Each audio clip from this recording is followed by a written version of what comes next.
Mike, Yes, sir. Call the roll? call the roll. Yes, sir. Commissioner Baldry, Yes. Commissioner Crohan, Present. Commissioner Hatcher, Commissioner Lane,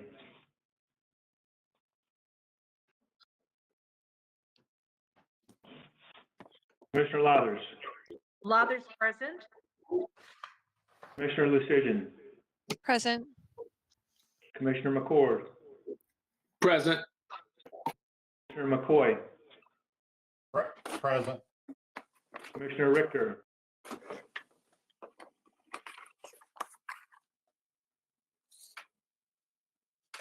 Commissioner Richter, Commissioner Rose, Here. Commissioner Sanders, Here. Chairman Lackey, Present.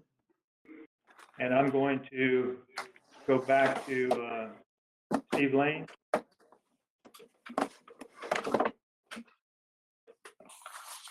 Brian Richter. Okay, Mr. Chairman, let the record reflect that we do have a quorum. Thank you, sir. We will need a motion to declare that it's necessary that the meeting be held electronically due to COVID-19. Do I hear a motion? Don Crohan, I make the motion. Sammy McCoy, second. Motion made and seconded. Mike, call the roll. Yes, sir. Commissioner Baldry, Yes. Commissioner Crohan, Yes. Commissioner Lane, are you with us yet? Yes, I'm present. Thank you. Commissioner Lathers, Lathers, yes. Commissioner Lucidian, Yes. Commissioner McCord, Yes. Commissioner McCoy, Yes. Commissioner Richter, have you joined us yet? Commissioner Rose, Yes. Commissioner Sanders, Yes. and Chairman Lackey. Yes.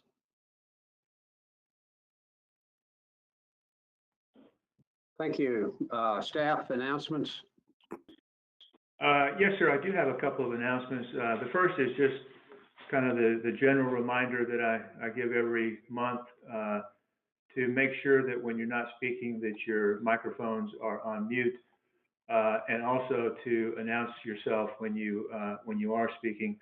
The other thing is I'm really happy to be able to say that the comprehensive plan that we all worked so hard on over the past couple of years, which was adopted by you all in March of this year, has been recognized by the Greater Nashville Regional Council with an Excellence in Land Use Initiatives Award for the year 2020. So, kudos to all of you and to the community, and we should all be real proud of that and wanted to make that announcement. And that's all I've got, Mr. Chairman.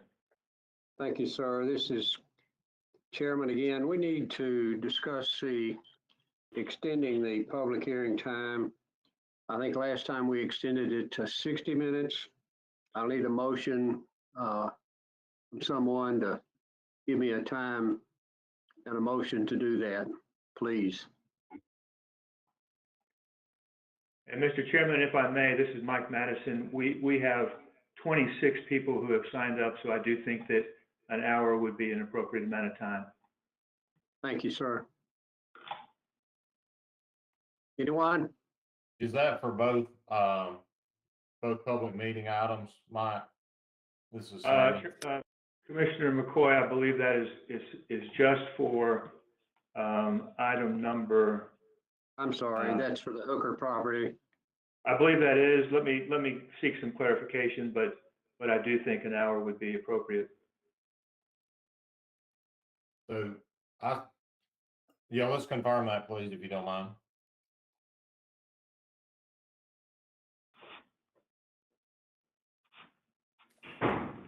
Yeah, bear with me. I'm having to text someone down in the auditorium.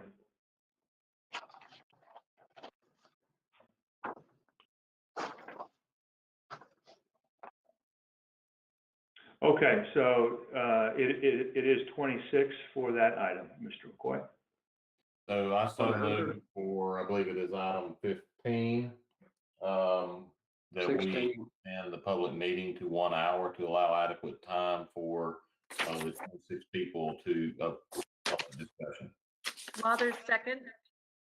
Motion made and seconded. All in favor? Mike, call a roll. I will, and just for clarification, that's item 16, Onward. that, needs that. Yes, sir. Okay, so the roll, Commissioner Baldry, Yes. Commissioner Crohan, Yes. Commissioner Lane, Yes. Commissioner Lathers, Lathers, yes. Commissioner Lucian, Yes. Commissioner McCord, Yes. Commissioner McCoy, Yes. Commissioner Richter, are you on yet? Commissioner Rose, Yes. Commissioner Sanders, Yes. and Chairman Lackey.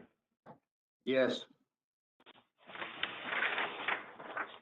Motion carries. Thank you. Consideration of the minutes of November 12th, 2020. Any corrections or changes? If not, I need a motion.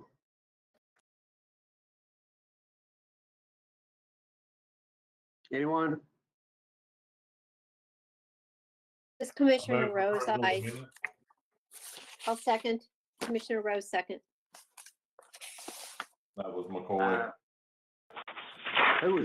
Who made the motion? McCoy, sorry. Thank you. Motion made and seconded. Mike, call a roll. Commissioner Baldry, Yes. Commissioner Crohan, Yes. Commissioner Lane, Yes. Commissioner Lathers, Lathers, yes. Commissioner Lucian, Yes. Commissioner McCord, Yes. Commissioner McCoy, Yes. Commissioner Richter, Here, can you hear me now? yes, we can. Okay, great, okay. Welcome, Brian. Okay, Commissioner Sanders Here. and Yes. Chairman Lack. Commissioner Yeah. Rose, Oh, I'm sorry, I skipped Commissioner Rose. yes. Thank you, Commissioner Rose. That get them And Chairman all? Lackey, did you, Yes. okay, great. Yes. Okay, staff, consideration of consent agenda, please. Yes, sir. I will read the consent agenda beginning with item 3, which is Arrington Retreat, Section 4. That's a maintenance bond for roads, drainage, and erosion control, $348,000. Recommendation reduced to an amount of $250,000 and extend for a period of 6 months in order to allow completion of the release process. Item 4, Cox Lab Treatment Facility, performance bond for the wastewater treatment and disposal system, $120,000. Recommendation, extend in the current amount for 1 year. Item 5, Cox Lab Treatment Facility, performance bond for landscaping, $50,600. Recommendation, extend in the current amount for 6 months. Item 6, Hardeman Springs Wastewater Area, performance bond for wastewater treatment and disposal system, $165,000. Recommendation, convert to maintenance in the amount of $165,000 and extend for a period of 2 years. Item 7, McDaniel Estates, Section 1, maintenance bond for water, $38,200. Recommendation, release the bond. Item 8, Temple Hills Phase B, Section 16, maintenance bond for roads, drainage, and erosion control, $135,000. Recommendation, release the bond. Item 9, Temple Hills Phase C, Section 16, maintenance bond for roads, drainage, and erosion control, $190,000. Recommendation, release the bond. Item 10, The Grove, Section 6, maintenance bond for roads, drainage, and erosion control, $300,000. Recommendation, extend in the current amount for 1 year. Item 11, Tribor, Section 1, performance bond for wastewater treatment and disposal system, $537,000. Recommendation, extend in the current amount for 1 year. And finally, item 12, Vulcan Materials, performance bond for landscaping, $63,350. Recommendation, extend in the current amount for 1 year. Motion on consent. Commissioner Rose, I make a motion to accept staff recommendation on these. McCoy, Commissioner second. Rick- Second. We have a motion and a second. Mike, call a roll. Or Commissioner Baldry, Yes. Commissioner Crohan, Yes. Commissioner Lane, Yes. Commissioner Lathers, Lathers, yes. Commissioner Lucian, Yes. Commissioner McCord, Yes. Commissioner McCoy, Yes. Commissioner Richter, Yes. Commissioner Rose, Yes. Commissioner Sanders, Yes. and Chairman Lackey. Yes. Motion carries. Thank you. Under old business, agenda item 13, non-residential site plan review for Redemption City Church on 30.91 acres located off Clovecroft Road in the 4th voting district. Staff? Thank you, Mr. Chairman. This is Aaron Holmes. The applicant is requesting approval of an approximately 34,000 square foot building for the Redemption City Church as well as the associated parking. Property in question is located on Clovercroft Road, approximately 300 feet east of Oxford Glen Drive. Property to the east of the parcel in question is approximately 213.5 acres in size and is used primarily for residential and agricultural purposes. Ivy Glen Subdivision borders the property to the south, and Clovercroft Meadows Subdivision borders the property to the west. Water to the site is served by Millcrofton Utility District, and staff has received confirmation that service is available. Wastewater will be handled via the City of Franklin Sewer Service, and staff has received confirmation that sewer is available. As the property in question is located within the City of Franklin's urban growth boundary, a copy of the plan was sent to the city. At the time of this writing, no comments for the site plan have been received from the city. The landscaping plan has been reviewed and approved by staff. Site plan is in order and staff recommends approval with the following condition. Number 1, posting of a performance bond for landscaping improvements in the amount of $159,225. Number 2, establishment of a maintenance bond for water improvements in favor of Millcrofton Utility District in the amount of $18,132. Number 3, establishment of a performance bond for sewer improvements in favor of the City of Franklin in the amount of $254,000. Number 4, execution of a performance agreement for the above referenced sureties. Number 5, execution of a stormwater maintenance agreement and submission of an operation and maintenance plan for stormwater improvements. And number 6, all signage must be approved per ordinance requirements.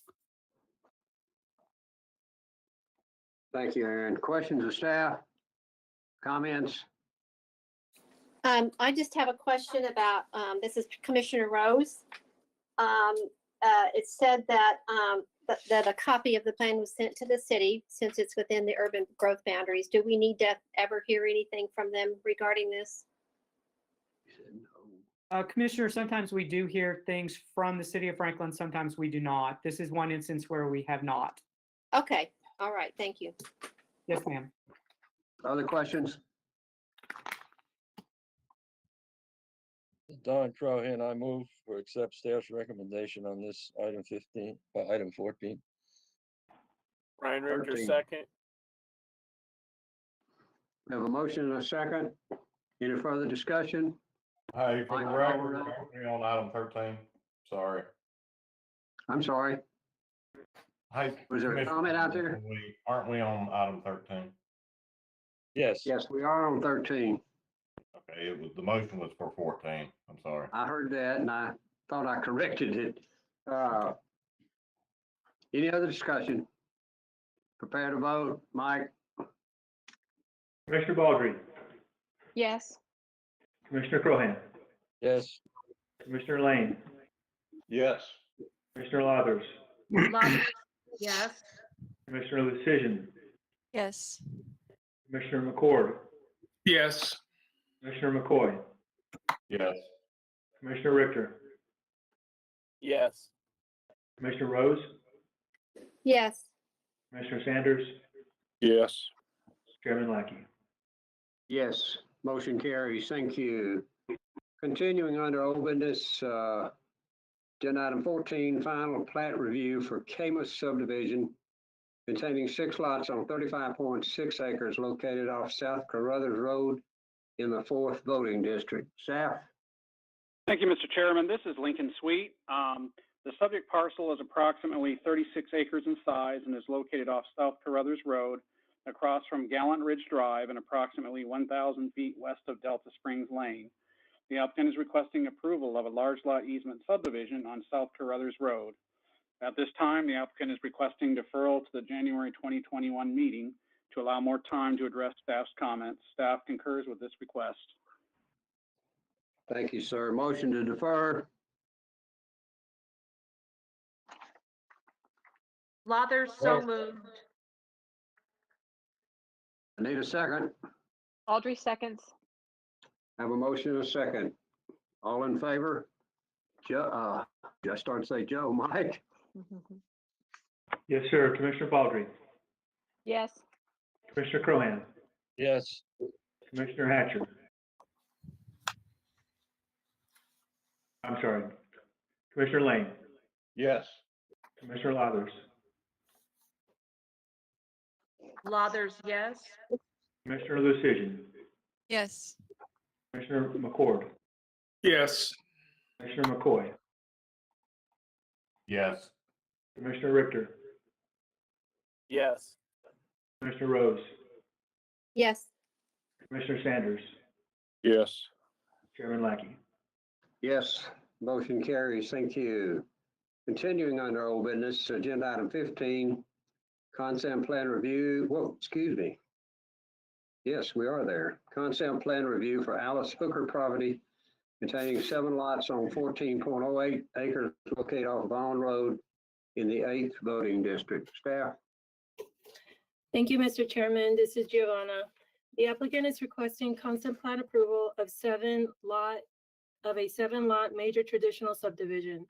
The property in question was recently rezoned from the suburban infill and conservation zoning district to the rural preservation 5 zoning district as of November 9th, 2020. However, the application was submitted prior to this change in zoning. Therefore, the application is being reviewed pursuant to the prior suburban infill and conservation standards as required by the zoning ordinance.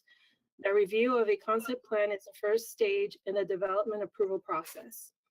The subject property totals 14.08 acres and is located on Vaughn Road, approximately 1/3 mile north of its intersection with Sneed Road.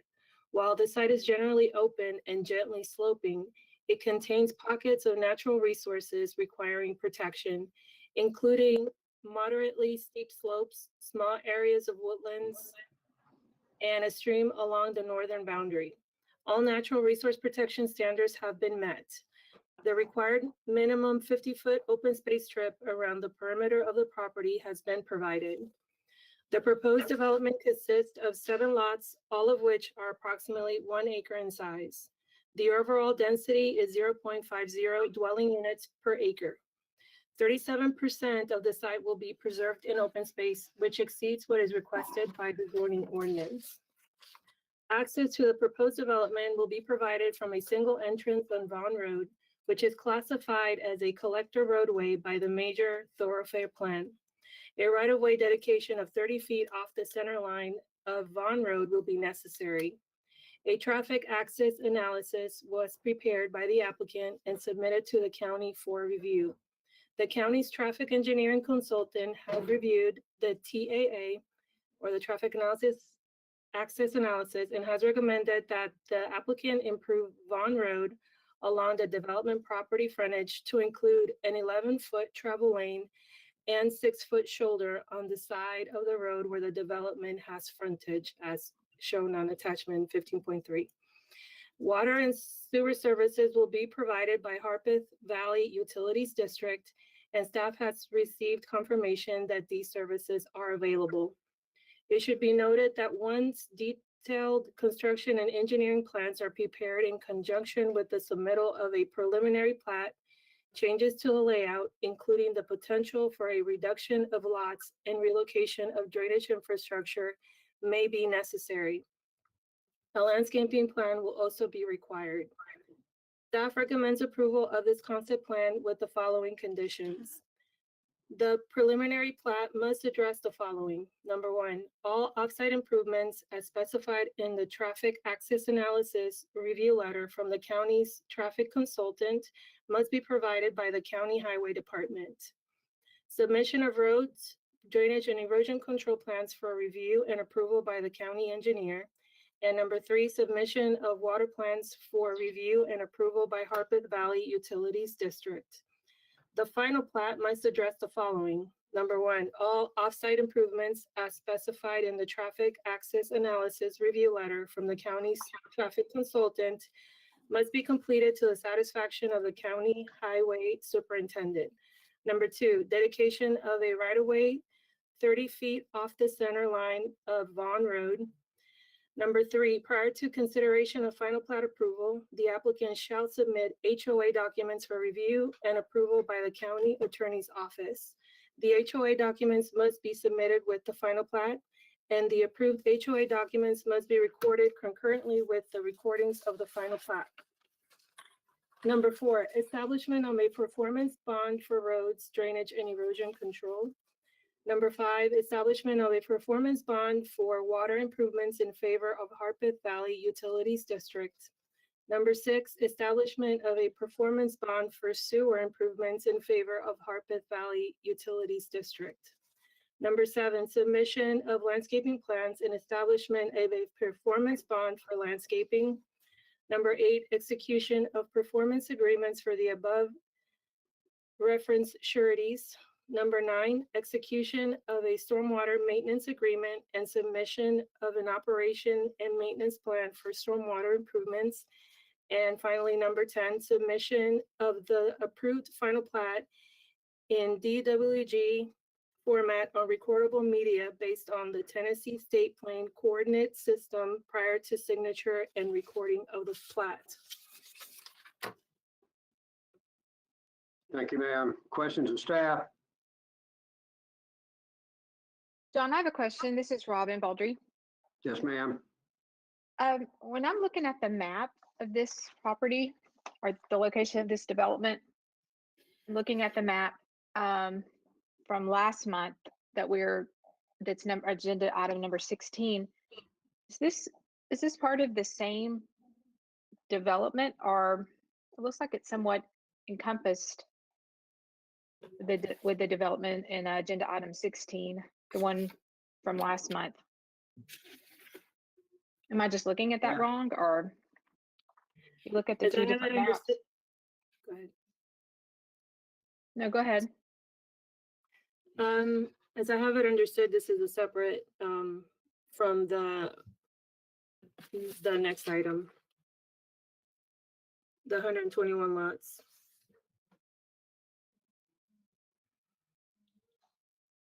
I'm just looking at the map on the agenda item number 16, and it looks like this agenda item number 15 map is part of agenda item number 16 map. If you look at it. Robin, this is Brian Richter. I see the same thing, that the outline on 16-2 does include these lots. Correct. That's what I'm seeing. Mr. Chairman, if I may, this is Mike Madison. That's probably a question that ought to be directed to the applicant that I think is here.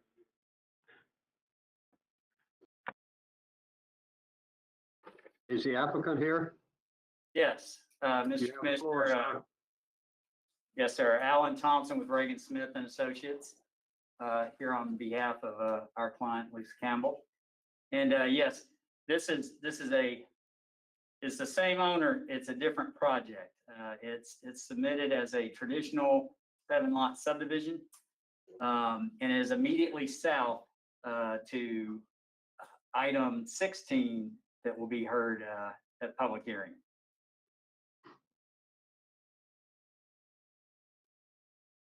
Any more questions? Comments? This is Brian Richter. I do have a question. How far is the entrance to this from the entrances to the agenda item 16 entrances.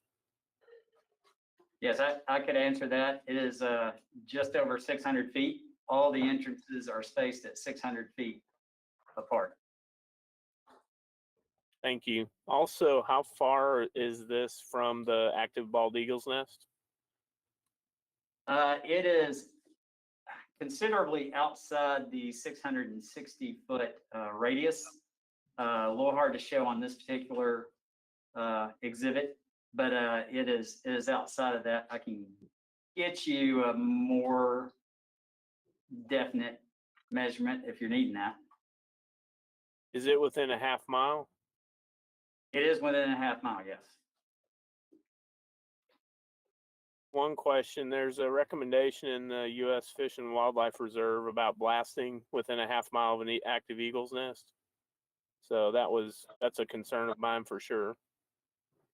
Correct. Is there going to be any blasting on this site? Well, and we have David Jackson with BDY here to address that. That is a construction practice. So yes, if that is in fact a eagle's nest, which we've made the assumption that it is in our design. If it is in fact and it's an inhabited eagle's nest, then we cannot blast because of that federal regulation, and there won't be blasting. David, can you speak to that further? And this is David Jackson with BDY.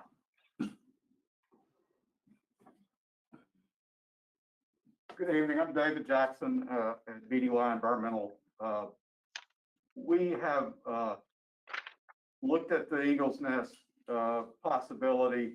We have not identified for certain that it is an Eagle's Nest, but we're assuming that it is. And we'll be watching it this winter to hopefully be able to determine if it's being used or not. The regulations, or rather the guidelines that you refer to, are set up by the Fish and Wildlife Service to avoid a take of an eagle. And they do provide for the 660-foot buffer that you referenced. They also provide for certain limitations on blasting, depending upon the occupancy of the eagle, and also depending upon if there are communal roosts nearby, which we haven't yet established, but we'll be trying to make that discernment as well this winter. Regardless of what we find, we're proceeding with the recommendation to abide by the guidelines. We've spoken to the eagle biologist for U.S. Fish and Wildlife Region 4. We've had extensive conversations with her, and it's our intent to observe the guidelines, not only because it's the right thing to do, but it provides some protection to the applicant if a take were to occur, which certainly we will do everything we can to prevent, if indeed there are eagles on site. Thank you. I think as part of the motion, I would like to make sure that that is a condition of approval then if we choose to approve this. Okay, and who was that? Is that Brian? It is Brian, I'm sorry. Yeah, thank you, Brian. Any other comments? I have one more question. Go ahead. Sorry. Sharon, would you like to go, or Rhonda, would you like to go first? No, you go right ahead. Thank you. My last question was there's been some back and forth in communication about remnants from the Natchez Trace. Are any of those potential remnants in this area? And we'll have David Jackson address that again. This will address this particular issue, but that is an issue that we'll go into even more depth as we look at item 16. But David, if you could kind of speak to that. Yeah, just briefly, and we can discuss as much as you want, and perhaps later too, but we did quite a bit of research on the historical route of the Natchez Trace. There's a lot of lore and anecdotal information, as you might expect out there. There's also, as you would imagine, a lot of different ways that one might have gotten to the trace back when it was being used as a commercial thoroughfare between here in Natchez and intermediate points. What we did learn is that according to the National Park Service, who did an exhaustive amount of research in preparing for Senate hearings back in the 1940s to gain funding for the Natchez Trace Parkway, we found that the Natchez Trace generally followed the route of Vaughn Road. And if you look at the topography surrounding this particular site, that makes a lot of sense. You wouldn't have intentionally sought out a route that included high changes or large changes in elevation. As best we can tell from those sources, we think that this particular 7-lot development would not in any way affect the Natchez Trace. Thank you. Any other comments from the commission? This is Commissioner Rose, not a comment, but just a question just for my own information. How is an observation of the eagle's nest made to determine over a period of time to determine whether it's an active nest or not? So I'm not a zoologist. We do have a zoologist on staff who's covered this task. But as I understand it, eagles are nesting, incubating eggs, and nurturing young, and using the nest generally from sometime in October, potentially through the end of May. And so during that time, they're not on the move. They're using the nest. If they're using a specific nest, you can observe them using it. I understand that eagles have alternative nests, kind of like a vacation home, and that they may use one nest 1 year and alternate to another nest the next year. So just because the eagle's not there in any given year doesn't mean that it doesn't use the nest.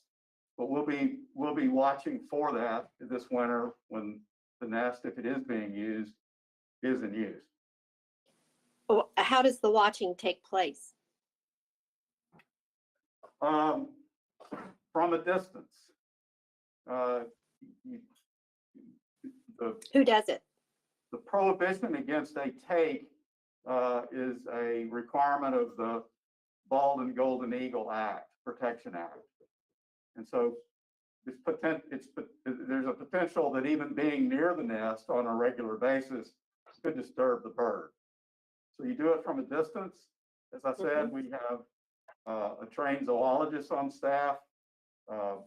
She is familiar with the regulations. She's also talked to both the regional eagle biologist at U.S. Fish and Wildlife and also the local biologist for this area in Cookville, whom we know very well.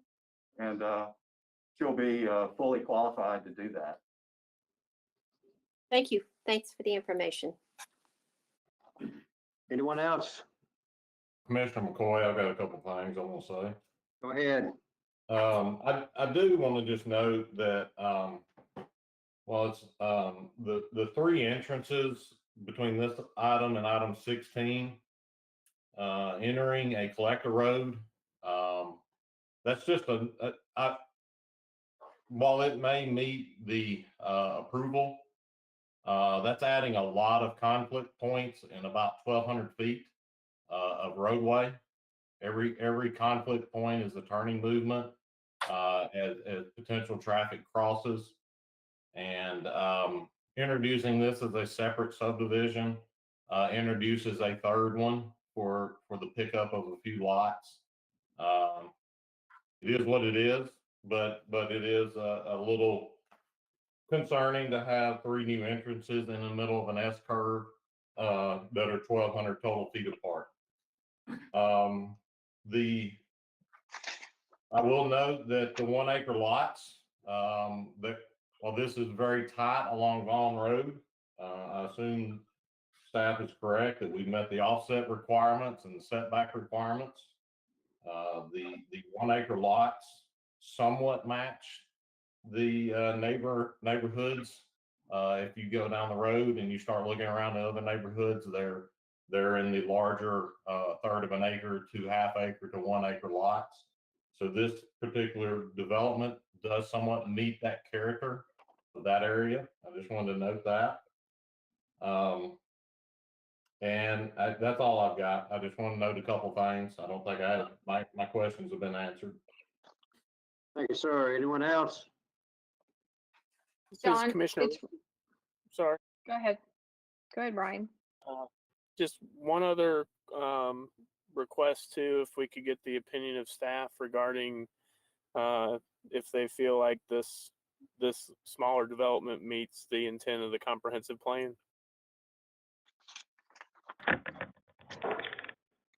Commissioner Richter, this is Mike Madison. I'll address that point. And really, you bringing up the comprehensive plan is kind of a timely thing for you to do, because there was some case law that was just issued, I think it was day before yesterday, that kind of brings into play, this idea of this notion of consistency with the comprehensive plan. And so it's a good question, and I think it's one that's appropriate not only for this one but for the next one. I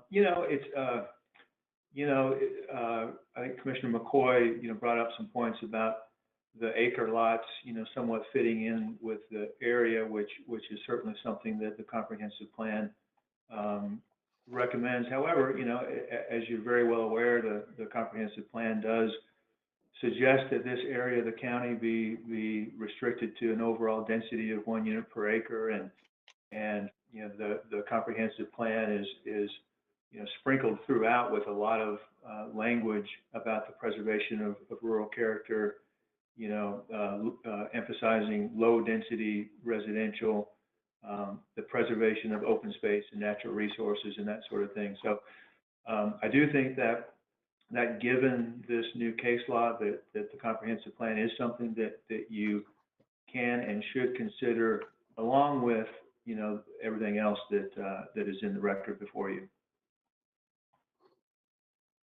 Thank you, Mike. Thank you. And I would like to echo that I agree with Sammy about the concern with the 3 entrances in that S curve. So.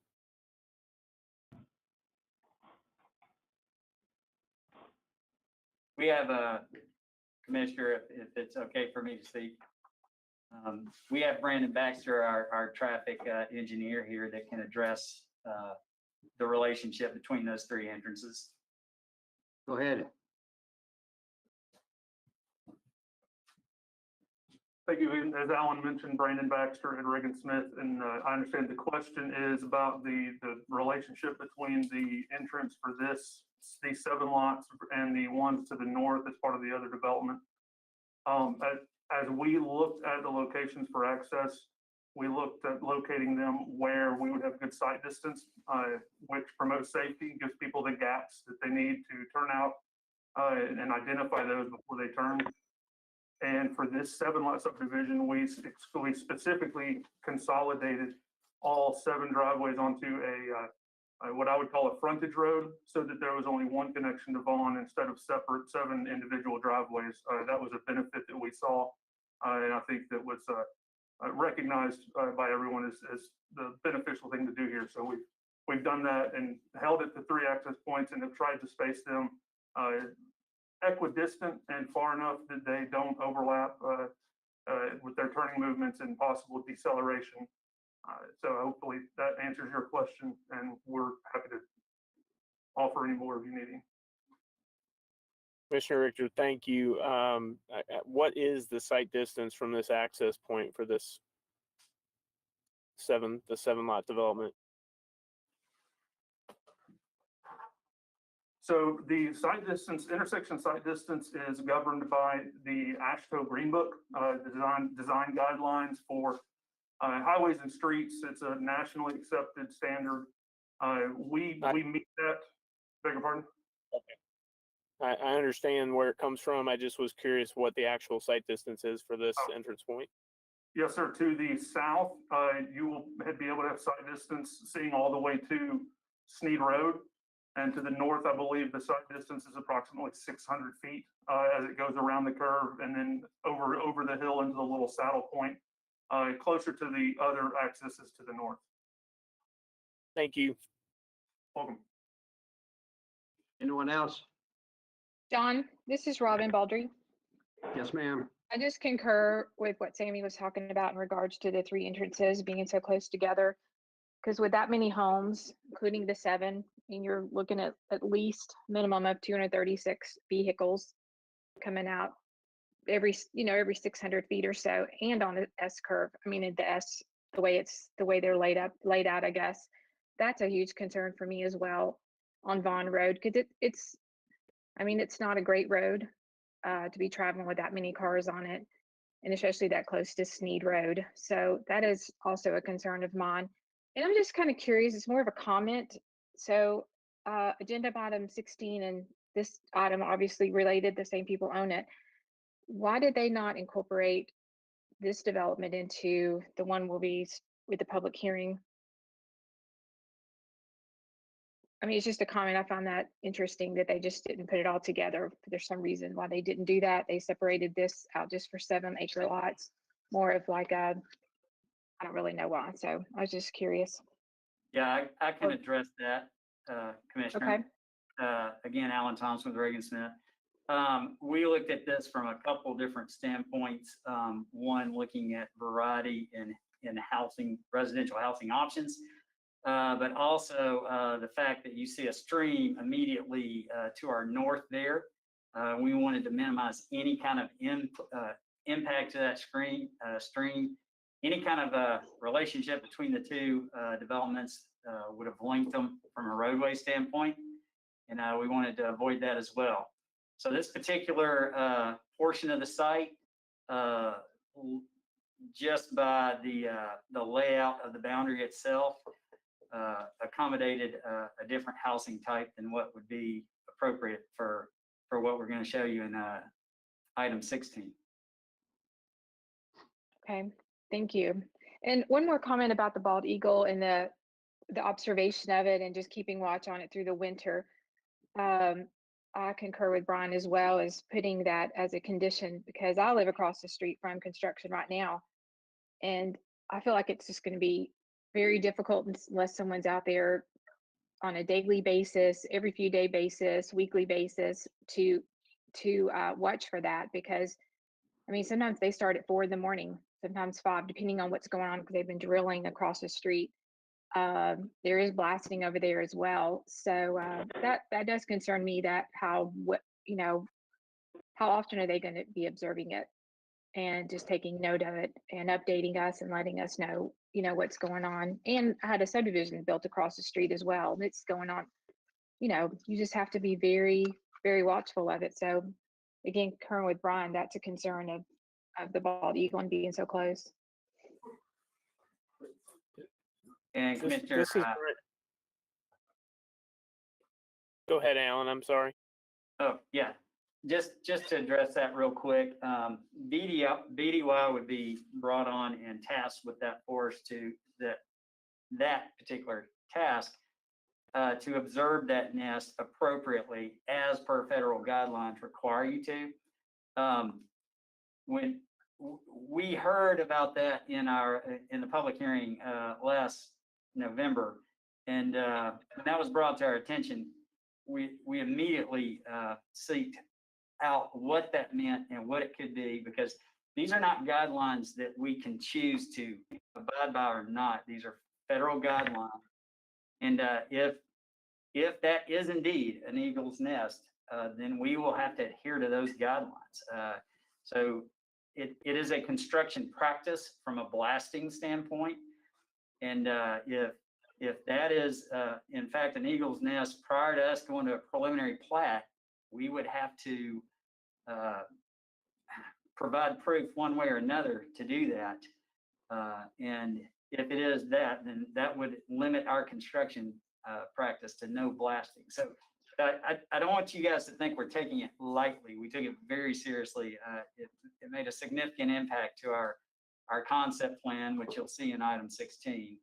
But we took the fact that it could be an eagle's nest very seriously. We take the fact that if it is, we will meet all federal guidelines.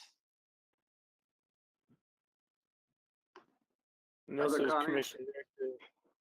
Commissioner Richter, one more time. I'm sorry, Alan, you were breaking up just a little bit when you were answering Robin's question. I heard that you separated it as a separate item on the agenda because of providing a variety of living options. Was that, and then you were kind of breaking up if there was anything else beyond that? Yeah, there were two things that really separated it from the whole. Part of it was having a different residential market option there that was more appropriate. If you had residents this close to Vaughn Road, it would be more appropriate to have it on a larger lot. Secondly, by connecting it into the overall greater concept plan that we'll be reflecting in item 16, would have required an access point going over the stream that you can see immediately. It's on the north portion of our site that we have a buffer that we're adhering to. And we didn't want to promote any more disturbance to that natural resource than we had to. So just how this particular portion of the site laid out in regards to its boundary, its proximity to Sneed Road, this made the most sense to propose a residential product in this particular area. So that's how we chose it. Commissioner Richter, thank you. Anyone else? Commissioner Lathers? Oh, Yes, ma'am. thank you, Mr. Chairman. Was someone else speaking? Say Okay. again? I have an echo. I apologize if I'm yodeling here. I just wanted to thank you for answering those questions. That was very helpful. I just wanted to note that although the lot size is more characteristic of that area, when we do look at the base density numerically, we are still, far from the comprehensive plan that was approved by the elected body. So that was just one note that I had. Thank you. Thank you. Anyone else? Mr. Chairman, this is Mike Madison. When I was talking about the comp plan earlier, I may have inadvertently said that the comp plan recommends a density of 1 unit per acre in this area, which of course that's not the case. It recommends 1 unit per 5 acres. So if I did misspeak, I wanted the opportunity to correct that. Thank you. Thank you. Any further discussion? This is Commissioner Lucision. I was looking at a larger map of this area and I'm not really seeing any other, it doesn't appear that there are many other lots of this size that have access to Vaughn Road like this. Is that true? I mean, because it kind of makes it seem incompatible with the way things are laid out in that area.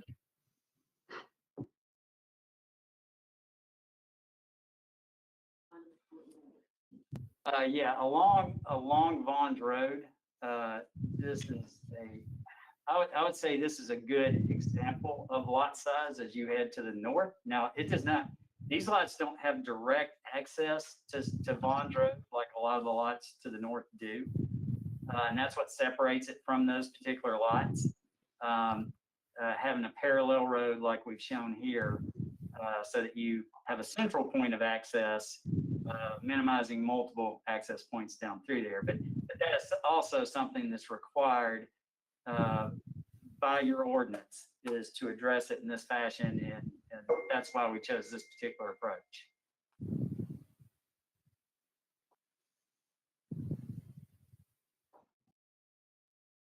Okay, anyone else?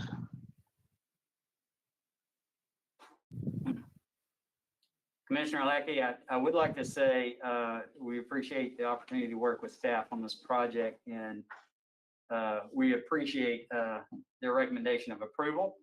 We're in complete agreement with all their conditions of approval. and would appreciate the commission's consideration. Thank you, sir. Staff, any comments?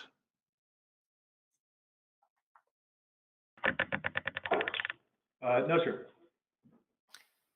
Chairman motion? Lackey, I have another question. This is Commissioner Lucision. Being newer, this might be standard. I'm just not familiar with it, but I noticed that the county's traffic consultant is recommending that the applicant improve Vaughn Road along the development property frontage, but only on the one side with the travel lane and the 6-foot shoulder. But clearly, you know, residents going in and out of this subdivision would go both directions on Vaughn. So help me understand if staff could explain to us what the conditions are on Vaughn Road right now versus this proposed improvement and why it's only on one side. Commissioner Lucision, we asked our traffic consultant, Bob Murphy, to be on this meeting. I believe that he is, and so I will defer to him on this one. This is Bob Murphy with KCI Technologies. So as you're correct, the recommendation is to widen Vaughn Road along the frontage of the property.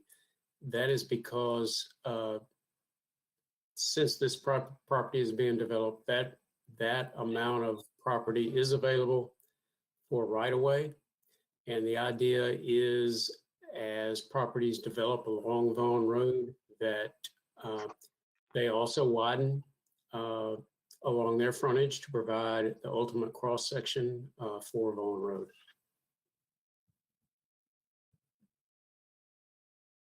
There you go. Any other questions?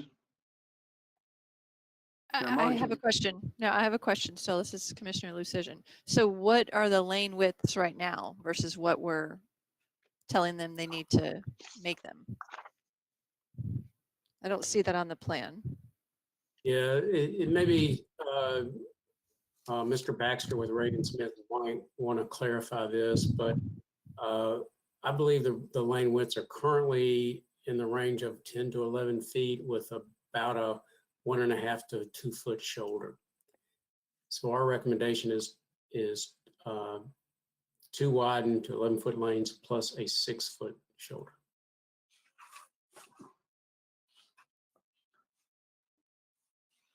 And Mr. Baxter again from Reagan Smith, I will just echo what Bob Murphy said is correct, that the lane widths and the shoulder widths both existing and what's recommended, and we acknowledge and agree to that. Be happy to do it.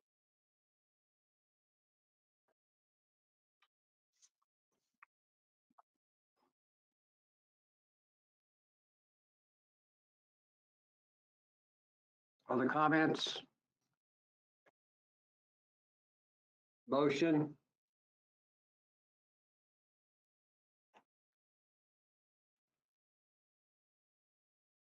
You gonna take a nap?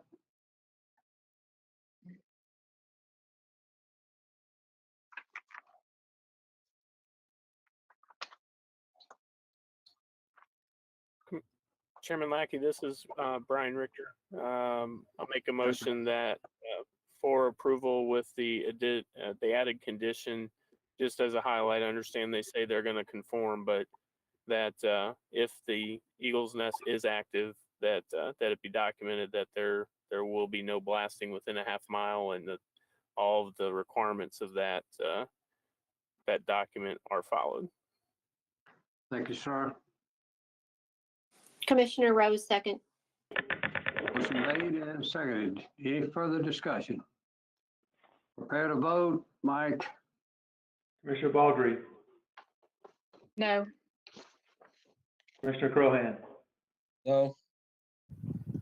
Commissioner Lane, Yes. Commissioner Lathers, Lathers, no. Commissioner Lucision, No. Commissioner McCord, Yes. Commissioner McCoy, Yes. Commissioner Richter, Yes. Commissioner Rose, Yes. Commissioner Sanders, Yes. Commissioner Lackey.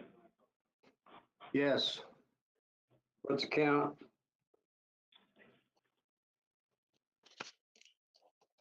Looks like 7-4 in favor. Motion carries. Thank you. Move on to public hearings, agenda item 16. Concept plan review for Alice Hooker property containing 120 lots on 175.4 acres located off Vaughn Road in the 8th voting district. Staff? Thank you, Mr. Chairman. This is Aaron Holmes. A concept plan for this development appeared on the November 2020 Planning Commission agenda, and the required public hearing was opened at that time. Prior to that meeting, staff received several pieces of additional information related to the concept plan from the applicant.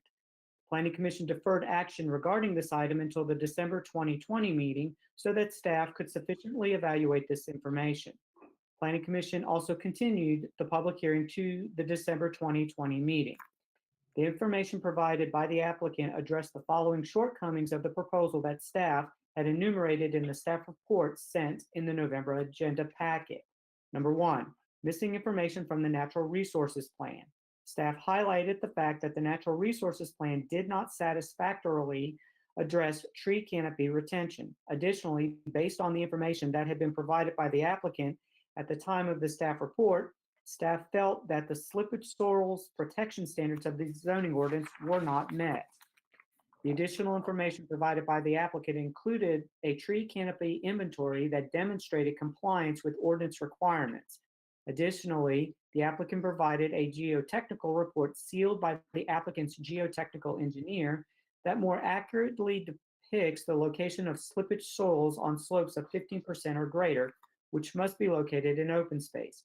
Based on soil borings conducted on the site, the applicant has delineated the location of these soil and slope conditions and has certified that all such areas are located in open space. Number two, traffic impact analysis deficiencies. Staff report included in the November agenda packet noted that the traffic impact analysis provided by the applicant did not demonstrate that they would be providing traffic mitigation sufficient to ensure that the intersection of Sneed Road and Hillsborough Road will function at a level of service C or better at all times. The applicant amended the TIA to recommend that the improvements they propose at this intersection will be completed with the first phase of the development rather than waiting until the Stevens Valley implemented improvements at this intersection take place. The accelerated timing of this improvement was demonstrated to enable the intersection to operate at an LOSC at all times. While the county's traffic engineering consultant concurs with this finding, he is also recommending that both the improvements at this intersection attributed to the Hooker property and the improvements at this intersection attributed to Stevens Valley occur within the first phase of the Hooker development. Furthermore, the county's traffic consultant is recommending that the westbound right turn lane at the intersection of Sneed Road and Vaughn Road that was a condition of approval of the Stevens Valley development once it reached 600 lots be completed in conjunction with the first phase of the Hooker property development. Additionally, recommendations include turn lane improvements at Old Hickory Boulevard at Vaughn Road / Gaucho Road, improvements along Vaughn Road along the project frontage, and turn lanes at the Sneed Road access point. Number three, hydrological determination report. The staff report noted that the hydrological determination report classifying drainage conveyances as streams, wet weather conveyances, etc., was not submitted. The applicant provided an HD report classifying the conveyances and confirming that the appropriate waterway natural areas and/or drainage easements were shown on the concept plan. At the November meeting, there was discussion about whether the application was completed at the time it was submitted on September 14th, 2020. Following receipt of the application, staff conducted a completeness review and determined that the application was, in fact, completed and eligible for inclusion on the November agenda. The applicant was notified of the same on October 2nd, 2020. Following the November Planning Commission meeting, staff has revisited this issue by reviewing the information initially submitted. Staff reaffirms the position that it was a completed application at the time. It is important to note that a complete application does not mean that everything is correct and ready to be approved. Rather, staff considers an application complete if it contains the required information, e.g. a concept plan, natural resources plan, letter of water and sewer availability, etc. The applicant is requesting approval of a 121 lot conservation subdivision. The property in question was recently rezoned from the Suburban Infill and Conservation Zoning District to the Rural Preservation 5 Zoning District as of November 9th, 2020. However, the application was submitted prior to this change in zoning. Therefore, the application is being reviewed pursuant to the prior suburban infill and conservation standards as required by the zoning ordinance. The review of a concept plan is the first stage in the development approval process. The subject properties total approximately 175 acres and are located on Sneed Road, approximately 2,000 feet east of its intersection with Vaughn Road. The proposed development has access on both sides of Vaughn Road, with the closest access point located approximately 1,700 feet north of the intersection of Vaughn Road and Sneed Road.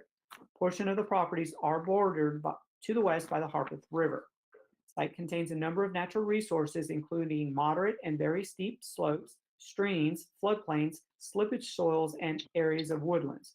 All of the natural resources required to be protected have been located in open space. Further, the required open space strips along Vaughn Road and Sneed Road and the required open space strip around the perimeter of the property have been provided.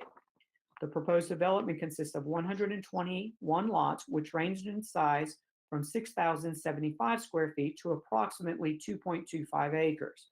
The overall density is 0.69 dwelling units per acre. 135 acres of the site is proposed to be preserved in open space. There will be 3 access points to the proposed development. Two of the accesses will be from Vaughn Road, and the third will be from Sneed Road.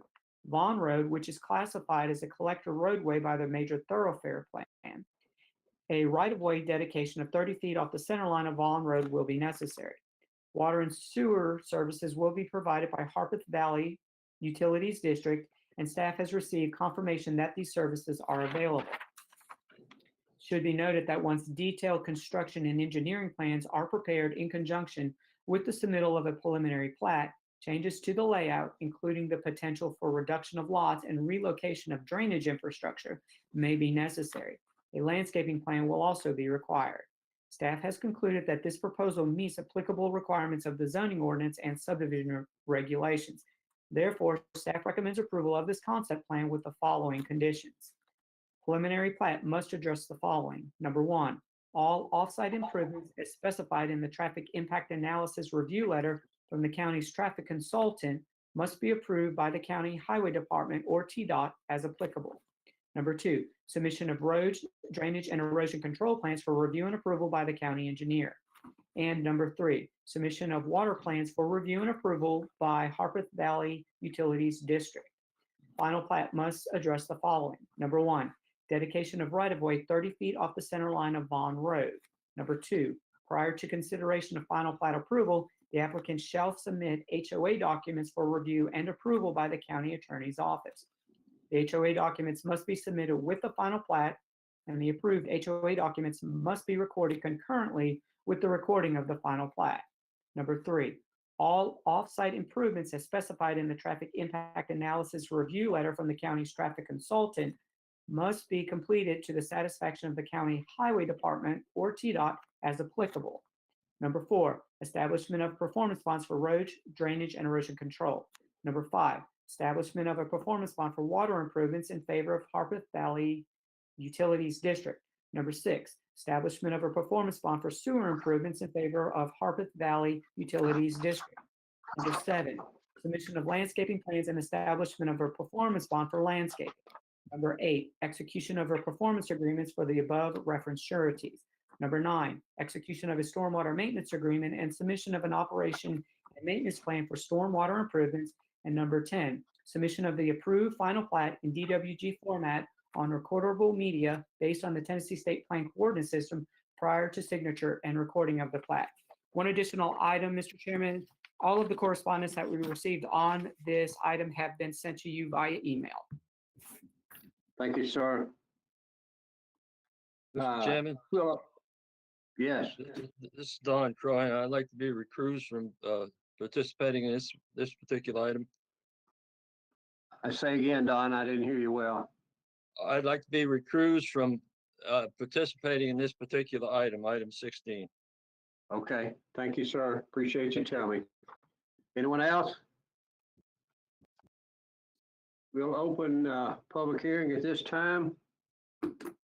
And people in the public hearing area, can you hear me? Hello? Yeah, we can hear you. We're ready to start. Please remind the speakers that I have 3 minutes. If you would, please, I would appreciate it. First speaker is Bob Peterman.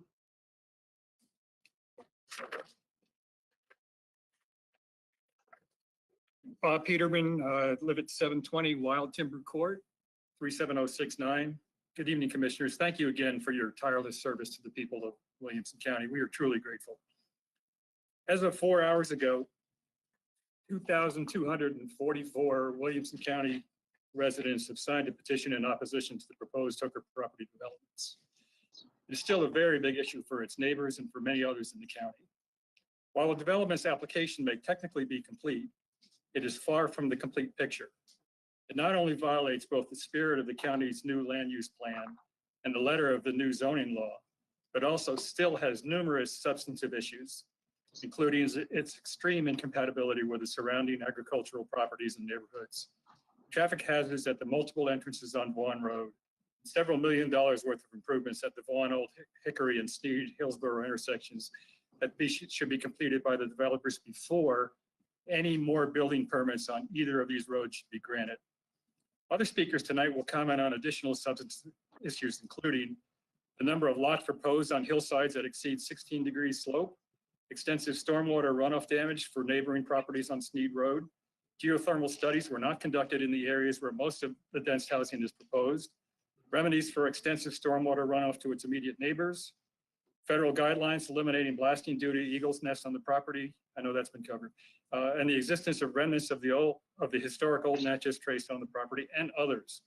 In short, the concept plan is poorly conceived, incompatible with its surroundings, non-conforming with current law, premature with our current infrastructure, and incomplete in several respects. Please, commissioners, do not let this travesty come to pass. Thank you. Thank you, sir. Chad Bortoff, I think.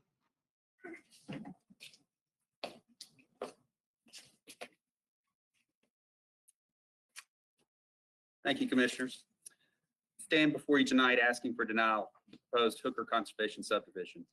Proposed plan is in direct conflict with the purpose of the Conservation Subdivision. Pursuant to the Williamson County zoning ordinances, Section 12.01, the purpose of the Conservation Subdivision are: 1, promote development that preserves rural character.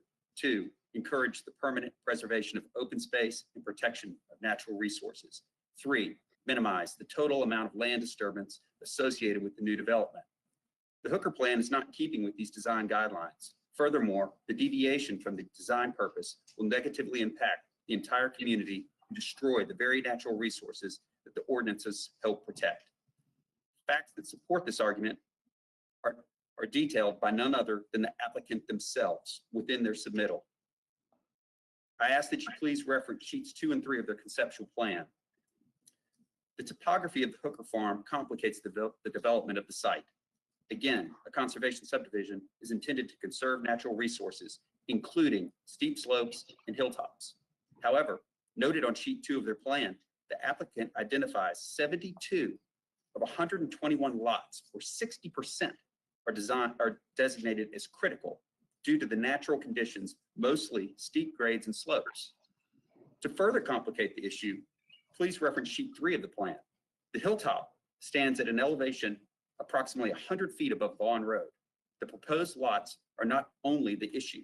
The construction of the roads, specifically the 2 cul-de-sacs noted as Hilltoppers Hill and Hound's Ear Lane, will absolutely destroy the hillside, hilltop, and natural resources.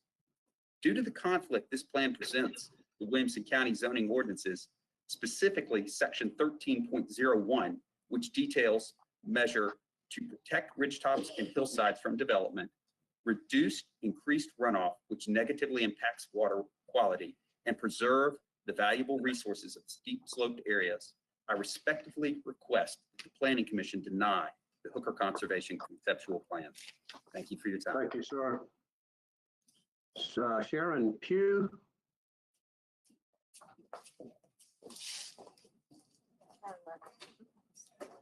Oh, thank you.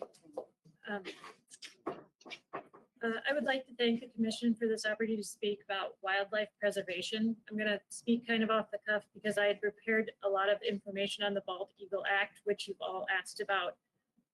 This proposal will alter the current rural character to such an extent that the stated purpose of establishing the conservation subdivision to encourage the protection of our natural resources will be violated.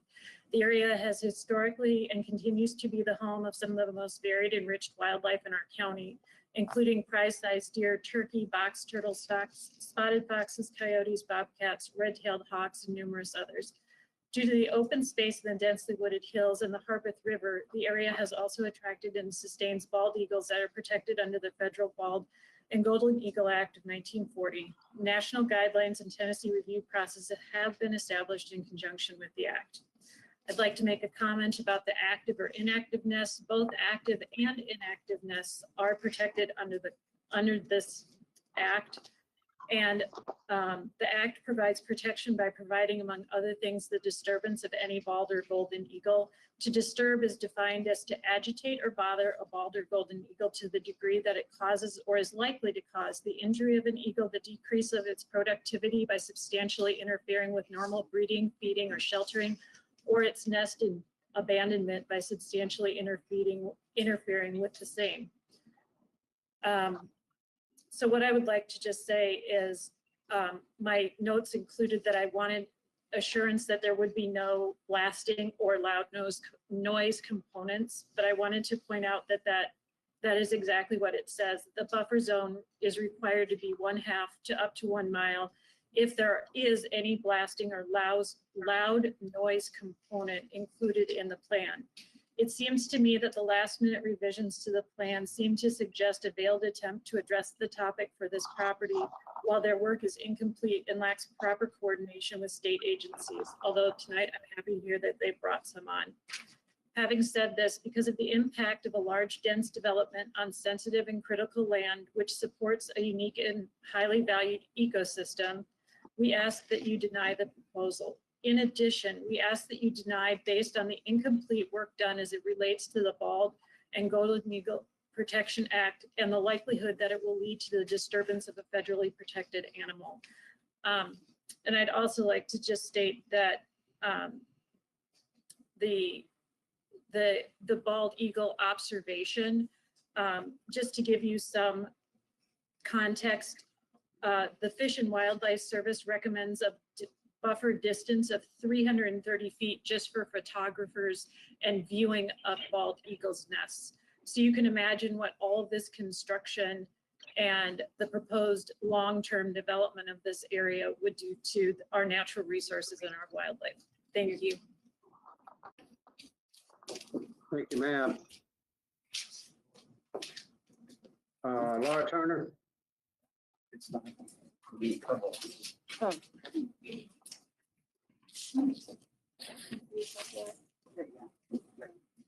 Good evening, commissioners. I represent Citizens for Old Natchez Trace. I sent you the 1935 National Park Service map of the original 1801 Natchez Trace with the Hooker and adjacent property owners superimposed over that map. Parts of the original roadbed are on the Hooker property and the Dalton property. Parts of nowadays Bond Road are the original roadbed of the Natchez Trace.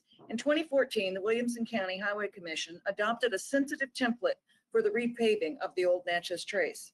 In 2016, the Natchez Trace Historic Rural Landscape was named by the Tennessee Preservation Trust as one of the most endangered historic places in Tennessee. The threat being the density of Stevens Valley and the viewshed of the Natchez Trace Parkway, with plans eventually forcing a turn lane onto the old Natchez Trace from Snead. In your major site plan review standards, it states under F1E, and I quote, does not create substantial increases in traffic hazards and or congestion, end quote. The Hooker plan will create substantial increases in traffic hazards, especially on Vaughn, and will only add to and exacerbate the traffic congestion on Sneed. Construction of several turn lanes on Vaughn will decimate the original roadbed of the 1801 Natchez Trace and make Sneed a parking lot at certain times of the day. Since the unfortunate approval of the intense density of Stevens Valley, many in the county resolved to remedy this type of development on historic rural landscape, and the new 5-acre zoning was passed November 9th. Stevens Valley is intense density in the valley view shed of the parkway. The Hooker plan is intense density on hills and slopes by a river with the original 1801 Natchez Trace roadbed running through it. I am grateful the Hooker plans helped me learn more about this ancient path and shed light on the Natchez Trace. I respectfully request your vote to deny the Hooker plan on the endangered Natchez Trace historic rural landscape. Thank you. Thank you, ma'am. I think this is Duke, and I don't know how to pronounce the last name. Michael Stuhlreier. Michael? Am I good? Okay. You go ahead, Michael. Yeah. Oh, okay. I'm seeing myself. This message is from Mary Brockman, former county commissioner who's unable to attend here tonight because of the COVID threat. She would like me to make a few statements on her behalf and ask for denial of the Hooker plan. Dear commissioners, as a former county commissioner of District 9 for 12 years and a county resident for 25 years, I implore you to examine the Hooker plan and see the deficiencies, inherent problems, and negative community impact. When I saw the plans drawn by Reagan Smith, I was shocked and quite frankly devastated. Why in the world would you pursue the maximum density with lots of 6,000 to 8,000 square feet when the property could be sold for top dollar and developed responsibly under new zoning? That is what the market in this area reflects and what the surrounding community would support. Lisa Campbell stated that the property would be devalued by 80% if they used the new 1-to-5 zoning. This is complete hogwash. The plan they are offering actually devalues the adjacent landowner's property and creates untenable issues for this entire section of the county. I knew both Henry and Alice Cooper and served with Alice on the board of the Land Trust for Tennessee. This is not what she would want to see happen to the landscape. Reagan Smith may have submitted reams of paper at the 9th hour, but the same problems remain as follows. Traffic proposals not adequate, natural resources not fully protected, slippage soils remain, hydrology report too little too late. Please review this plan and vote to deny. Thank you. Thank you. Thank you, sir. John Allen?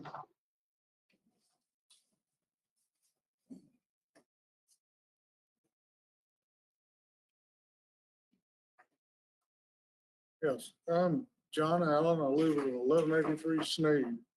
I'm diagonally across the road from the proposed entrance to this project.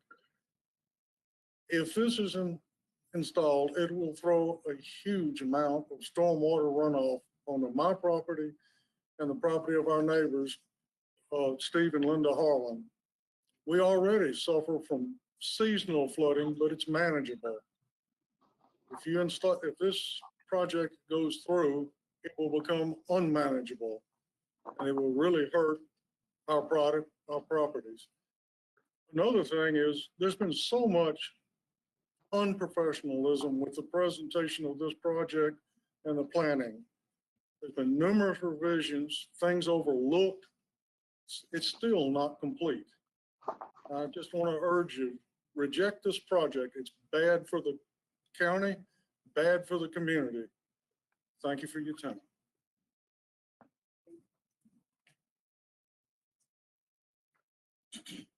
Mr. Henry?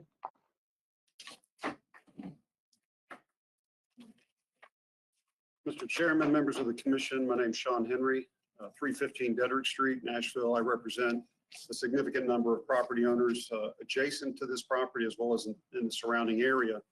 I really have 3 points to make, but let me start with what Mike Madison referred to initially regarding the new Court of Appeals decision that was released just 2 days ago. And what that decision said is you as a planning commission are obligated to consider your land use plan to the extent that you consider your zoning regulations or your subdivision regulations. So the land use plan is on par with the things that you're supposed to be considering. And legally, where conflicts might exist between the provisions of any of those documents, the stricter controls. So that's a legal doctrine here that certainly applies. The stricter applies. We would submit that larger lots are more strict than more smaller lots. So we're asking you to look at the bigger picture here. Consider your discretion and your sound judgment as you take a look at this. But importantly, I ask you to take your blinders off and look at how this relates to surrounding property. And I'm going to refer to sheet 2 here, which you have on the screen. If you look to the west, on the west side, the west track, on the west side of Vaughn, you've got large acreage tracts that Hooker subdivided in the past, 15, 25 acre tracts just north of the site. South of the site, you have rural condition. On the Dalton property to the south here on the corner, you certainly have rural condition existing. But to the north, you've got Stockett Creek. Stockett Creek was approved by this planning commission at a density of 1.5 homes per acre. That's the net density. This development that you're asked to approve is twice that. It's twice as dense as Stockett Creek. Similarly, it's more than double the density of Laurel Brook Section 7, which lies due east. And if you look at this graph on your screen here very closely and compare the size of those lots to those to the north in Stockett Creek and those to the east in Laurel Brook Section 7, you can see very clearly how small these lots are in comparison with their neighbors. So we have a puzzle here. Consider this as a big puzzle on your screen. The question is, do these pieces fit within this puzzle? You're going to end up with the suburban density to the north and to the east. You got the rural density to the south that can only develop at 5 acre lot sizes. And yet you're being asked to put in the middle here, shove in the middle here, lots that are a net density of 3 dwelling units per acre. It couldn't be more incompatible. And relative to the land use plan, I'd say that what you're getting here is more town and less country. You're supposed to be getting more country, not town. This is not the appropriate area for the town. I'm going to refer to page number 3 here, sheet number 3 for point number 2, and that is this street that's coming in off Sneed Road. It is greater than 1,600 feet in length, and this is the Hunting Hollow Lane. Your subdivision regulation in section 5.3G says that no block face can be longer than 1,600 feet. This property line alone is 1,635 feet. This street clearly exceeds your subdivision regulation. Now, I've heard that the blocks being considered to be measured from open space. That is contrary to your definition of what a block is. A block is measured between streets. Okay? How much time? My time is up. Finally, let me just say this. This plan leaves out 27 acres on the other side of Vaughn Road.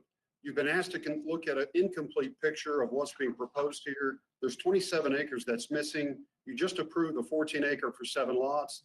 I encourage you to reconsider that motion, reconsider that vote during this hearing, during this meeting, and reconsider that vote and take that matter back up for item number 15. And please disapprove this. Thank you. Matt Williams.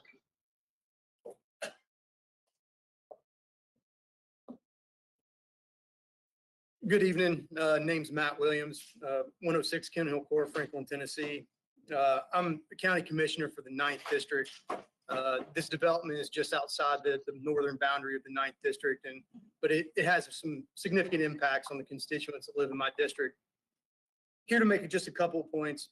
One, I know one or more of you in last month's meeting asked questions and made comments about you were not interested in having the developer submit additional information to be reviewed into trying to make this a complete application. I encourage y'all to stick to that and ask those questions about what additional information was submitted in order to come with a complete the final application. Two, I'm not gonna lie, I left the last month's meeting scratching my head, asking, what's the role of the planning commission if all you can do is rubber stamp staff recommendations? And lo and behold, a court case decision on Tuesday evening comes out that basically states that the comp plan carries just as much weight as to whether a development or a concept proposal technically meets the codes in the zoning at the time, which changes the complete argument. You know, the conversation to this point has been, when was the application in? When was it deemed complete? But the truth is that back in March, both our body and your body updated the comp plan. And what has been presented before you is completely at opposite ends of the spectrum with what we have put forth as the comprehensive land use plan of this county.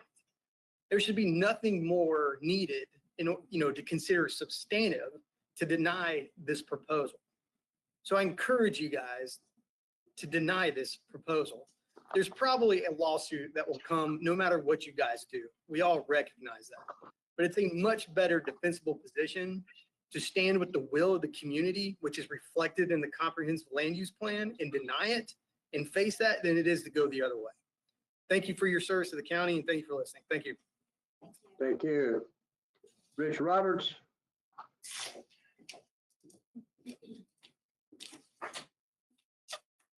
Good evening. My name is Rich Roberts. My wife and I own 94 acres about a half mile away on Sneed Road from where this project is projected to be. So we've got skin in the game as far as this is concerned, and we have no intention of building more than one house on that property. Start off, first of all, I'd like to thank everybody at the Williamson County Planning Commission for your time and your service. I'm sure it's matters like this that you dreamed about being involved in when you made the decision to be on the Planning Commission. But I've got 4 or 5 points I'd like to make. First one being that the 2040 Williamson County Comprehensive Land Use Plan is the current plan that is in effect as of today's date, period. This procedure before the commission will not conclude until a decision is reached this evening, regardless of when an application was received and what version of zoning ordinances are applied. This commission is entrusted and possibly even burdened with this authority, and you, the commission, are given broad discretion to determine what the local planning is. This has recently been affirmed by a Tennessee Court of Appeals, Hudson versus Metro, and this commission has an obligation to use its authority and its discretion and apply the current land use to the Hooker concept plans. The applicant requested and received a deferral to this evening's meeting with full knowledge that the 2040 Williamson County Comprehensive Land Use Plan would be in effect. That effectively means they consented to this application. So the Hooker plan, concept plan, is not compatible with the surrounding area. Vaughn Road, Sneed Road are single lane roads. They're already overburdened and they're dangerous, and traffic studies submitted by the applicant are totally insufficient. Doing a traffic study in July with a pandemic in full throttle is like counting stars at noon. So we trust that the commission will utilize its authority and its discretion, uphold its duty and integrity, which are consistent with the best interests of our community. This planning commission should apply the current land use to this application and deny it on its merits. Thank y'all. I appreciate your consideration. Thank you. Susan Snyder.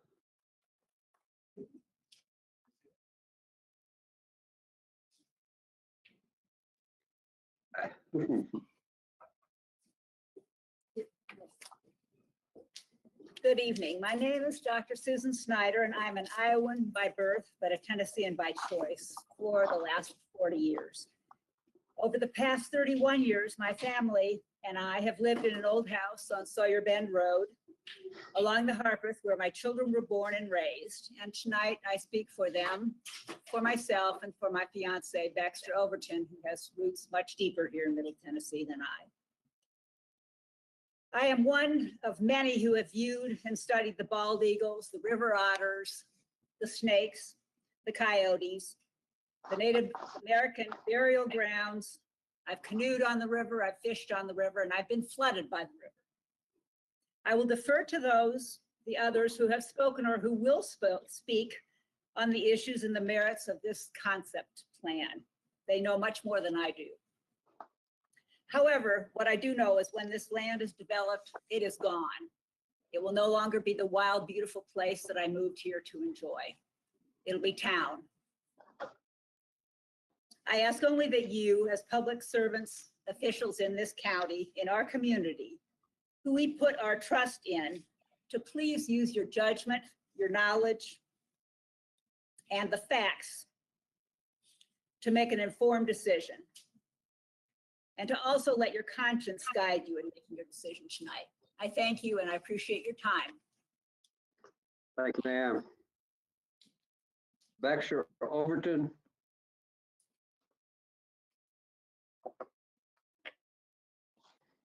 He left. She not here? No. No. Susie Black.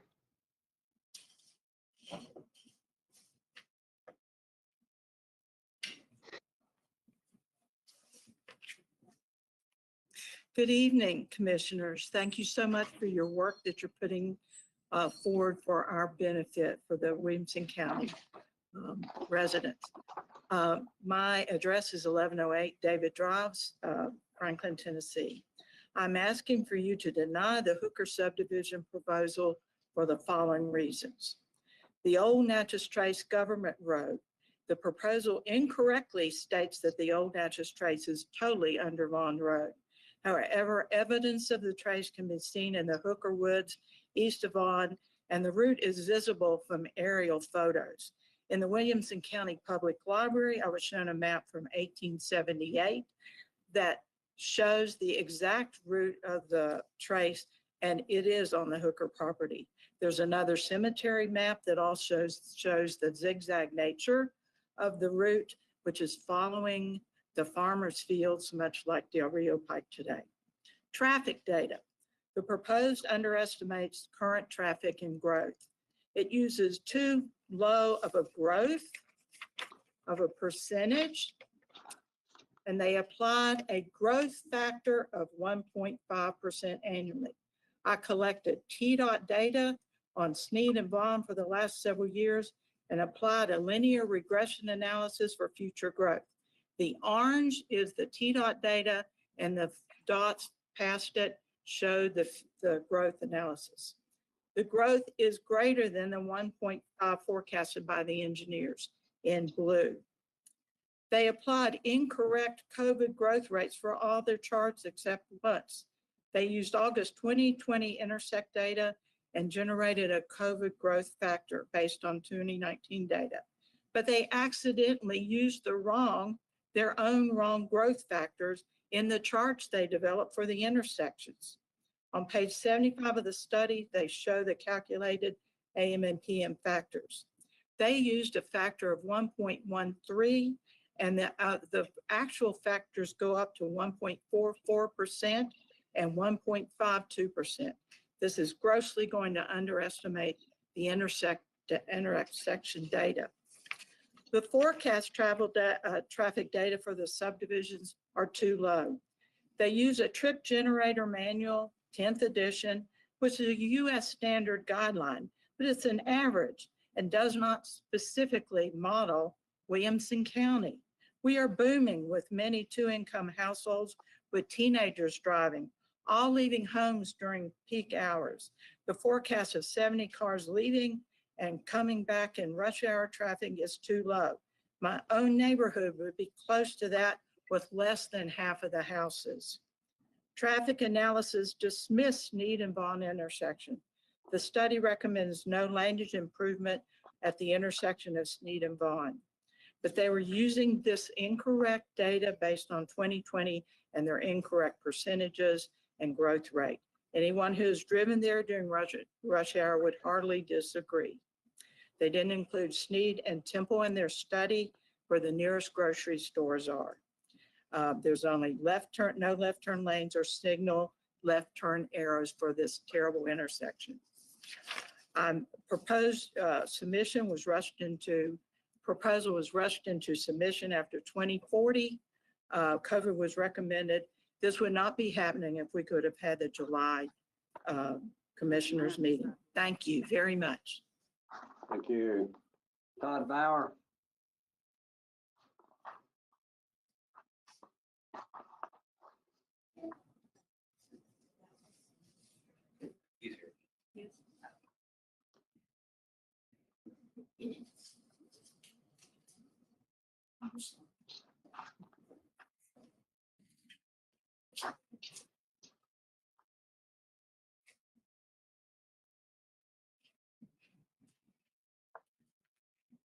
Ladies and gentlemen of the commission, good evening.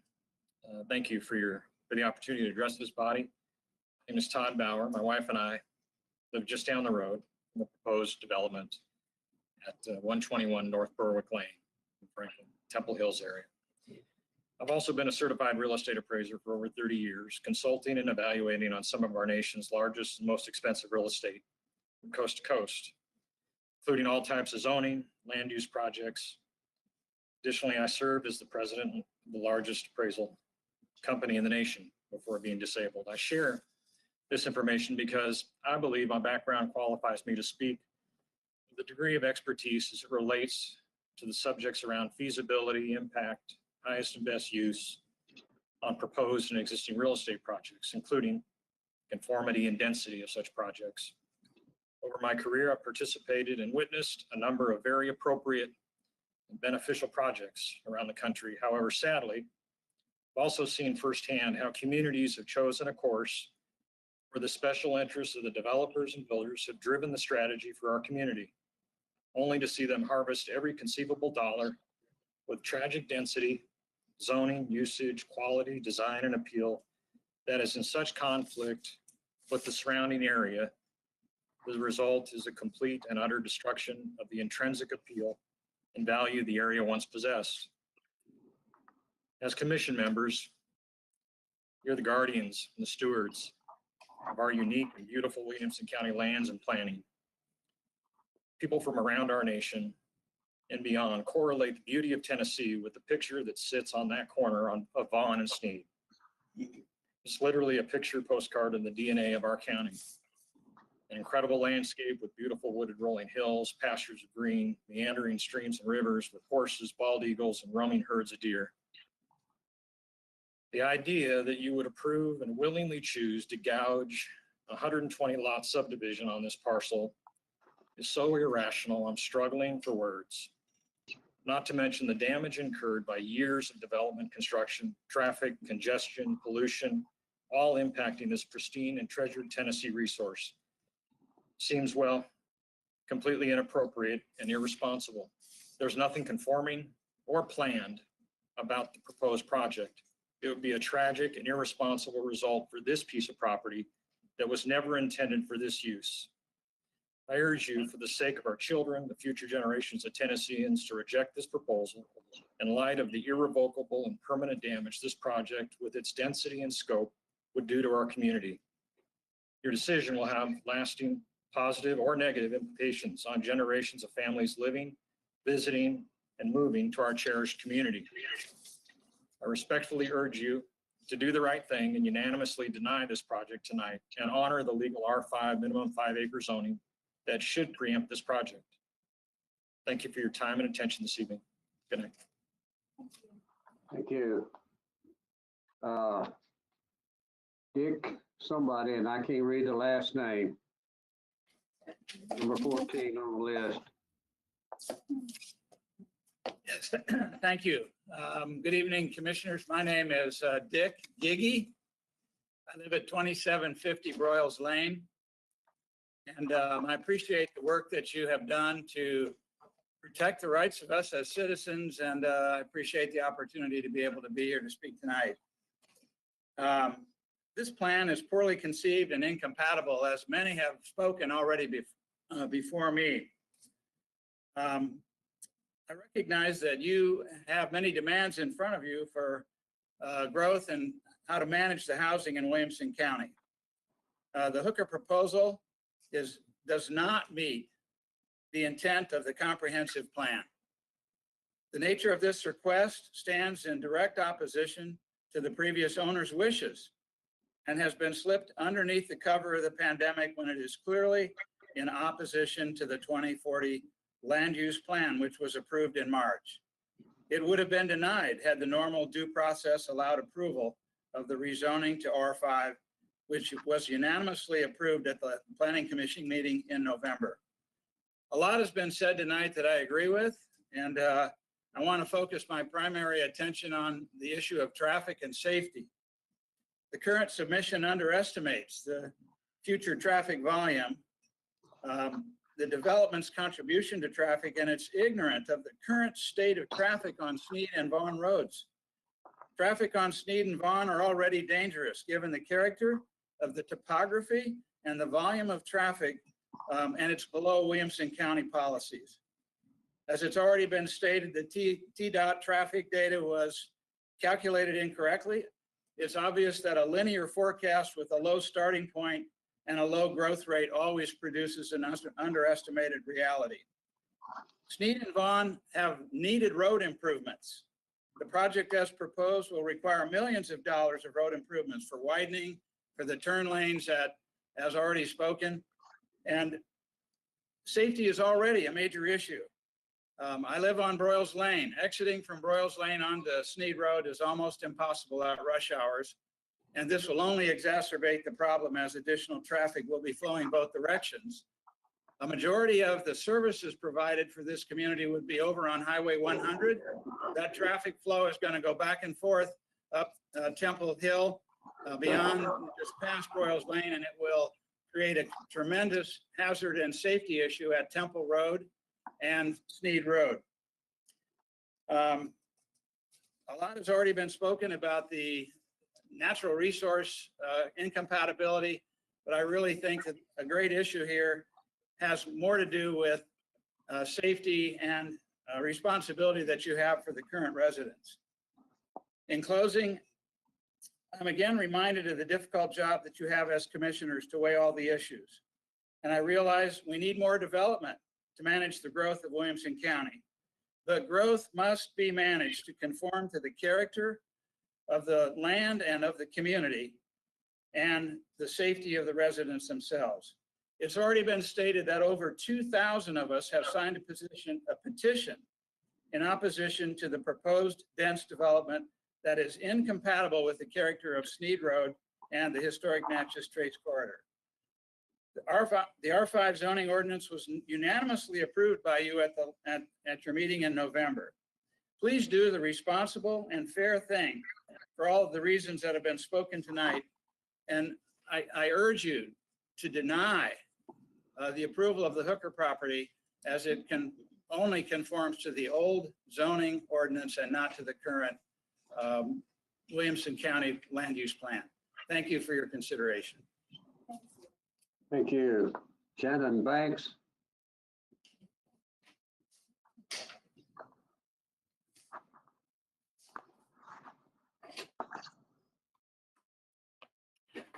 Hi, I'm Shannon Banks. I live at Steeplechase Farms right down the street from the Hooker property. I'm opposed to this subdivision because it will really greatly lower the quality of life for me and many of my neighbors. I was going to speak about traffic like this gentleman just did. He's talking about the dangerous traffic that he has in front of his house. Well, that all continues down Vaughan. It is extremely dangerous for me to pull out onto Vaughan every morning. When I go to take my kids to school in town, I have to take a left on Vaughan to go to Old Hickory Boulevard. There is a stream of cars. I'm seriously going about 60 miles an hour to come over that hill, and it is nonstop. There was even a wreck there a couple of weeks ago, and thank God nobody was injured or killed, but it's just a matter of time, unfortunately. Once all this traffic gets down to Old Hickory Boulevard, which is Davidson County, we are locked. Pre-COVID is a total nightmare. Pre-COVID traffic and traffic now are way two different things. The traffic now is about a quarter of what it normally is, but I'm sure as soon as COVID is over, it's actually going to be worse because now we're going to have Stevens Valley traffic as well.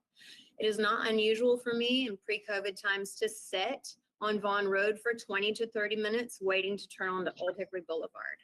Old Hickory Boulevard is a parking lot from Hillsborough Road intersection in front of CPA, across Vaughan, up over the hill at the park. It even goes down Highway 100 all the way back to Innsworth High School. It is a literal parking lot. So it doesn't matter what Williamson County does with Vaughan or any of the lanes. You can add as many turning lanes as you want. We cannot get onto Old Hickory Boulevard, and that is a Davidson County problem. So adding 300 cars to this already dangerous circumstance is really concerning to me. I'm not opposed to growth, but this plan makes no sense whatsoever. It doesn't benefit the community, and it's actually going to lower our quality of life. And I'm not interested in paying higher taxes to cover it as well. If you pass this plan, the community loses, the county loses, my family loses. The only people that win in this situation is the family that has put this farm up for sale. And they're already one of the wealthiest families in Nashville. Please protect my family's quality of life, my neighbor's quality of life. Keep our neighborhood as fantastic as it is now. We all love living there for the reason that we are all good neighbors. It's a beautiful place to live. And up until this point, it has been safe. But if this passes and the amount of cars that are going to be on the road and the amount of people, not to mention it doesn't even remotely fit in with the landscape of our neighborhood, it's just not good for any of us. Thank you. Thank you. Michael Large.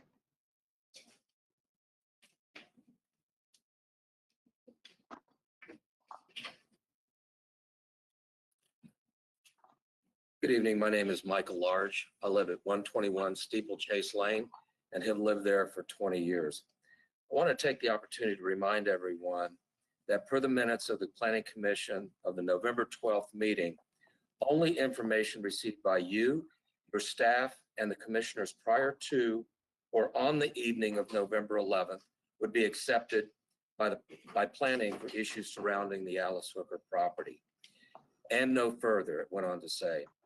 Items referred to on this month's agenda are for both of the agenda items that we're talking about, items 16 and 17. Alderman Williams asked the question that he wasn't quite sure when that information was actually submitted. I have the answer.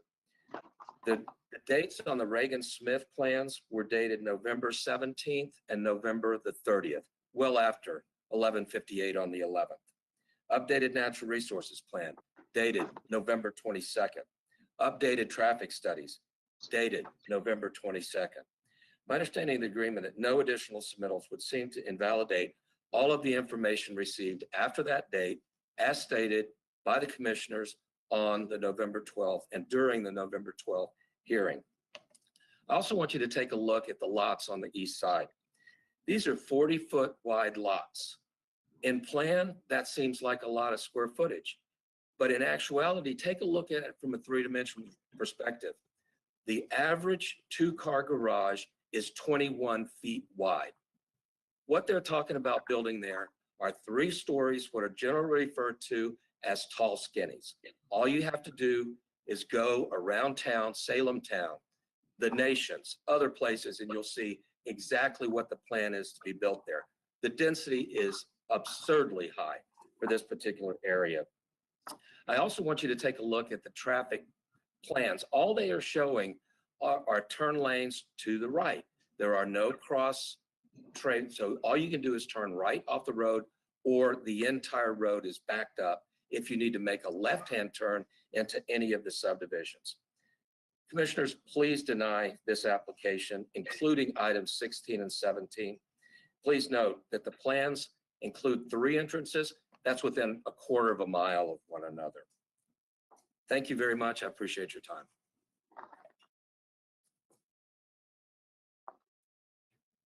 Marquise.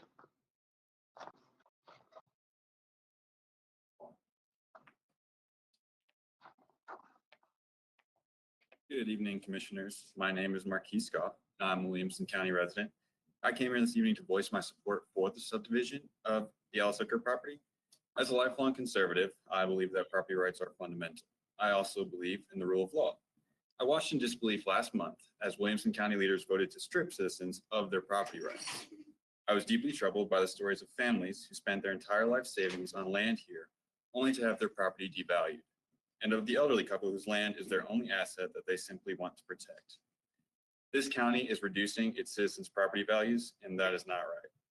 Despite all this, the application in front of you does not ask for any special exception to the new laws. It only asks that you apply the law fairly.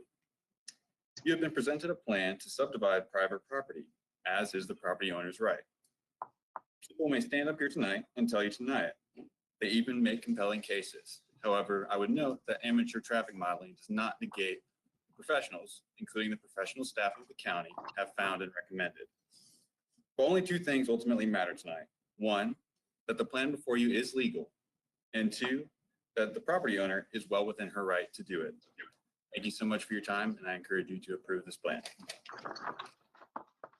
Thank you. Sam Green?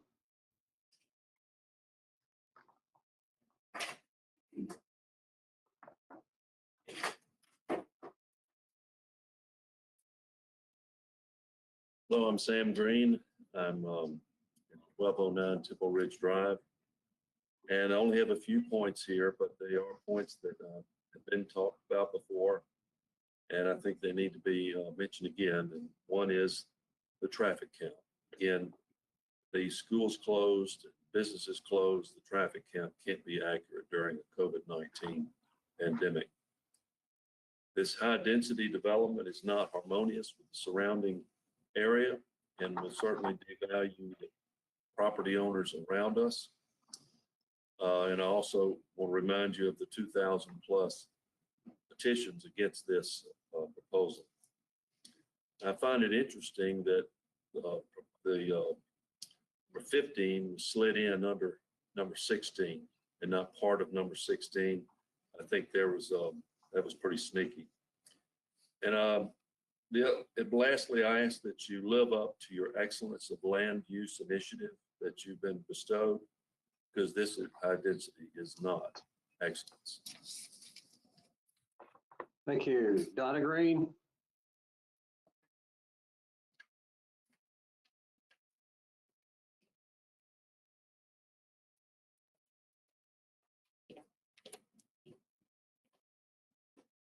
Thank you, commissioners. In September of 1995, Alice Hooker imposed a deed restriction that the land on the east side of Vaughn that she was quit claiming to her offspring not be subdivided into lots less than 5 acres each to run with the property. She died last year. On July 31st, 2020, her offspring filed a release of the property deed restrictions so they could propose and develop a high-density subdivision. None of these offsprings live in Williamson County. Alice is remembered for her love of the land and was honored by the Land Trust in Tennessee in 2019 as one of its visionary leaders. I did not know you could absolve a deed restriction. This is unclear to me. Sadly, I am sure Alice did not know this either. So in her quest to protect the land, it is for naught. This land is incredibly valuable as it sits or divided into the new 1 to 5 plan. The maximum density building of this land devalues everyone else's property and impacts and devastates the natural beauty of the area. I hope you deny the proposal for this, if for nothing else, for Alice's wishes alone. This property diminishes her whole life's work and her wishes for her property. I have seen the eagle myself several times as I've canoed the river. And I live very close by. I meant to mention I live at 1209 Temple Ridge Drive. If indeed that eagle's nest is empty, it is due to the Stevens Valley blasting. I am unclear as to why the first development presented, Article 15, was presented separately from this proposal. It is essentially the same subdivision. Please reconsider and deny that proposal. Please deny this proposal and protect and not penalize other property owners as well as the wishes of the deceased property owners, Alice and Henry Hooker. I am no attorney or public speaker, but it seems to me that if this proposal is passed, it sets a precedence for others to follow. Please deny. Thank you for your time and your dedication to Williamson County. Thank you, ma'am. Shannon Kazakvix. Hi, I'm Shannon Kasakevix. Thank you for the opportunity to speak and for all that you do for the county. As I said, my name is Shannon Kasakevich, and I live at 1065 Von Crest Drive. I've been a resident of Tennessee for 25 years and have witnessed the exponential growth of Nashville and the surrounding areas. I moved here at a time when it was hard to understand why someone would put a mall in the middle of nowhere, i.e. the Galleria Mall. As a resident of Brentwood for 19 years, I've witnessed beautiful and serene land turn into neighborhood after neighborhood, which is why we moved to Laurelbrook in Franklin just a little bit over a year ago. I couldn't stop thinking about how blessed I was to see beauty every day while driving my children to and from school, and all the fun I was going to have with my 4 little boys while we were learning about the indigenous wildlife in our surrounding area.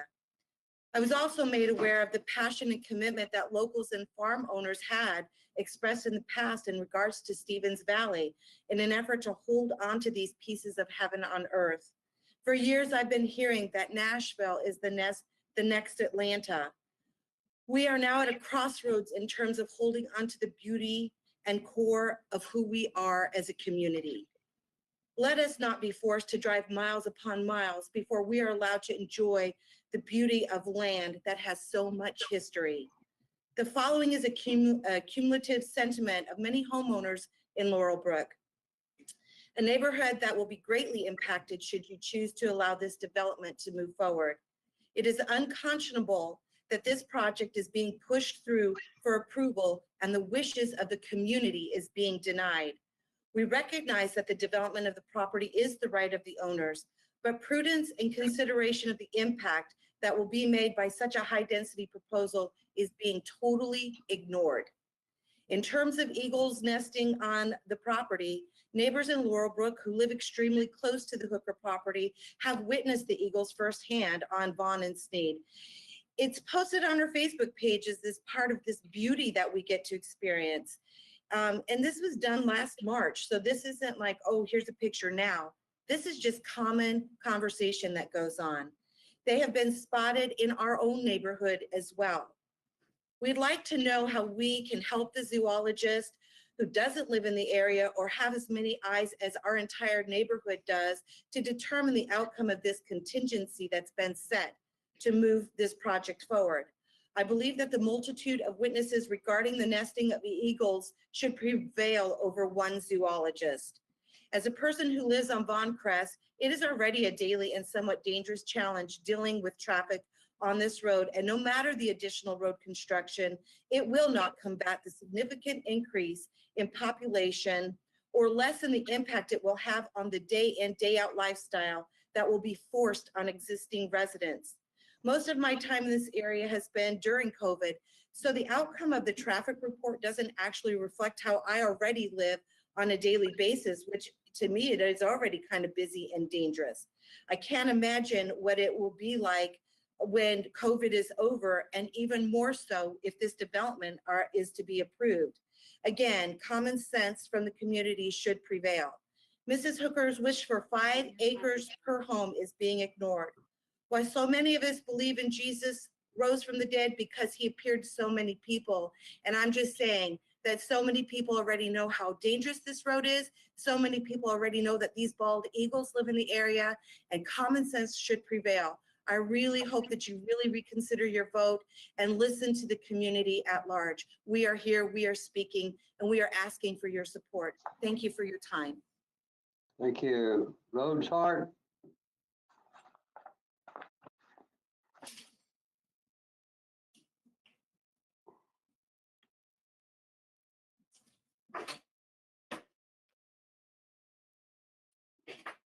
Rule of law and property rights. Hold on just a second.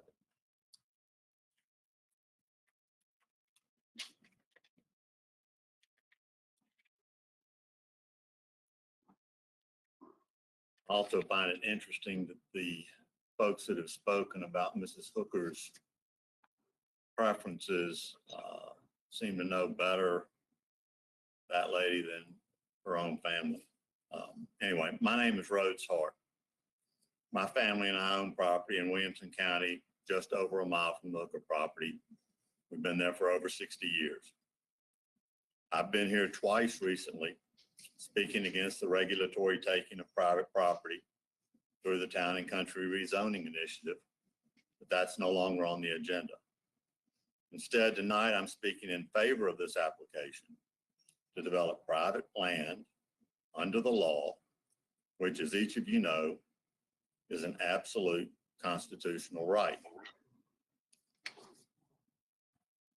According to several experts, this application does in fact meet and exceed all the requirements under the law. Hold on, I gotta switch to my other notes here real quick.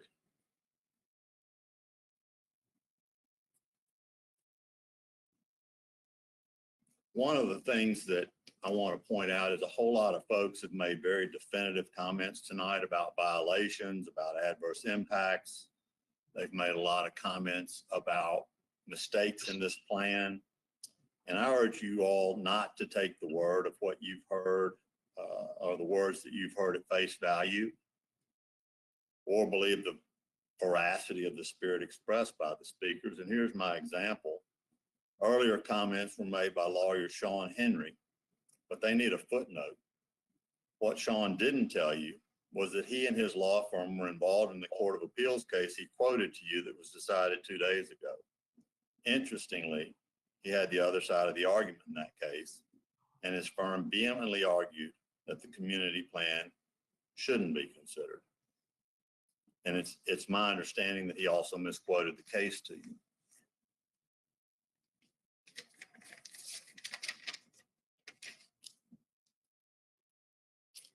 As you all know, this land is surrounded, the Hooker land is surrounded by residential neighborhoods, which you all did approve for development with similar and even lesser requirements. It's surprising that many of the opponents of this project actually live in the same types of subdivisions they're fighting against. Northern Williamson County isn't rural any longer, and it's certainly not outlying. It is suburban, and that's not going to change. This application process was apparently started many months ago. And from an outsider's perspective, it sounds to me like it's been slow walked by the county in anticipation of the passage of this Town and Country rezoning. This does seem a wasted effort to me because given the start date, I believe it's grandfathered. I do not understand, or do understand that a lot of neighbors don't like this plan, and that's their prerogative. I certainly don't agree with the things my neighbors do either, nor do they agree with me. But this is not the neighbor's property, it's the Hooker's property. So your time is up. Give me just 2 more seconds. If the wealthy organizers of this opposition feel so strongly about not allowing this land to be developed, why don't they just buy it, put an easement on it, a conservation easement, and make it a park? I ask you, commission members, to deny this application tonight will end up in a court lawsuit with that will be very expensive, and I'm afraid the county will lose. So as a citizen and taxpayer who will help fund this mistake, I ask you instead to please heed the recommendation of your planning staff and vote in favor of this plan. Thank you.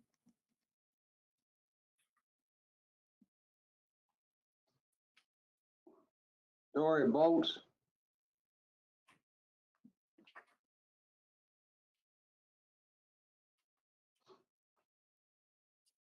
Is this a spot for the camera? Hey, hello. Good evening, Planning Commission. I, like you, have also served for the county.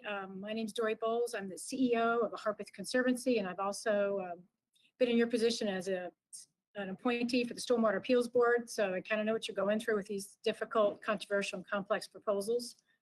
I'm here tonight to basically give you reasons to deny this proposal, and for you also to reconsider your vote on the prior item, because it's basically part of the same development. The Hooker proposal, item 15 and 16, needs to be reviewed in light of, we've heard what happened just 2 days ago with the Court of Appeals, which is very important. It puts the county concept plan at the equal level of footing to consider, which is something that's new to even the staff's work when they were reviewing all of this, even in last week. But we'd like to focus for a few minutes before that Court of Appeals ruling. The fact that our organization, just like all your hard work, we supported your land use plan update. We've spent a lot of time working with the staff and experts on that, and we supported the immediate adoption of November 9th. So let's take a look for a minute at how important it is the way the ordinance works. In order to be able to follow old rules, you had to have a complete application, and that's on a transition rules section 1.08. And that's something that Christy Ransom, your attorney, wrote about a memo about even this morning. One of the reasons to deny this application is what the staff suggested and recommended back on 11/6. The application was incomplete. When you follow the process under section 3.07A2, there's a section that says in order for it to be complete, the staff reviews whether they have enough specific information in order to evaluate the application. And I'm here to speak to you about the waterways and the stormwater rules. So the first several versions of the application did not have the correct stream buffers demarcated. Matter of fact, they were using the state versus the counties. So as the staff was reviewing it, they pointed that out. Specifically, they asked for a field study called a hydrological determination. You need to do that in order to verify whether you can comply with the stormwater ordinance. So my whole point is that you can deny this tonight because the application does not meet section 13.01A on resource protection standards having to do with waterway protection. That specifically says you got to comply with the stormwater ordinance. What's interesting is that the applicant recognized it was incomplete. They said that, their attorney did during the November Planning Commission. And they knew or recognized it was incomplete because the hydrological determination field study hadn't been done. And that was started on November 2nd. This application was first provided, and as Christie's notes point out, was accepted originally September 30th. So there's been a lot of time to get this hydrological determination done. You can also deny this because the, what's it called? The check sheet says no variances. But in the latest review by the staff of the application that was submitted on 11/11, the night before, there are potentially going to be stormwater variances needed because there's still utilities and other things in the stormwater right up with the stream buffer right of ways. That means that this thing does not comply with the major site plan, which means you have to comply with the stormwater regs. So to wrap up, the Planning Commission can deny this because it's not complete. It was not complete on November 9th when the zoning went into effect, and that is very important. Lastly, how am I doing? Okay?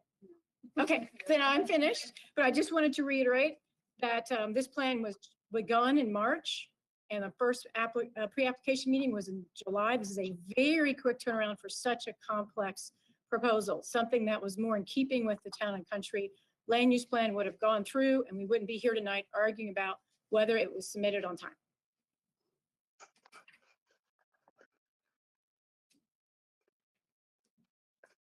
Thank you, ma'am. Jerry Rainey.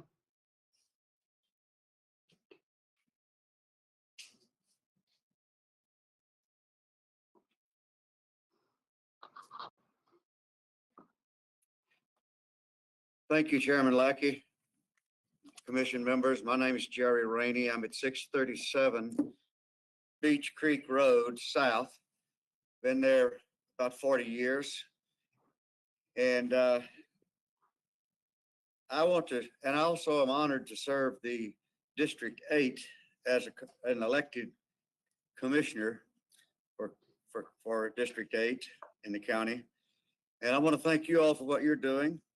And I want you to, basically, I just want to say, I've been sitting here listening to all of the information that's been shared with you. And as a resident up there near this place, 2 or 3 miles away from it, I'm also concerned about the safety, the traffic, the log jams, and it's going to get worse because we're right now in a slow period of time.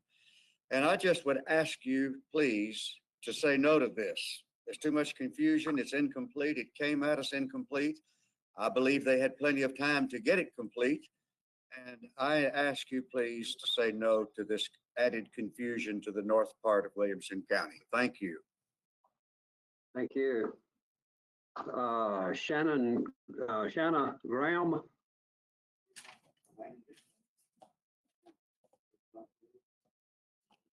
Good evening, commissioners. My name is Shauna Graham. I live at 1108 Sneed Glen Drive, And I would like to echo the concerns of many of my neighbors today regarding this proposal. And I do want to say a few more words about this faulty traffic study that was submitted. I'm no professional traffic consultant, but I can read and do math. And I can tell you this study used outdated information and flawed information and is heavily biased in favor of the applicant. The methodology does not use appropriate assumptions to capture the true current demand or give accurate predictions for future demand for our roadways. However, if we ignore that and just assume that everything in that traffic study is 100% accurate, it still doesn't negate the fact that their mitigation strategy is simply insufficient.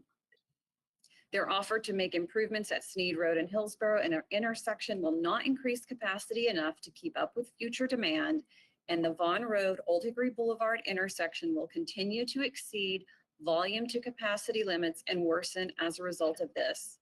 This traffic study essentially said the roads are already overcrowded and this isn't going to make it all that much worse in the grand scheme of things.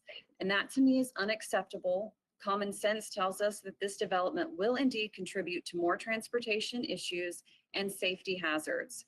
According to the Williamson County's 2017 Comprehensive Traffic Strategy, over 40% of all new subdivisions since 2000 have been required to decrease their density regardless of what the underlying zoning ordinance allowed, because the developer's plans to mitigate traffic capacity issues were not meaningful or effective. This situation is no different. This planning commission is under no obligation to approve this proposal simply because the applicant was able to string together a last-minute haphazard application to avoid new zoning restrictions. This is not a conservation subdivision, no matter what they want to call it. I support the rights of property owners to develop their land and reap the benefits of that investment. However, it's also our rights as neighbors who will suffer the consequences of these decisions to push back when it's gratuitous and illogical. And if this proposal is anything, it's gratuitous and illogical. I respectfully ask that you use your good logic and deny this application as it violates all the goals for the Comprehensive Land Use Plan 2040. Thank you. Thank you. Michelle Shaw, I guess.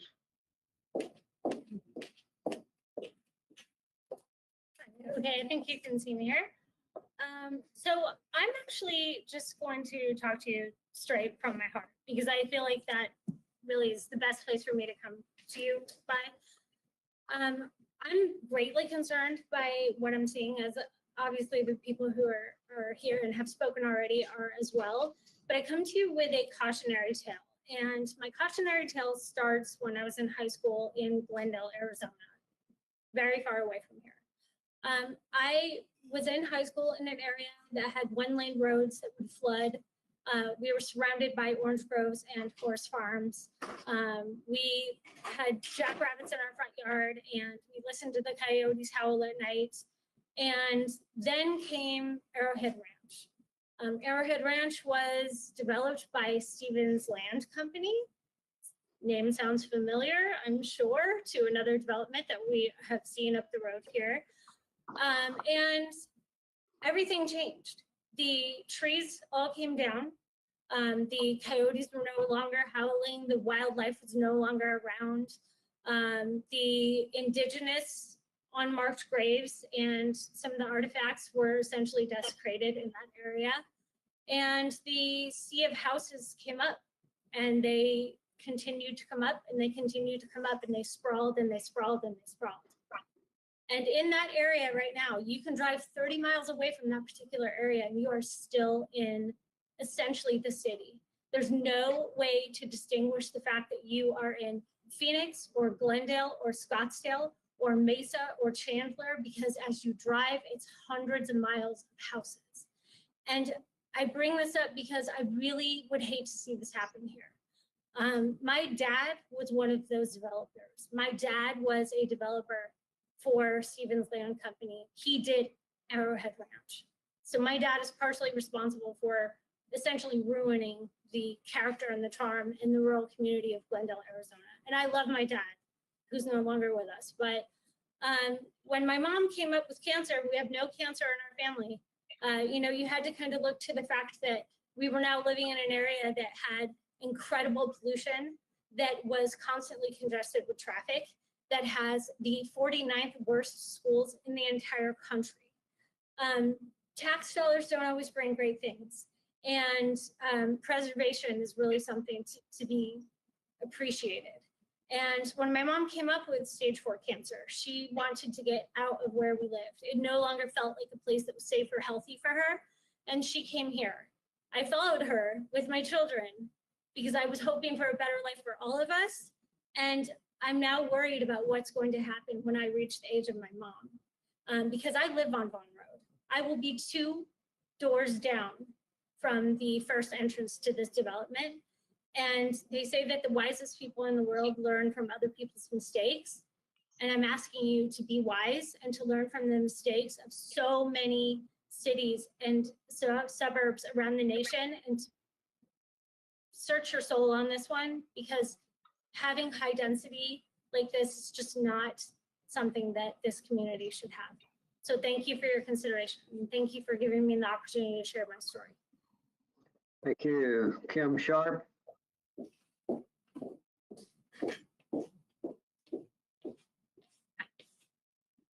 Guess we just talking.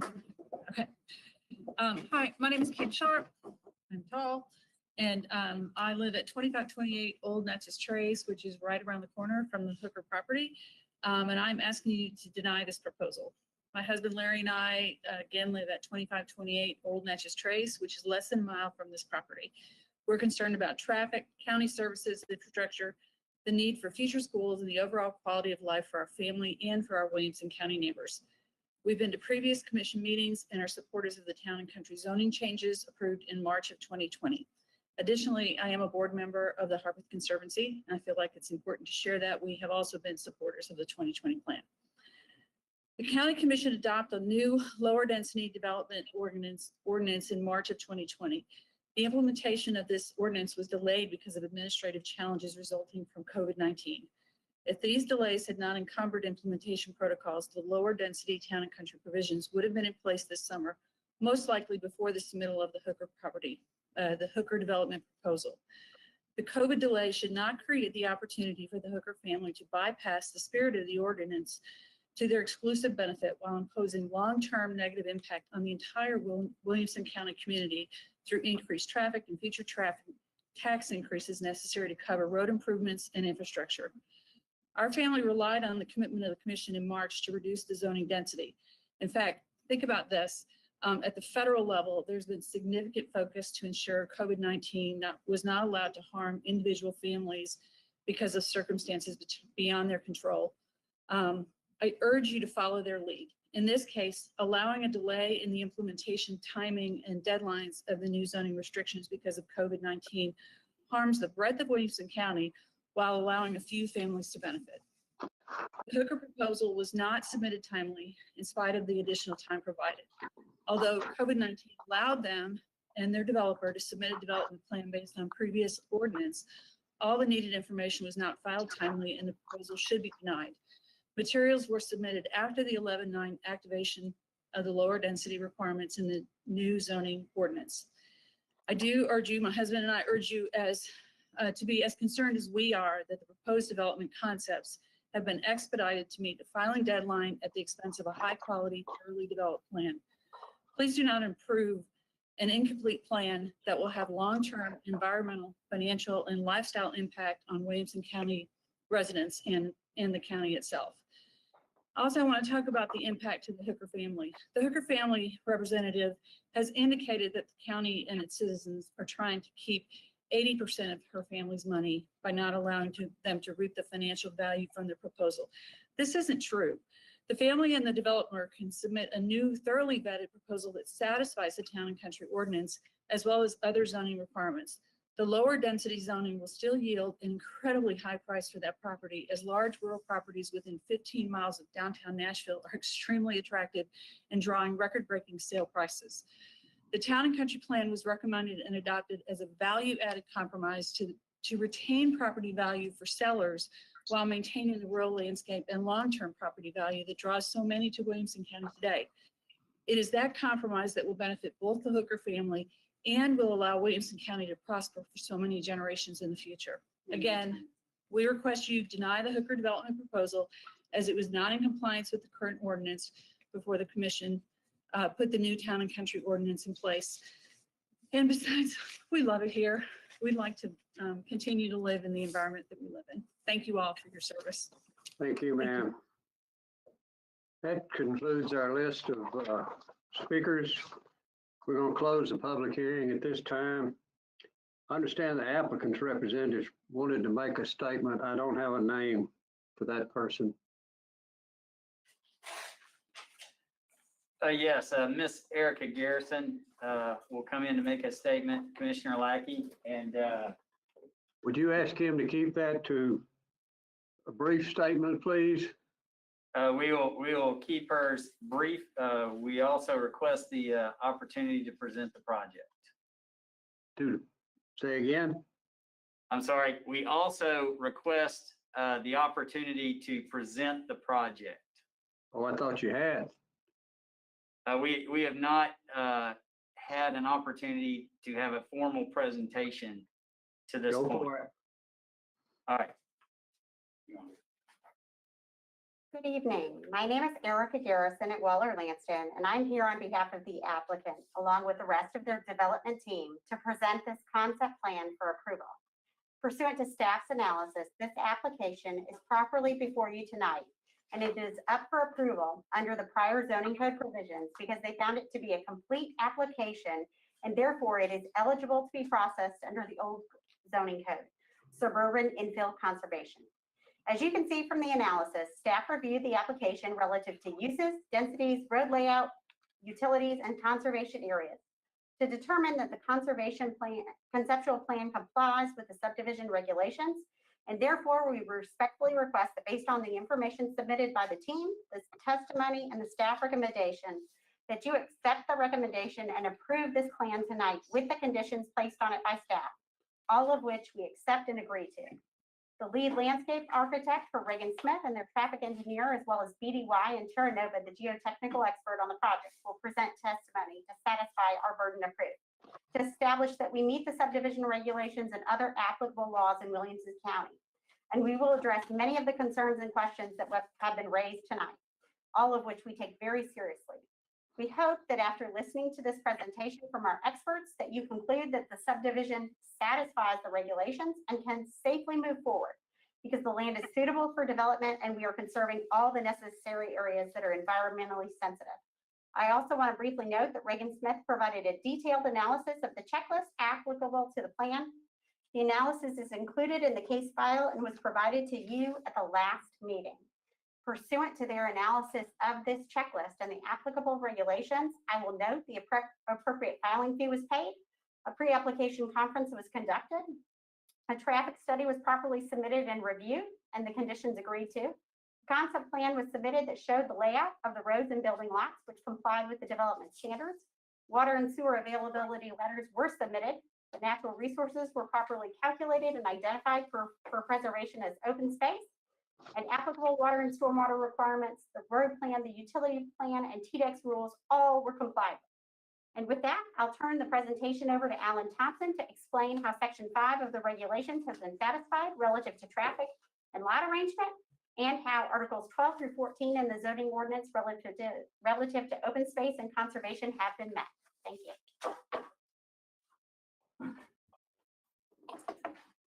Thank you, Commissioner Lackey. I will share my screen if allowed.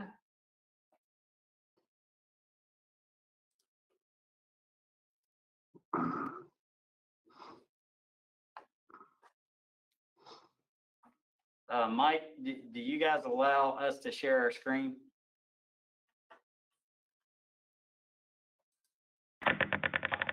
We do, Alan. Floyd, are you on here? Do you have the ability to make Alan the presenter?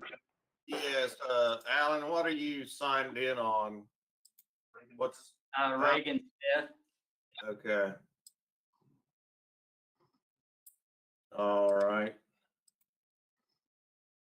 You got it. Okay. I think I'm sharing my screen. All right, share. All right, I'm gonna pull up the PowerPoint here. If you'll bear with me, I appreciate it. And that will use this one. All right, how is this?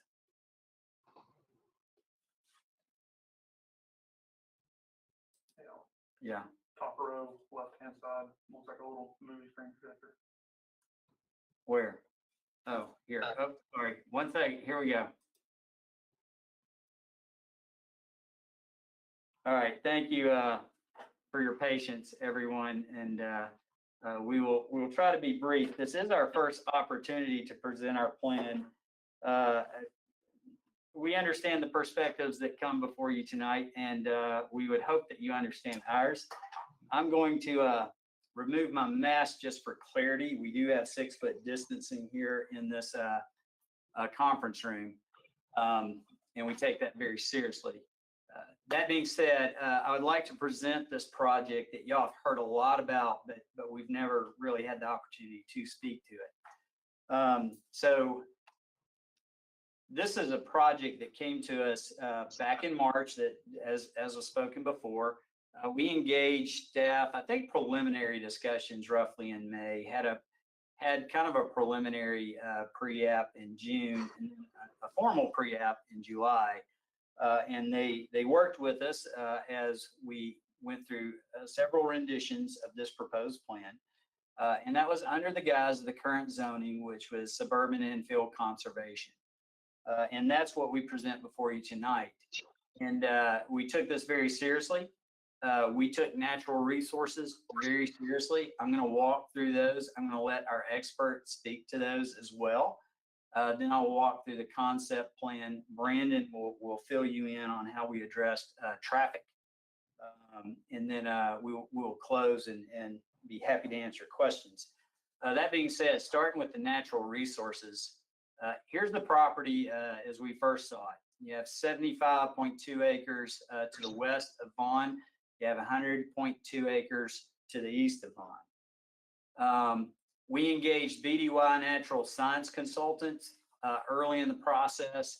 They provided a regulatory constraints analysis that assessed the waterways on the site.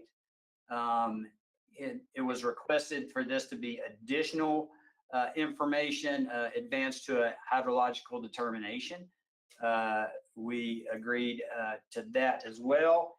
And the hydrological determination, which has since been confirmed and approved by TDEC, was done by BDY and turned in on November 11th. This is the hydrological determination. It minimized some of what were considered more streams previously. There were wetlands added, a wetland area right here along Bonds Road, of which we made sure we had the appropriate buffers along all natural waterways, including wetlands, and that we pulled all utilities and easements outside of those particular buffers. So this is where we ended up. We looked at the different streams and drainage areas that you see here. You see a small farm pond here on the east side. You see this is what was determined as wetlands along Bonds Road. And you didn't see a stream that runs just along the southern property and down to the Harpeth River here. For context, the 7-lot subdivision that you looked at was this partial right here, just to give you an idea of its relevance in the big picture here. In addition to identifying the FEMA floodplain, we field run the 100-year floodplain. That field run floodplain is the dashed dark blue line that you see here. It actually is closer to the Harpeth than that of the FEMA floodplain. The slopes, there were considerable slopes here. We wanted to make sure that we appropriately addressed those. The greater than 15% slopes are yellow, the greater than 25% slopes are red. You will see a purple area up here. That is a hilltop, and it falls under the hilltop preservation.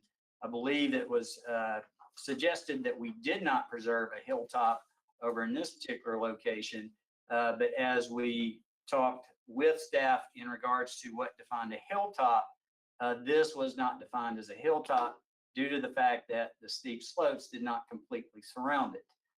So the hilltop required to be met was met immediately over here to our far east side. Soils were very important. So we looked at the USDA soils map.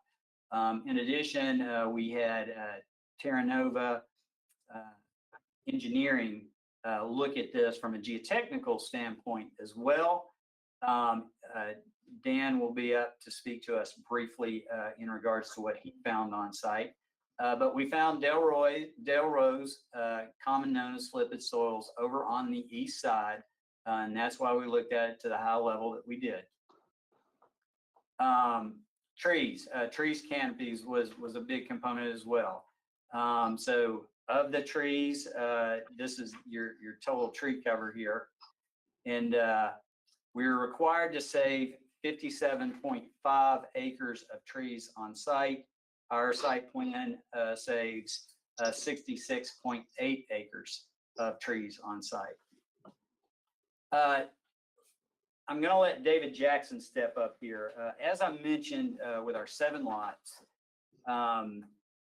while we were going through the public hearing back in November with this information that hit us both from the trace and both from the bald eagle's nest, we take that very seriously, both as planners and professionals.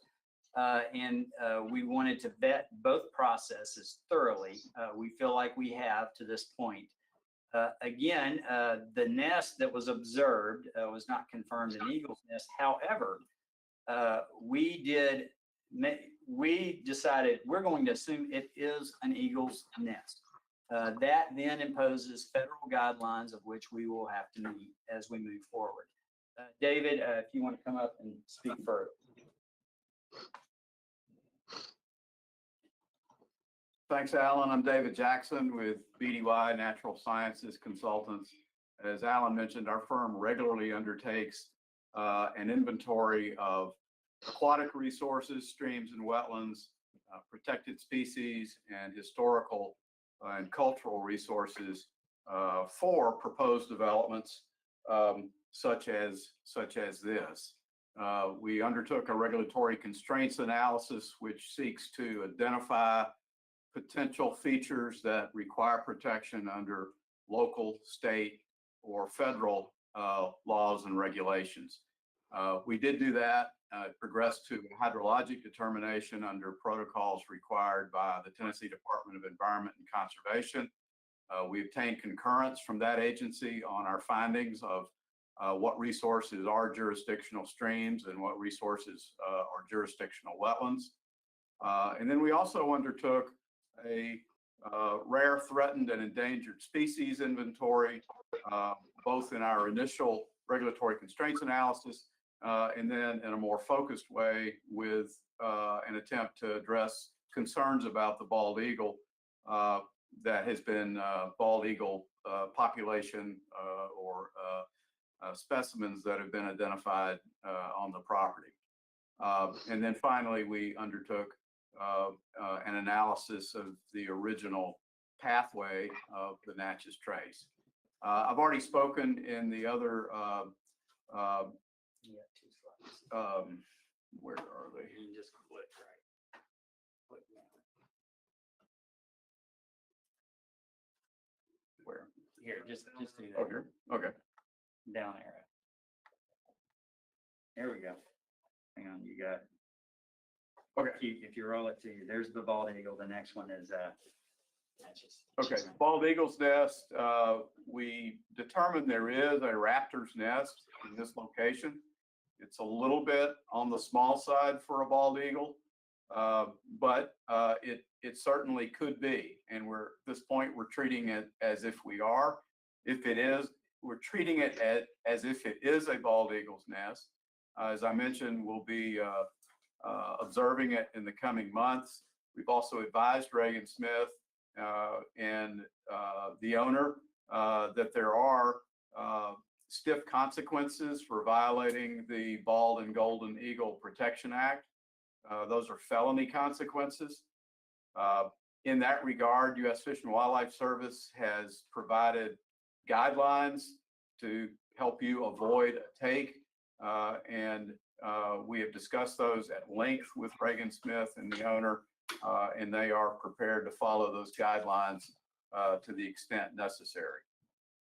Similarly, with the Natchez Trace routing, we focus particularly on the Natchez Trace from its route from Forest Home down on Hillsborough Road through the Old Town area up along the Harpeth River, what's now the Old Natchez Trace Road, to where the Old Natchez Trace Road intersects with Sneed Road. Thank you, Alan. And then did research to where it extended from there. We found that it crossed the Harpeth River in the vicinity of the Sneed Road Bridge, and then cut diagonally across the current Curry property and joined up with Vaughn Road. From Vaughn Road on, interesting, it goes up through Percy Warner Park near the steeplechase and extended to what is now Vaughn's Gap at Highway 100. This analysis was interesting in that, as you might predict, the trace, as indicated by the National Park Service, generally followed topographic features that avoided escalating precipitous climbs and drops in elevation, which is what you would do, again, if you were on foot or on horseback. We took information from those old maps, we rectified it in a geographic information system, and we found that it largely complied with the current day Vaughn Road. It has been suggested that there may be a remnant of the trace just immediately east of Vaughn Road. That is, I would add, not in an area in which disturbance is planned or any kind of development in that portion of the Hooker property. Thank you, David. In regards to the soils, that's very important to us as well. There are steep soils that we want to make sure we address them appropriately, not just for the natural resources, but good construction practices.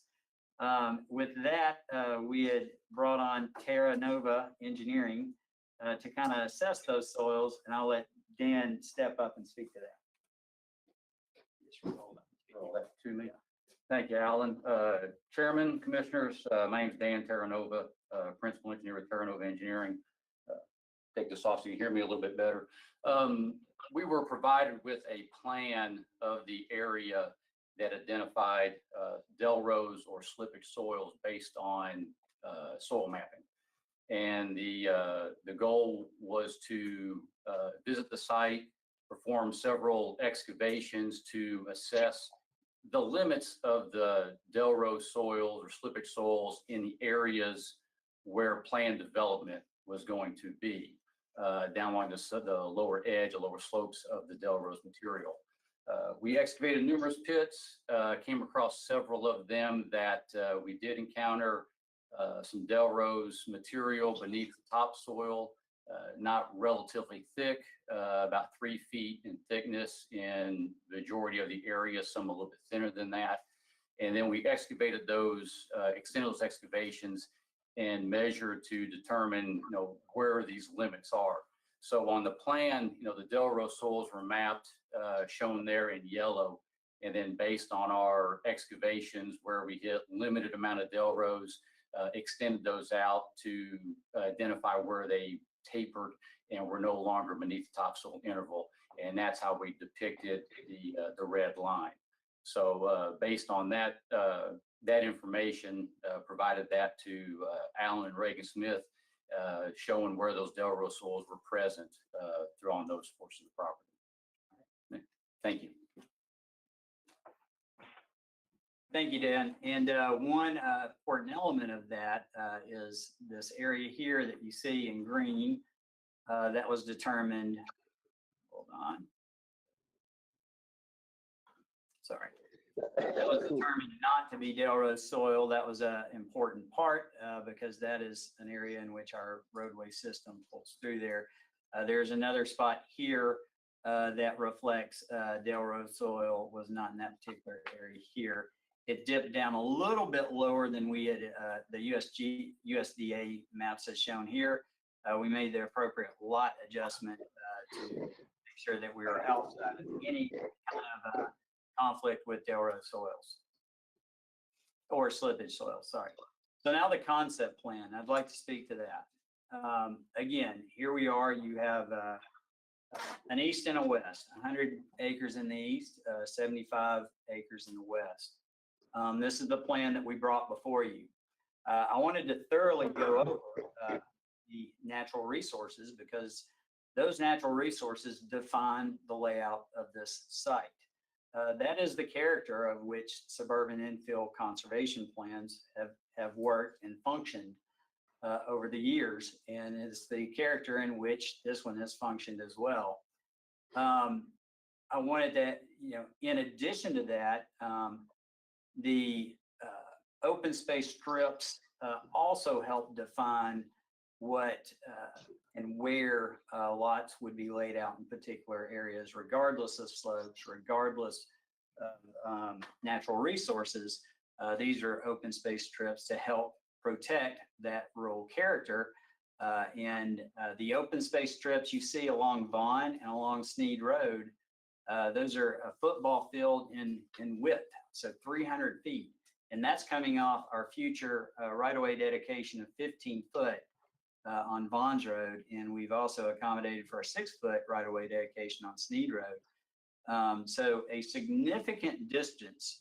As you're driving down Vaughn Road here, you're going to have a football field distance to each side before you see any sort of development.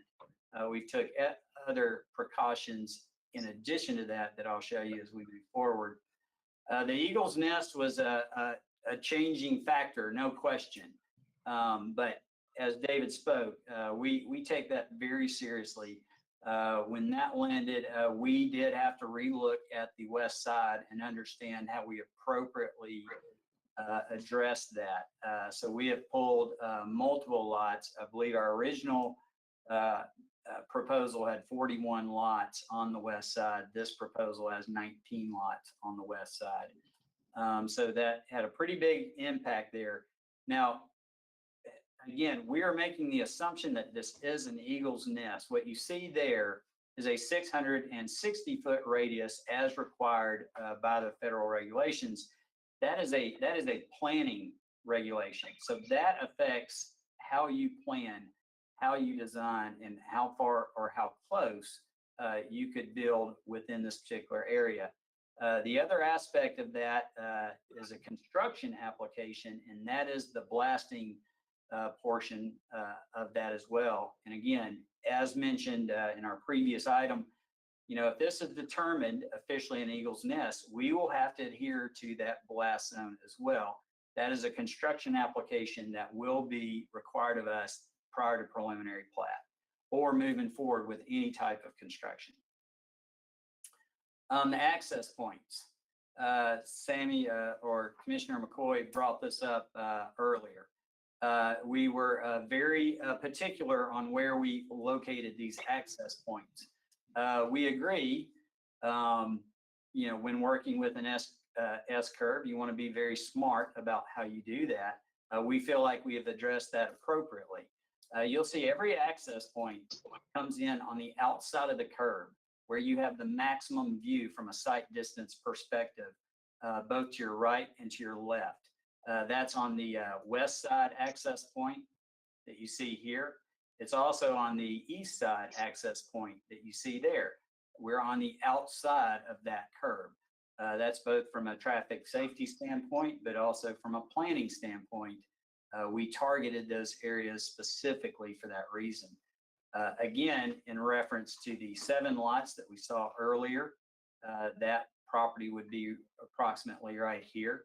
That access point would be another 600 feet, approximately in this range, with long visibility all the way to Sneed Road and at least 600 feet to 2 football fields worth of length in visibility to the north.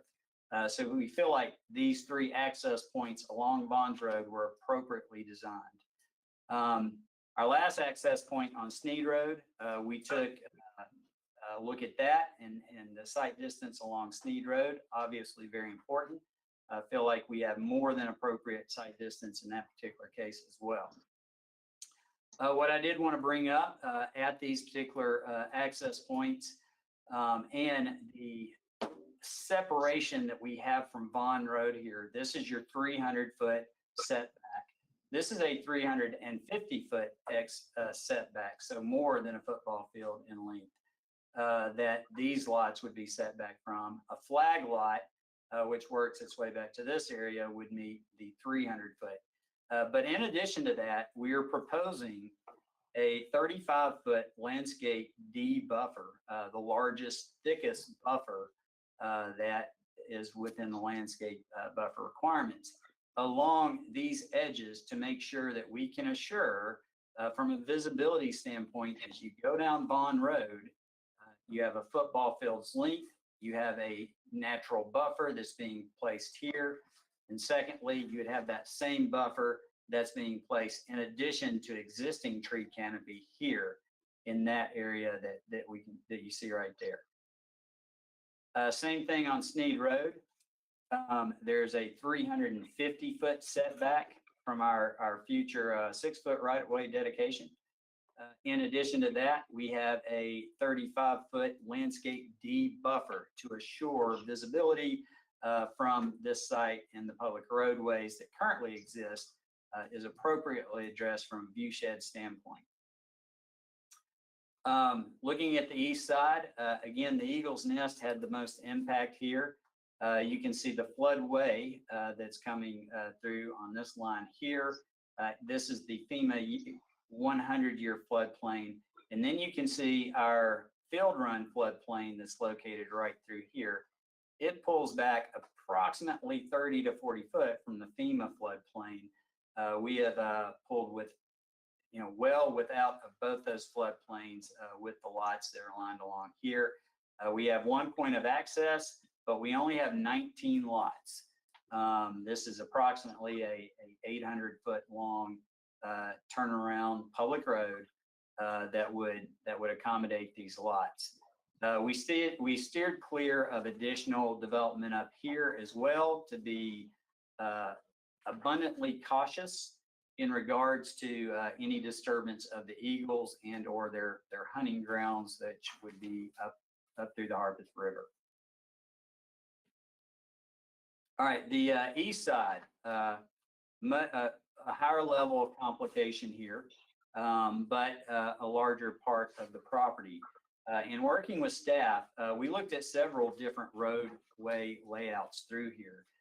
It was very important to have a connection that went all the way from Sneed and gave you a second connection onto Bonds Road so that you didn't have a single way in and out, both from a circulation standpoint, but also from a fire and safety standpoint and accessibility. It had been mentioned to us that our lots are 40 foot wide. That we have a few lots that are 40 foot wide. We do have a small alley section that is located right here. Approximately 17 of those lots would be 40 foot wide. They would be accessed by alleys and front streets that are lined with sidewalks to each side. All the streets throughout both developments, both east and west, there's a 50-foot right-of-way that will meet the county standards, and we'll have an additional 5 foot outside the right-of-way in an access easement, a public sidewalk that lines all streets. The average lot size that fronts the lot beyond the 40 foot are 60 foot minimums. And then some of the lots that we see along this area, along Helms Ear, is roughly 65 foot and larger, depending on their lot and their location. You can see an irregular lot layout here that kind of stands out. That is pulling away and making sure that we are being appropriately addressing any kind of slippage soil that could be in that particular area. It was also mentioned, you know, we have a lot of critical lots here. The critical lot is a backup safety approach in which not only do we have to pull a permit for the development of the site, each one of these lots have to have a critical lot plan specifically engineered to make sure we are addressing any sort of natural resource, whether it be a slippage soil or anything else grade related. That is put there as a backup requirement by the county, but it's another level of review to make sure that we are executing this appropriately. So again, out of caution, we made sure that we tagged every lot that would be questionable in regards to meeting that critical lot need. In addition to the east side, you see the 300-foot setback strip here. I'm sorry, open space strip here, 350-foot open space strip here.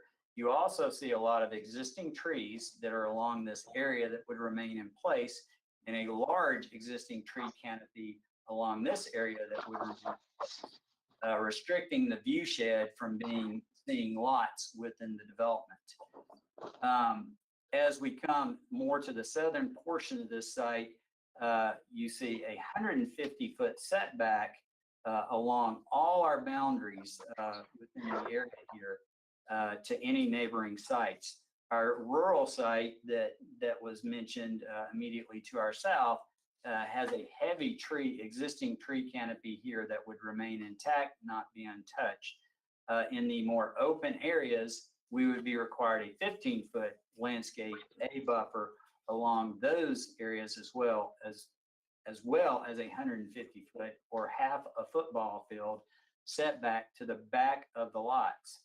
An additional component that I wanted to bring up is we were requested to prevent this from being a cut through, so to speak, to come up with traffic mitigating, or I'm sorry,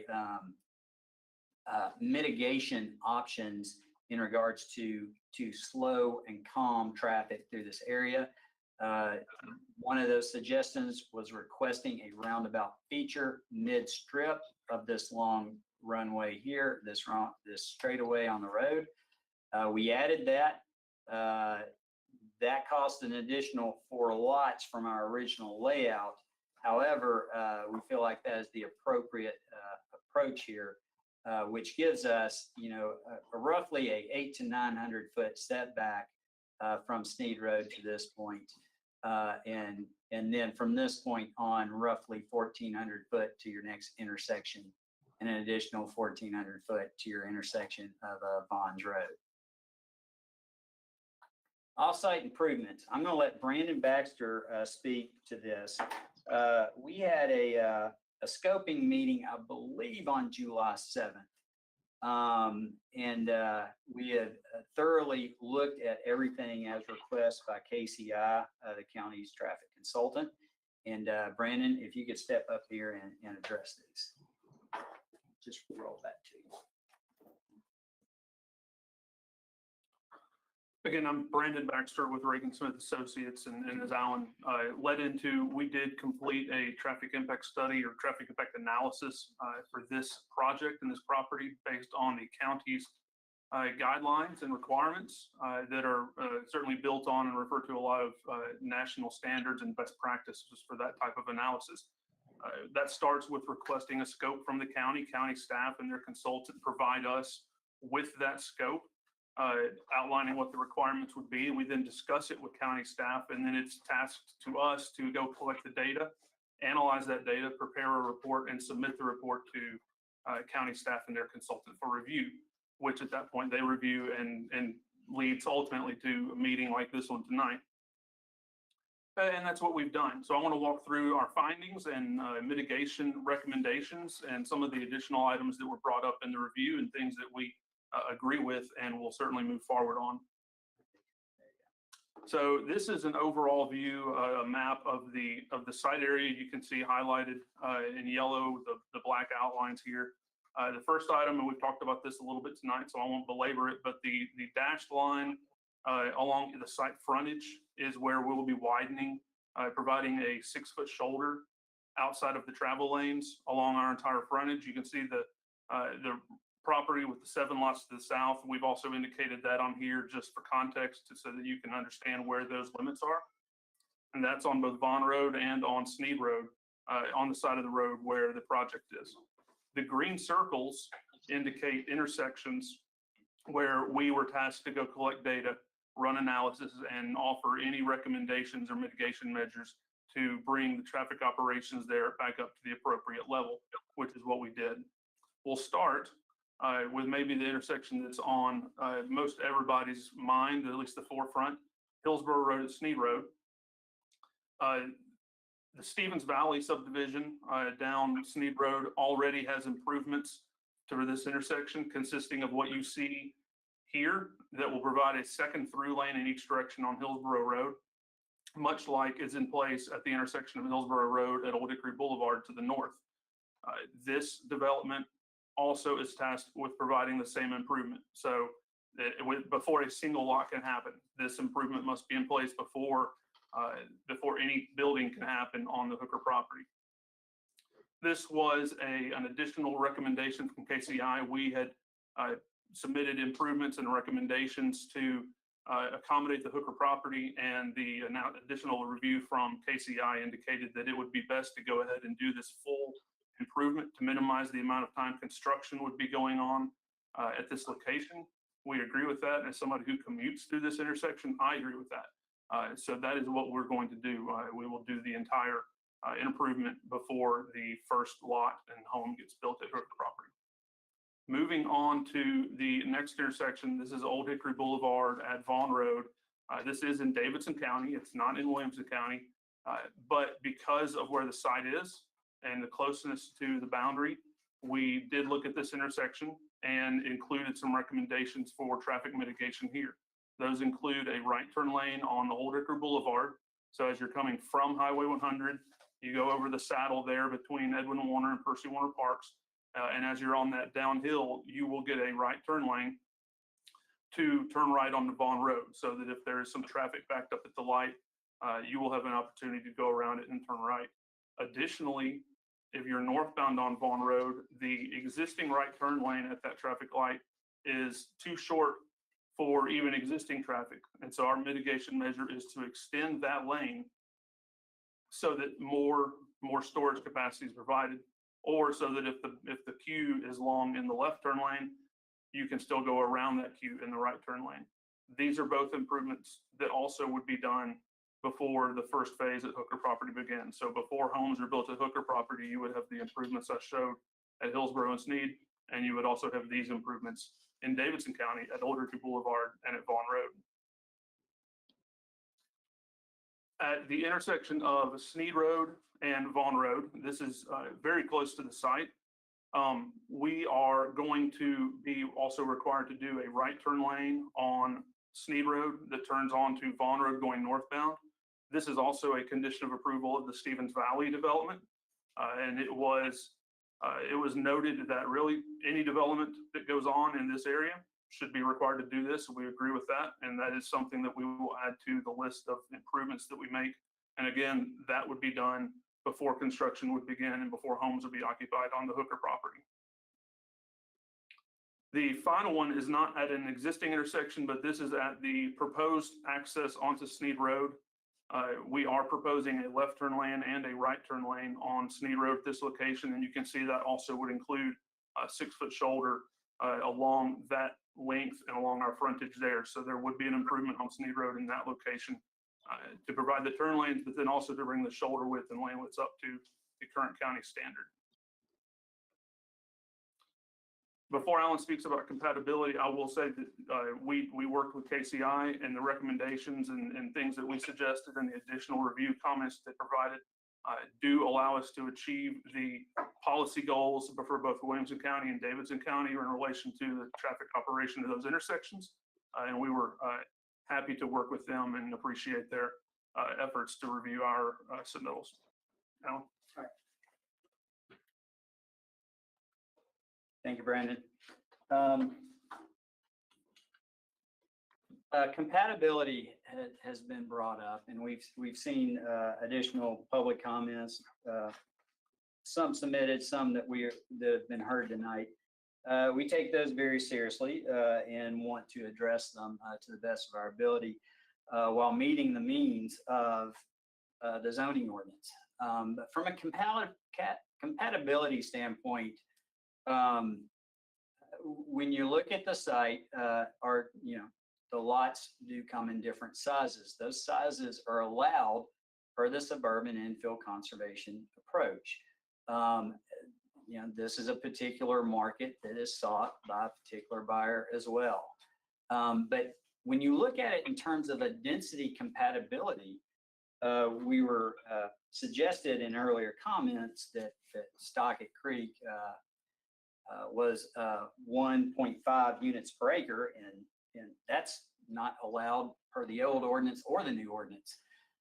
So we looked at this basically from our own assessment here, and Stockett Creek is approximately 82 acres and it's got 61 lots. So it's about 0.74 lots per acre. Not a dense community, but 0.74 lots per acre per our estimations. We further looked at Laurel Brook.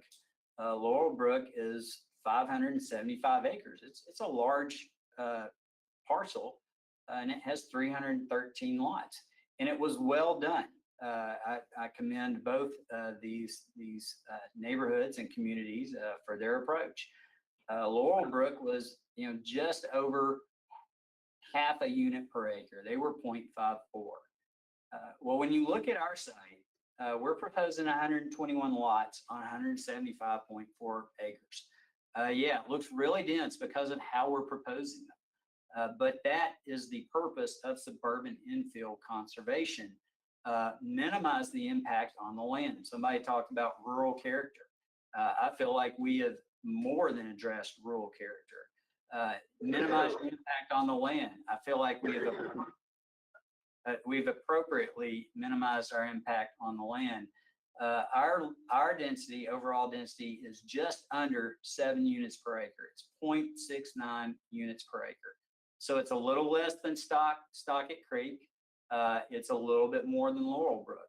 But I feel like from a compatibility standpoint, that fits within the area of which we're looking at this site.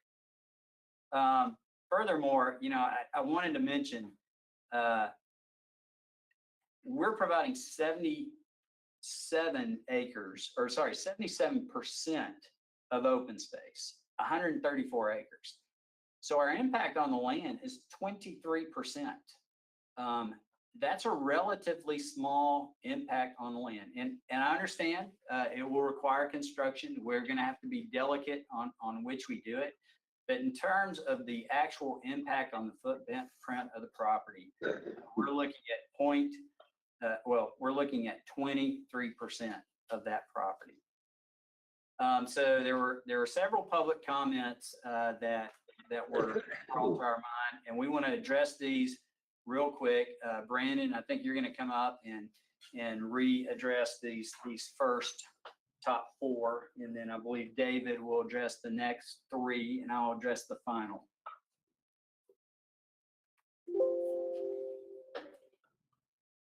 So there were, as Alan noted, several comments that we heard at the public hearing last month. Several of those are echoed again tonight in the public hearing we just heard. And we do want to go through those and make sure that we address them. So the first one is the traffic study valid if it's performed during COVID? And I'm going to go ahead and I'm going to combine that with the second one for how did you account for COVID? Because those really speak to the same thing. The first one, I would answer yes, the traffic study is valid, even performed during COVID. What we did was, first, we started with a discussion with county staff and consultant about acknowledging that situation and discussing and vetting how we would address that. We landed on a data-focused, an information-focused method of doing that. We collected traffic data from August of this year to measure what is currently on the roads. We also went back and we looked at what was on the roads last year, the year before that, looking at what TDOT discounted for the many years before, going all the way back to 1985. And we established a growth rate into the future based on the last 10 years of traffic growth around the site. And then specifically for COVID, as part of a separate process, we compared what we counted in August 2020 to what TDOT counted in 2019. And we increased what we counted in 2020 by factors to normalize it to what would have been expected on the roads in 2020 had this pandemic not fallen upon us. That approach was certainly, as I mentioned, was data-driven, based on information. We wanted to do something reasonable, a reasonable approach, which that was something that was logical and sound, which I believe both of those to be. The third bullet here, how will you handle volumes on Sneed and Vaughn safely? As we've already discussed, the existing lane widths and shoulders on Sneed and Vaughn, the lane widths 10 to 11 feet, shoulders, as Mr. Murphy commented on the previous item, 1.5 feet in that range. The county standard is 11-foot lanes and 6-foot shoulders. And we'll be providing that 11-foot lanes and 6-foot shoulders on the development frontage, wherever there is frontage for the development on that side of the road. We're also proposing turn lanes on Sneed Road at our project entrance, because that does meet the criteria that's used to determine whether or not turn lanes are warranted based on need. That warrant was satisfied for that location, so we are providing those. And then also on Sneed Road and Vaughn Road, the improvements of the right turn lane at Sneed Road and Vaughn Road, the improvements to the intersection of Sneed Road and Hillsborough Road certainly also help to handle some of those volumes and mitigate not only this development's impact, but also the impact of other developments and of existing conditions in the area. The fourth bullet, and the last one that I get to address, is can you commit to making improvements before the development is operational? Our traffic study findings actually indicated that that was necessary. We did need to have those improvements before the development were operational. The county concurred with that, and if that is going to be a condition of approval, we will have to have approval of plans at preliminary plats. We would have to have those development or those intersection improvements in place at final plat. And we are in agreement with those things. So yes, that is a commitment that we have suggested and that we will make.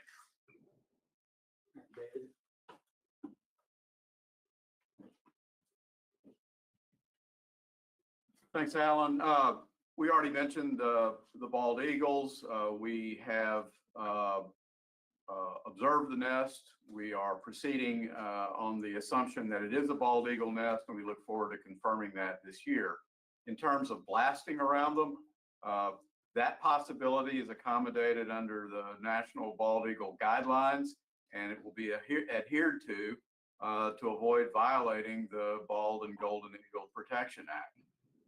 So we will continue to develop data on this, but as of right now, until proven otherwise, we assume that the eagles are using this nest and that they need to be protected in compliance with the guidelines.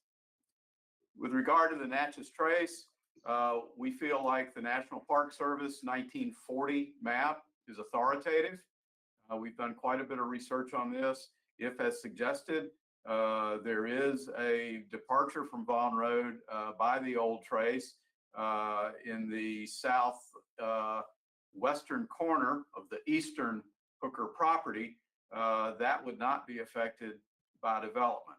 I might also add that any Corps of Engineers Clean Water Act permits required for this development will undoubtedly include an inquiry by the Corps of Engineers and the State Historic Preservation Officer into this issue. So this is not the last word on that, but we look forward to, again, complying with all necessary regulations. Alan? Yeah. Oh, the Harpeth, yes. The Harpeth River is an exceptional Tennessee water. It has special protections because of that status. There also is ample, as Ms. Bowles mentioned earlier, there's ample county protections in the form of stormwater ordinances, as Mr. Heflin will inform you, as well as Tennessee Department of Environment and Conservation requirements for stormwater management and control, as well as peak flow coming off of developed surfaces. So I think the impact to the Harpeth would be minimal, so long as all of those provisions and regulations are complied with, which is certainly our intent. Alan? Thank you, David. I'll take these remaining four. How is runoff handled from the east of the development? All stormwater will have to meet county standards. It will have to be detained. It will have to be cleaned before it leaves our site to meet those standards. Staff has mentioned in their approval that this is a concept plan, and if it means loss of lot to accommodate changes to the layout or whatever that might mean in regards to storm drainage or other things to appropriately address this from a construction document standpoint, then that is the way it will be. We understand that. When we get to a construction level, again, this is a concept plan. When we get to a construction level, we will look at this at a higher, greater detail. Right now, we, from the east side, we look to collect storm drainage through a road system in both at ponds towards Sneed Road and ponds towards Bonds Road. When I say ponds, I mean detention ponds and water quality applications there to address that before any of that leaves our site. Addressing view impacts on Laurelbrook. Laurelbrook is immediately to our east. Our lots along a particular gap over there is 150-foot setback to the back of our lots. We have an additional 15-foot landscape buffer easement required of us along the length of that property. There's existing vegetation on Laurelbrook's side, but in this one particular case, it is more of a field. So we will be very sensitive to that and make sure that that is appropriately addressed. How does this impact schools? We have communicated with Miss Allison Nunley of Williamson County Schools.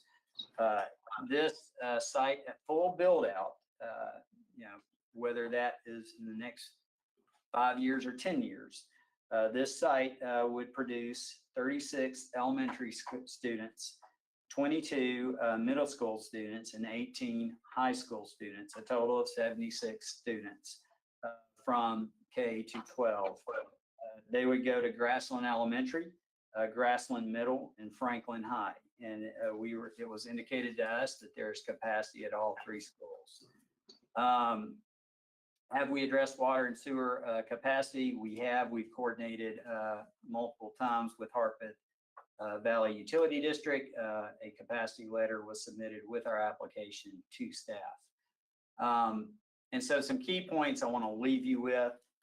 And I'm gonna have to read those. Sorry, part of my screen is being blocked by pictures of you.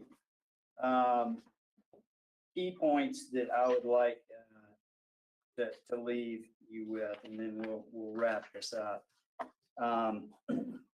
Again, the trees required to be saved were 57 acres. We've saved, I'm sorry, yeah, 57 acres. We've saved almost 67.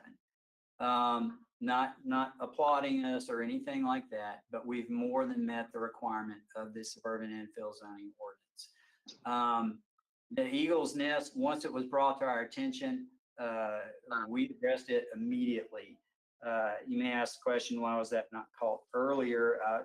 Both from field view in field visits from BDY's standpoint, trees were leafed at that time, and it certainly would not have stood out.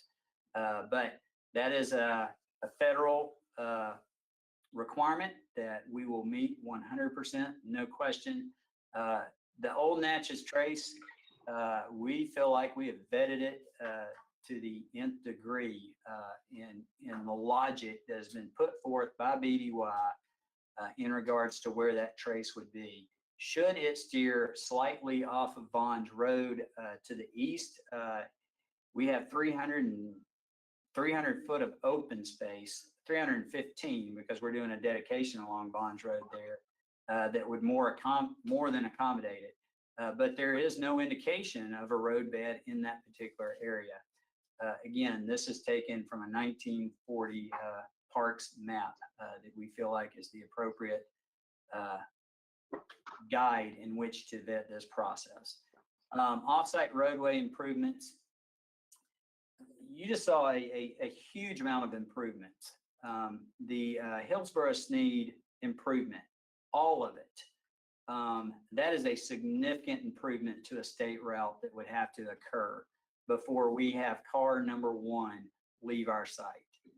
The improvement at Vaughn and Old Hickory Boulevard, those improvements would have to be made before a car leaves our site. The improvement to our entrance on Sneed Road with a left turn lane, the improvement of a right turn lane from Sneed going on to Vaughn, all those would have to be in place and made before the first car leaves our site. These are significant traffic mitigation applications that are put in place to accommodate growth. We've appropriately reviewed that with KCI, the county's traffic engineer, and feel like that is a mitigation standard that is extremely high for a development of this size. We completely understand it, but it gives the county surety that the time one of our cars hits the road, these improvements will be in place. Compatible with area communities, it was suggested that we were shoving this into the middle.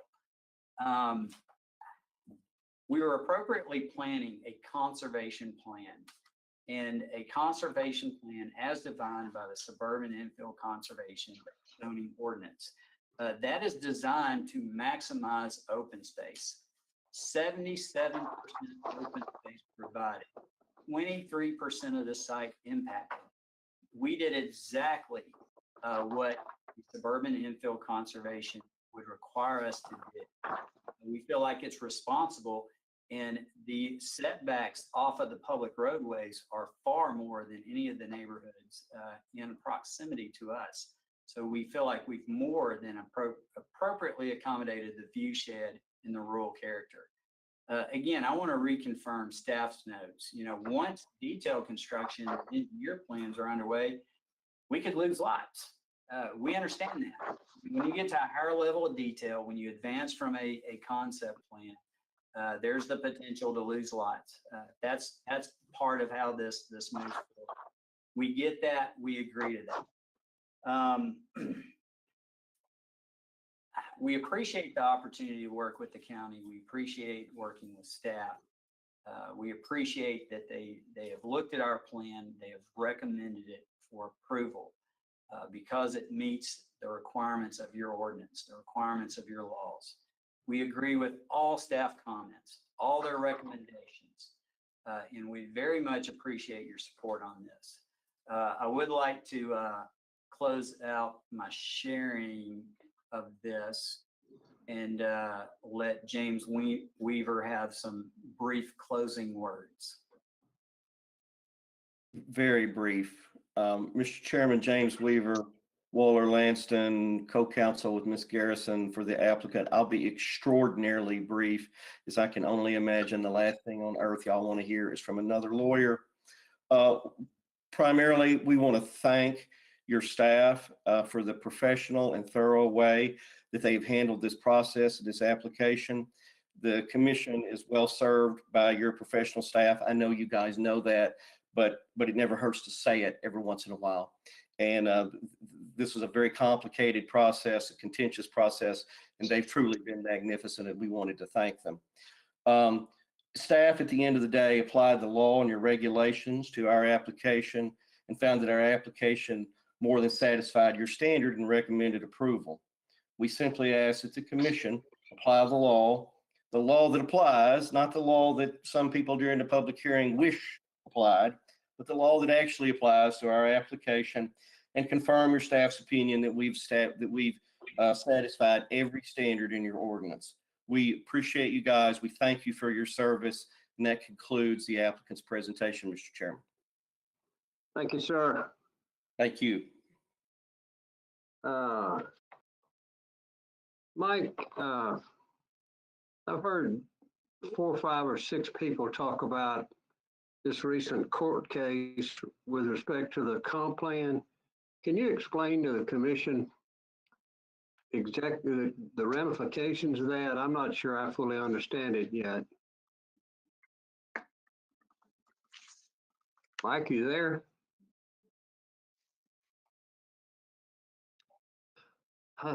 Well,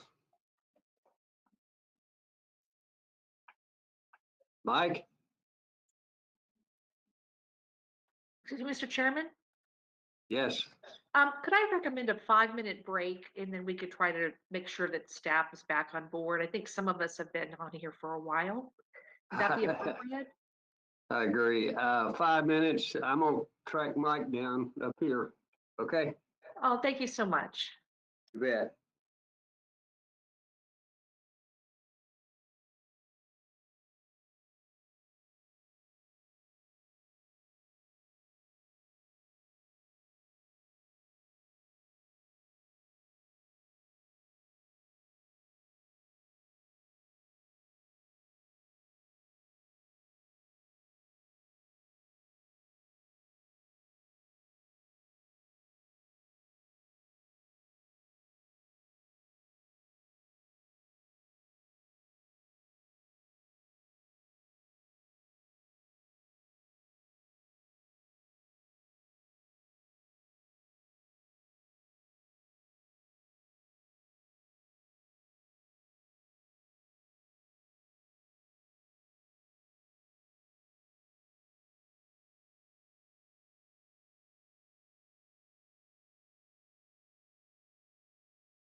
Mike's muting system broke down on us. We've got it running now. He heard the question, but he could not respond to it. So Mike, you there now? Yes, sir, I am. Can everybody hear me? Go ahead. Okay, so you were asking about the court ruling that was mentioned earlier in the meeting.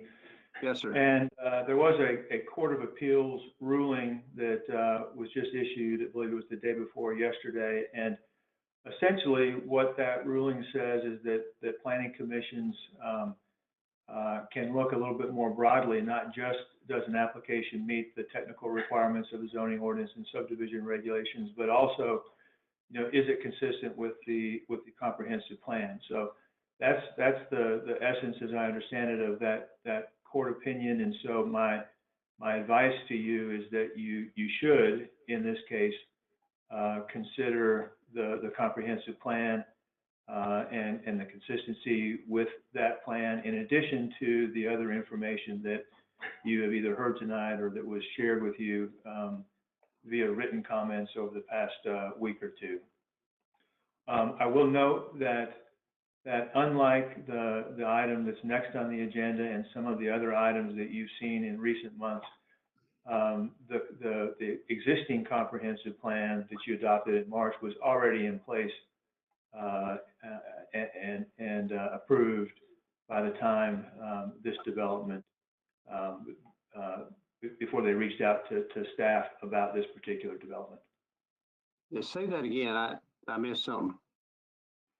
I was just pointing out, Mr. Chairman, that unlike the next item on the agenda and some of the others that you've seen in recent months, the comprehensive plan that you all adopted in March was already in place by the time that this particular applicant started to talk to us about this development.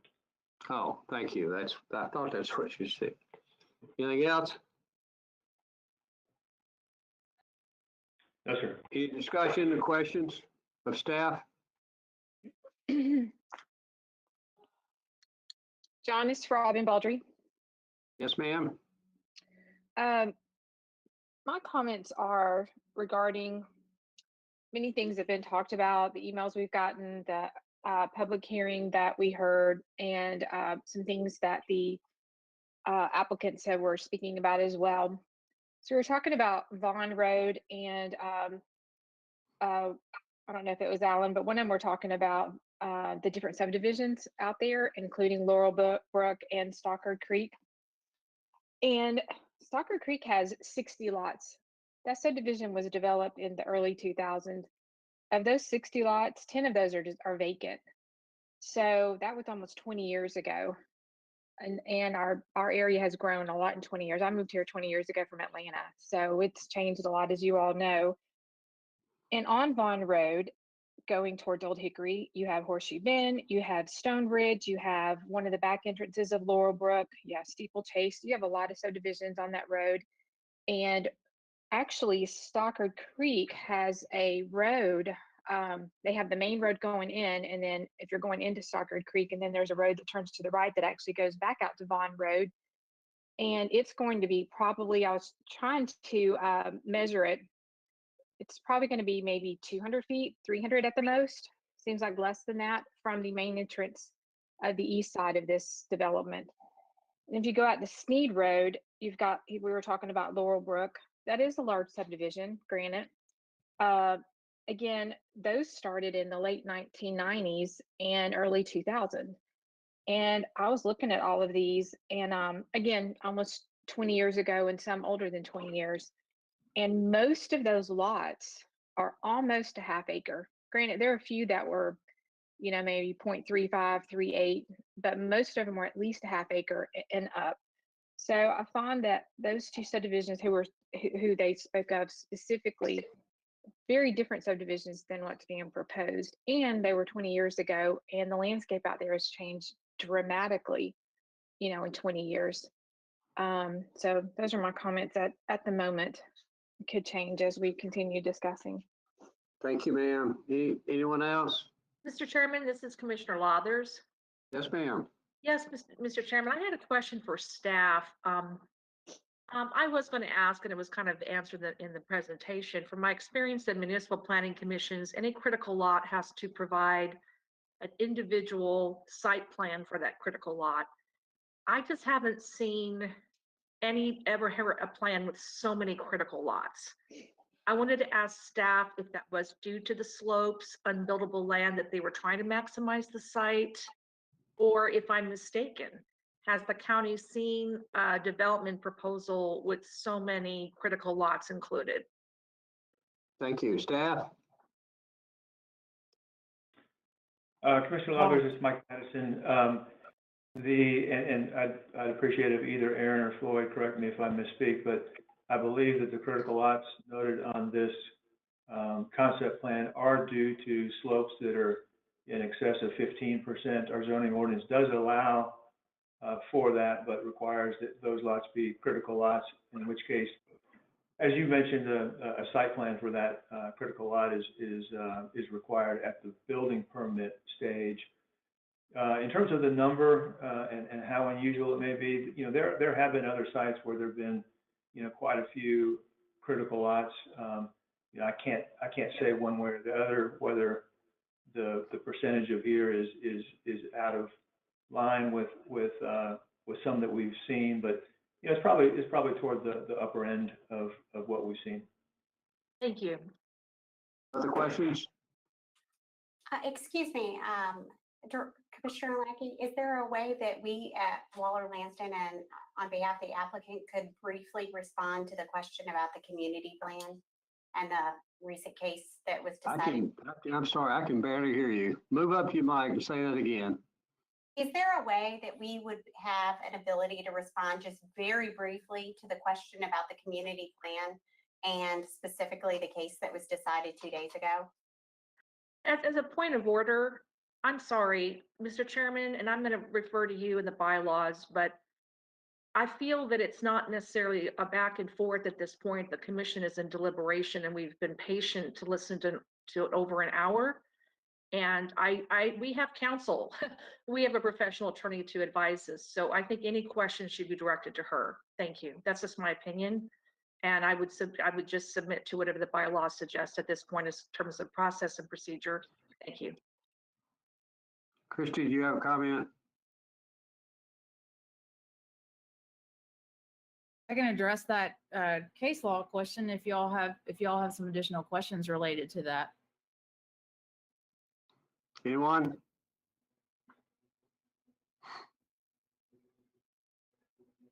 Chrissy, this is Commissioner Richter. I think just so to make sure that I understand it, that was just bringing to light that we can take into consideration the comprehensive land use plan as part of our decision-making process, and not just strictly the nuts and bolts requirements of the zoning ordinance and the subdivision regulations, correct? That's correct. But also just to clarify, the reason that you all can consider your comprehensive plan is because your subdivision regulations refer to and actually ask you to consider the comprehensive plan. In the past, the case law seems to have limited planning commission's discretion in that regard.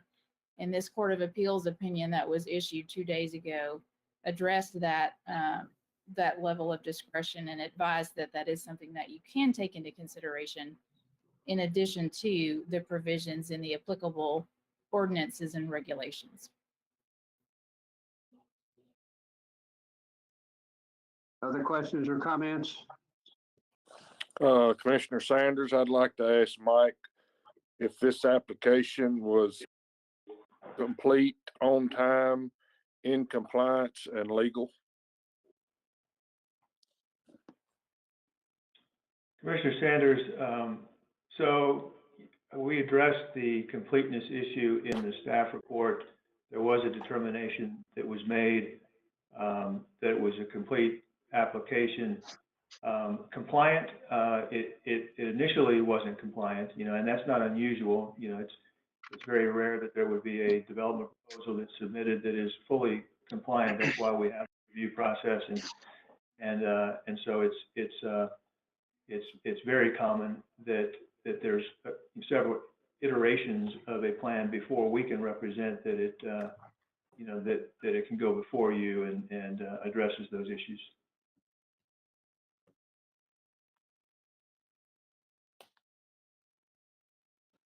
Christie, I have a question of council. And this is maybe part of what Eddie was asking there. When you say the comprehensive plan, are you talking about the 2040 comprehensive plan, or are you talking about the previous comprehensive plan? Thank you. Mr. Chairman, this is Christy Ransom. To answer the question of Commissioner McCord, it would be the applicable comprehensive plan, and the one that was effective at the time of this application is the one that was adopted in March of 2020.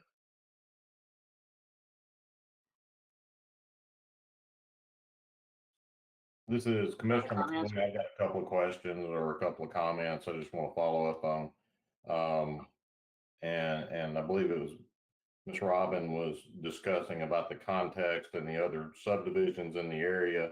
And with the exception of Stevens Valley, which is a different location, it's further down the road, it's closer to the commercial district along Highway 100.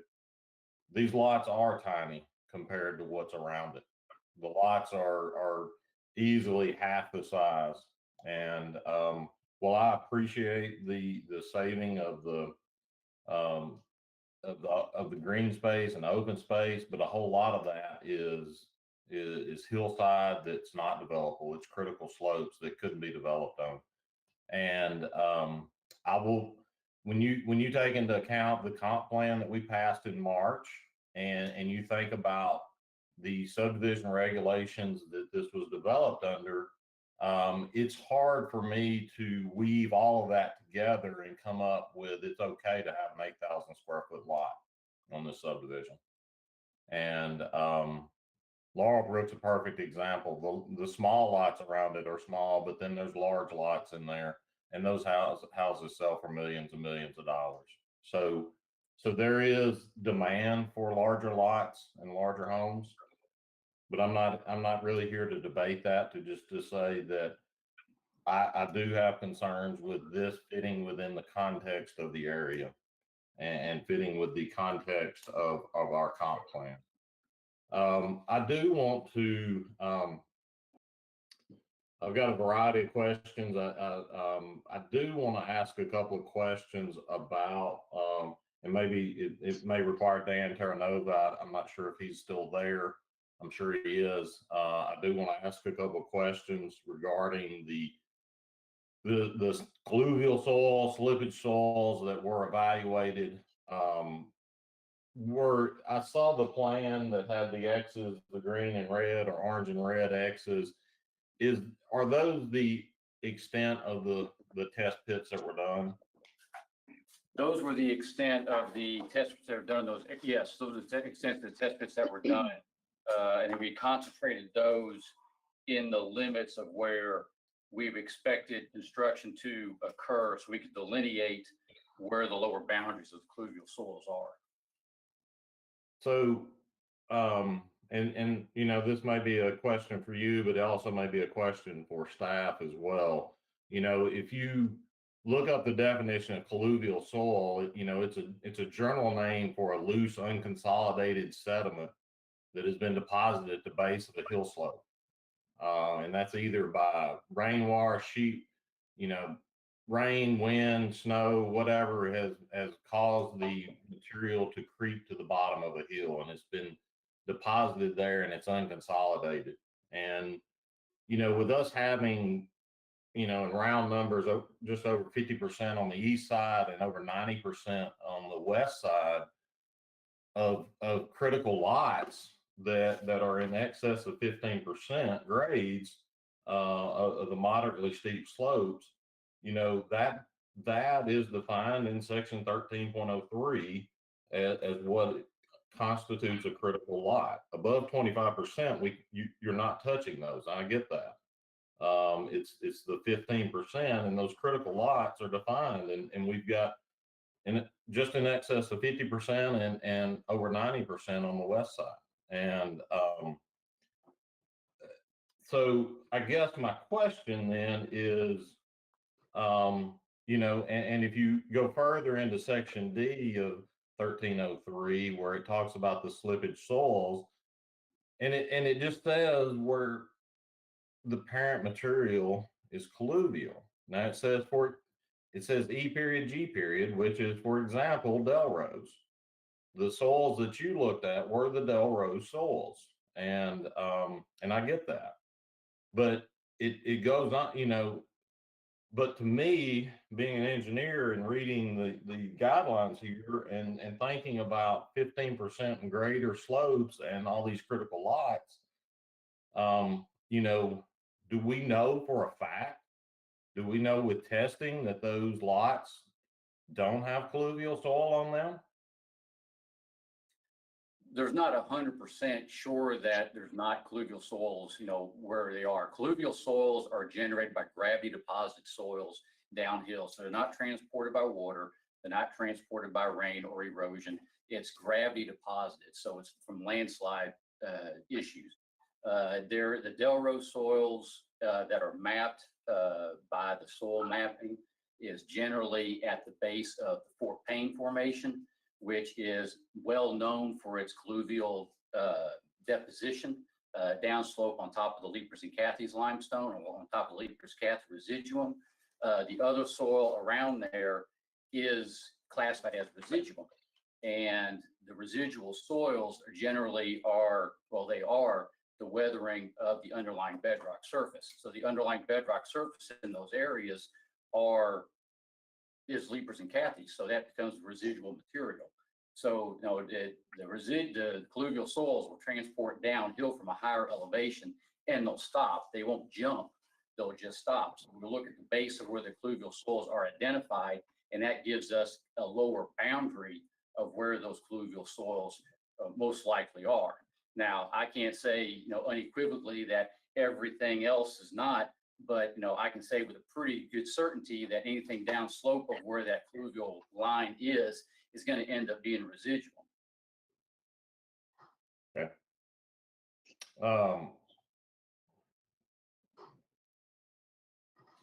And that, I get what you're saying.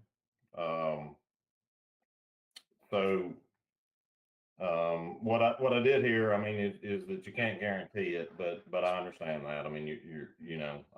Whether that's a regulation of the county to make you look at those other areas or not. I'm not here to argue that, and I don't want to shed any shadow on that or anything. But so let me ask a little, and this may be more towards the staff question. When we look up, I believe it's the hill that Reagan Smith noted out that was not considered a hilltop.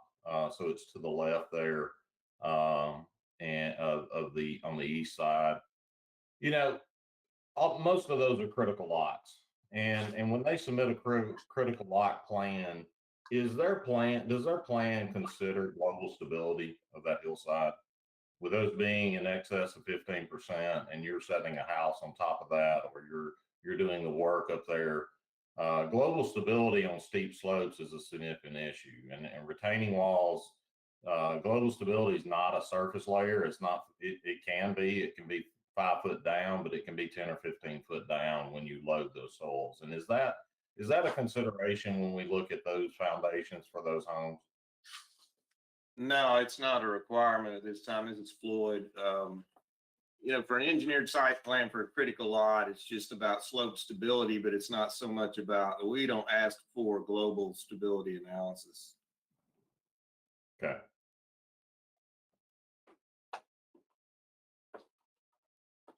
Anything else? John, I for now, that's good. Thank you. Someone else?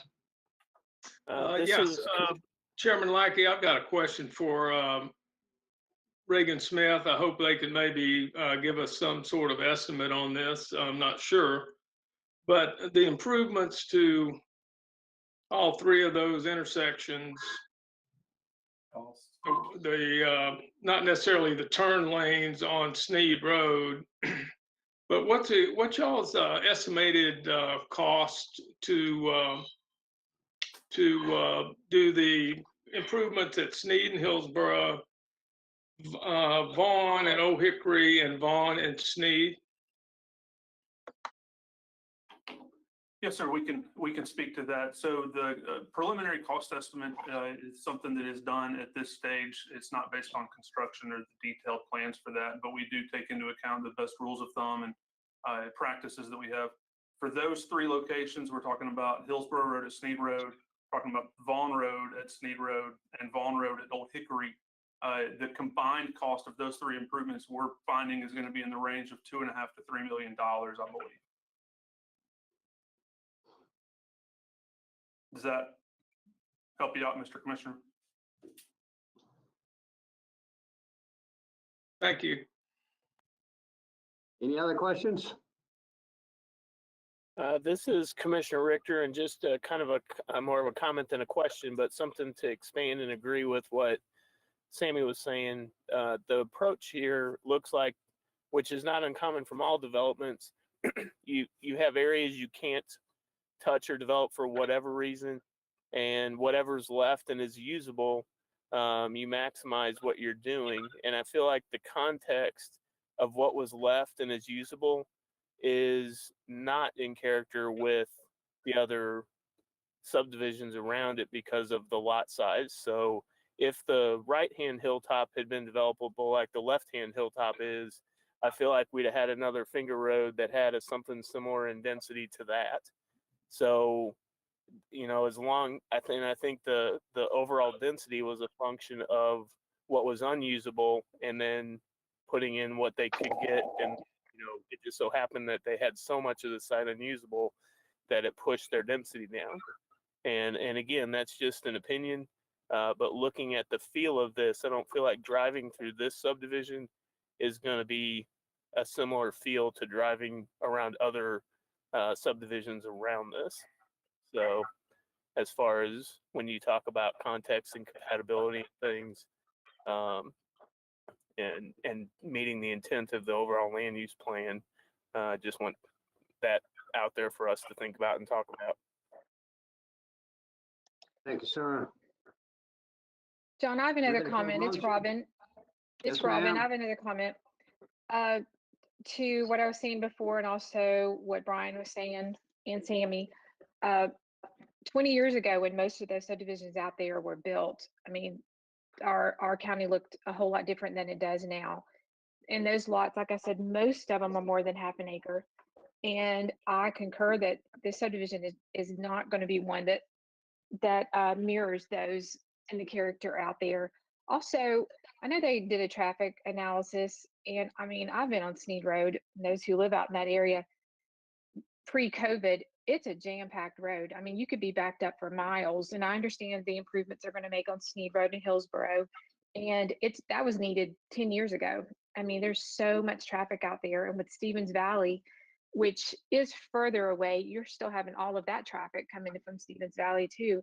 I just feel like just the traffic impact itself, and I saw the traffic study, I read it, I just don't see how it's fully going to support what's there, what's going to be there in the future. And and I'm concerned about what Sammy was talking about the soils, because I read about that, and I'm concerned about that as well. And and one reason why we adopted and then passed the new comp plan is to keep the character of our county. And I think that was important to all of us who were either on the committee, those who voted for it, which I was one. And this is the whole reason. 20 years ago it was a different story. Today it's very different, and I just think we need to think about that as well. Thank you, ma'am. Anyone else?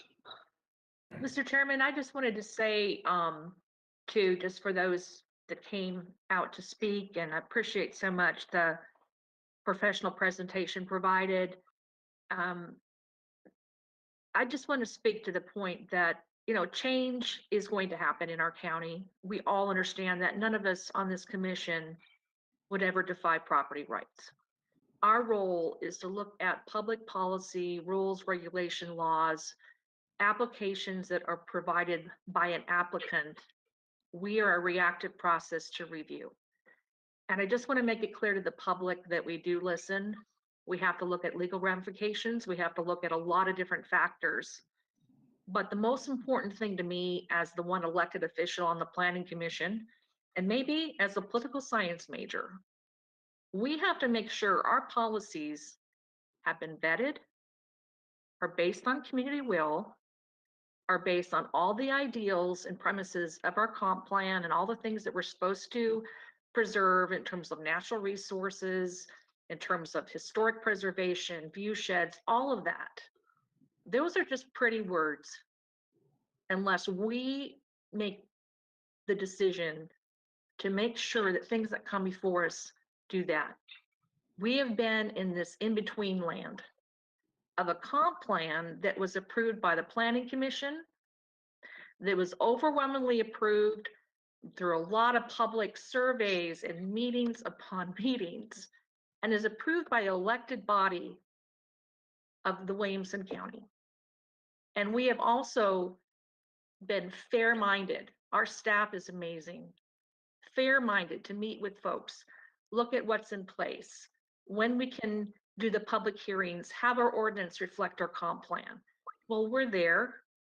And we also have a legal opinion that backs us up, not to be single-minded, but to think of the whole.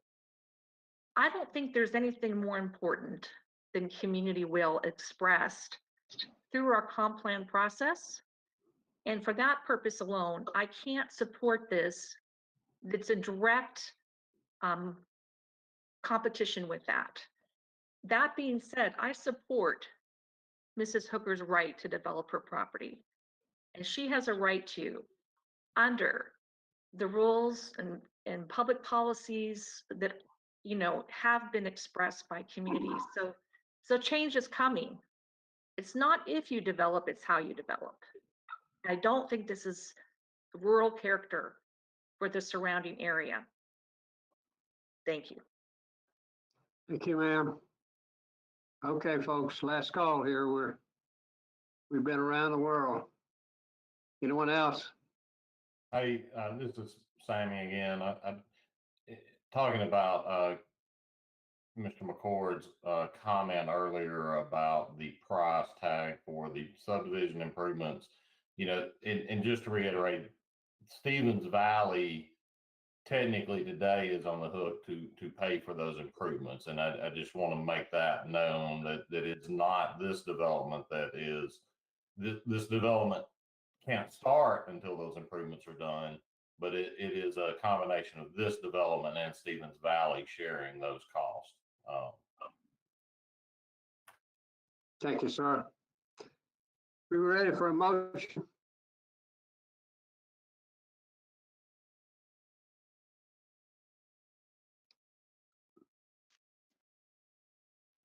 We have to have a motion, ladies and gentlemen. Mr. Chairman, I'll make a motion to disapprove this application based on concerns raised, material concerns raised by the public and by professionals that have come forward, and also on the basis that it is not consistent with the surrounding area or in line with the approved comprehensive 2040 plan for the county. Thank you, ma'am. There's a second? Commissioner Richter, second. Can I expand that? I completely agree with Commissioner Lathers that it's not in character with the area. And I guess I just can leave it at that. But I also would question too that, you know, it's in the gray area at best as far as whether or not it conforms to the land use plan that was in you know, under adoption when it was submitted. But yeah, definitely second. Thank you. I have a motion and a second. The motion is to disapprove the proposal. Mike, you ready? Yes, sir. Commissioner Baldry. Take the roll. Yeah, yes. Commissioner Hatch, I'm sorry, Commissioner Lane. Yes. Commissioner Lathers, Lathers, yes. Commissioner Lucian, Yes. Commissioner McCord,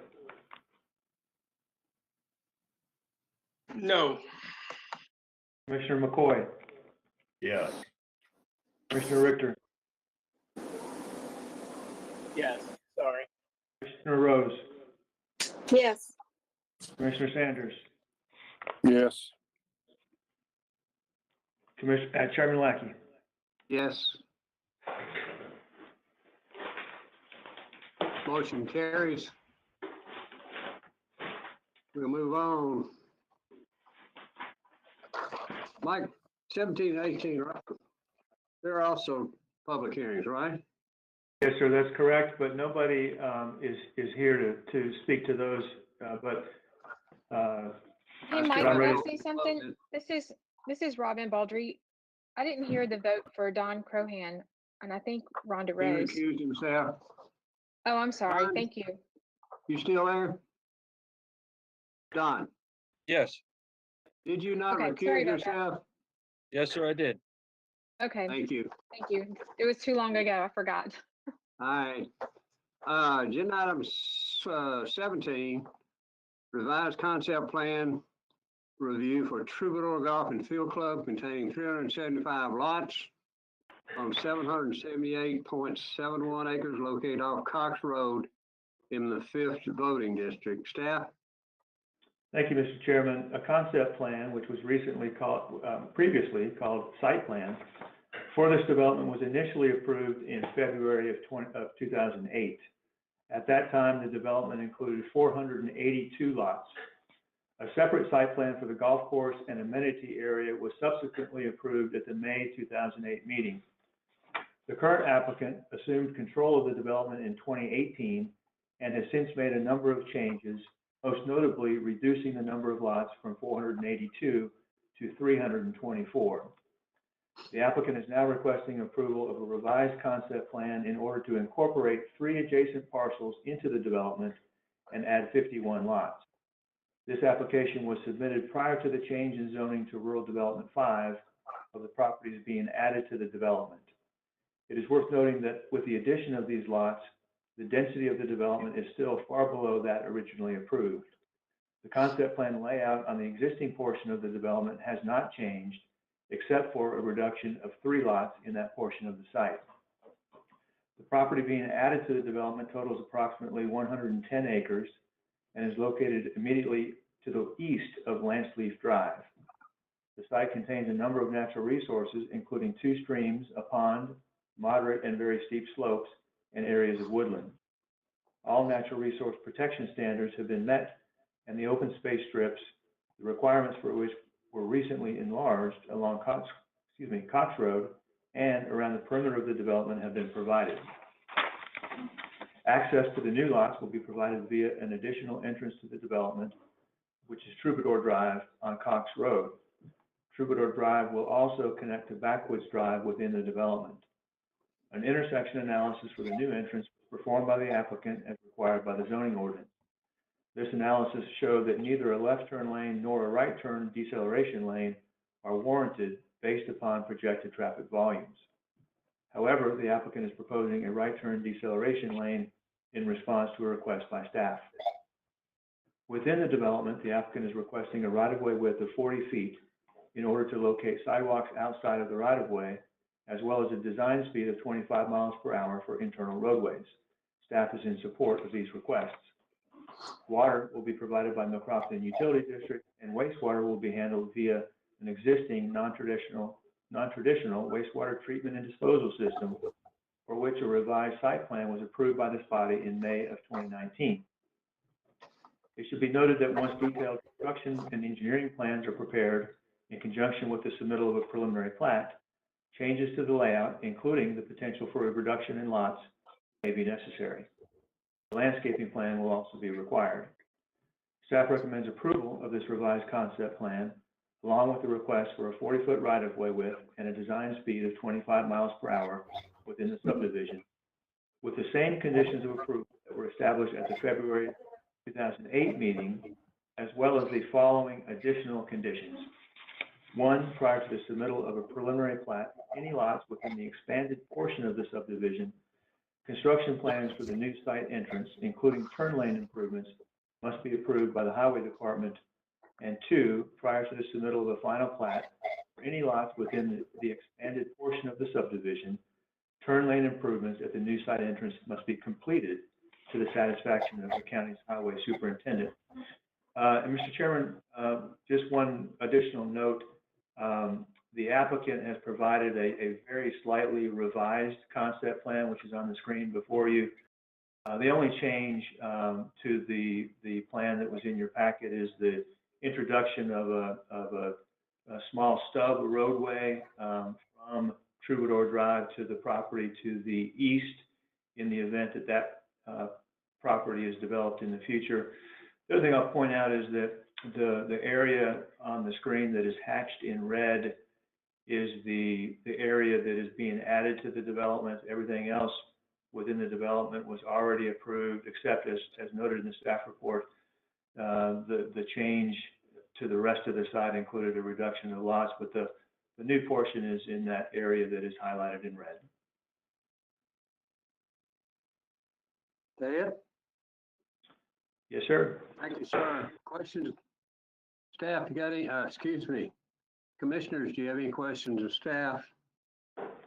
Mr. Chairman, let me just, if I may, real quickly, Mike Madison again, let me just note that this is a public hearing, but there is no one who is downstairs wanting to speak on this item. Christie, do I need to open and close it? No, Mr. Chairman, now that Mike announced that, we did have one person sign up, but I guess they've left. So now that that's been announced, Can't that's fine. understand why. Oh, so I don't need to open and close. No, sir, you're fine. Thank you. Okay, questions to staff? Anyone? Yes. This is Commissioner Lucision. Can you zoom in on the density history? Because this chart that you're showing on the screen, I don't see it in the set of plans that we received. And it's very helpful. Boy, can you scroll just a little bit so that whole thing can be seen?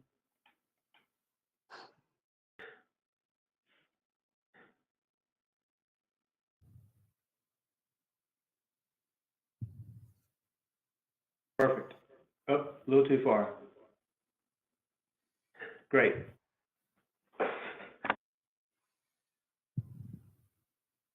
Goes from 482 to 421 to 324 back to 375. We are today. Did that answer your question? Yes, thank you. You bet. Anyone else?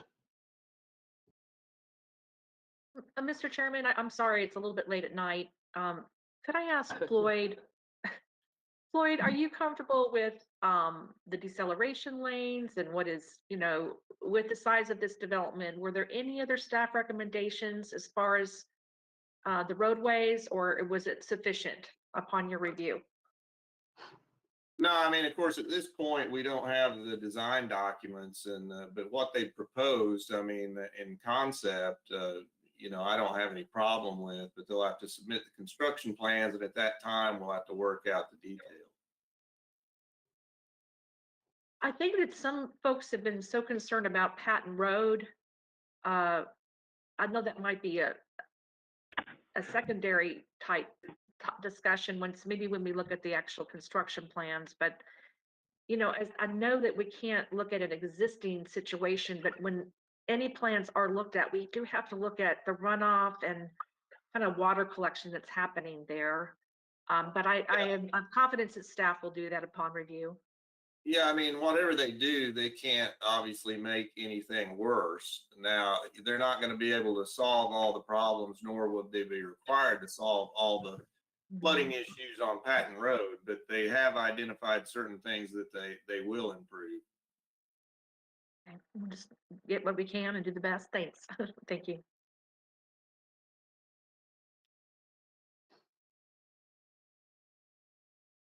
Other questions? Motion? Move for approval. This is Commissioner McCoy. I move for approval per staff's recommendation. Second, Commissioner Rick- Sanders. Motion made and seconded. Any further? Fair to vote. Mike, call it. Yes, sir. Commissioner Baldry, Yes. Commissioner Crohan, Yes. Commissioner Lane, Yes. Commissioner Lathers, Lathers, yes. Commissioner Lucian, Yes. Commissioner McCord, Yes. Commissioner McCoy, Yes. Commissioner Richter, Yes. Commissioner Rose, Yes. Commissioner Sanders, Yes. Chairman Lackey. Yes. Motion carries. Thank you. Continuing on the public hearings, that is agenda item 18, resolution to replace section 1305 with article 19 and revise article 23 concerning flood hazard reduction and compliance with NFIP. I have no idea what that is. Who's going to explain that, Mike? Mr. Heflin is going to explain this one. Thank you. Mr. Heflin, front and center. This is Floyd. By letter dated August 26, 2020, the Federal Emergency Management Agency notified Williamson County that a new flood insurance study and associated flood insurance rate maps incorporating changes for the Sycamore Lower Cumberland watershed would become effective February 26, 2021. Williamson County first must therefore adopt the new study and maps by ordinance prior to the effective date to maintain compliance with the National Flood Insurance Program. The attached resolution would fulfill that requirement. FEMA posted notice in the Williamson Herald and initiated a 90-day appeal period on May 16, 2019. No appeals were received. In addition, the state NFIP coordinators requested that we adopt the changes to their model flood hazard reduction ordinance. The requested changes would be incorporated in a new Article 19 and revised Article 23. These changes would not affect our current flood management activities. Staff recommends approval of the proposed amendment and recommends forwarding the resolution to the County Commission. Thank you, sir. I hear a motion. This is Commissioner McCoy. Move for approval per staff's recommendation. Commissioner Lathers, Richter, second. second. Sorry. Richter, second. We have a motion. We have a motion and a second. Any further discussion? Mr. Mike, Chairman, call the roll. I'm sorry, may I just say one thing, Mr. Chairman? It's quick. All right. I just want to thank Floyd for this, and those who are not familiar with the National Flood Insurance Program. As a government entity, if we keep this all up to date, heaven forbid a May 2010 occurrence happens again, a 500-year flood, and properties Amen. that are negatively affected can apply for relief. So this is very important. Thanks for your work on it. Thank you. Well, and I would also like to thank Aaron and Christy because they helped in the drafting of this, and Aaron's got to go in and revise all the documentation. Thank you. Very much. I'm not going to try again.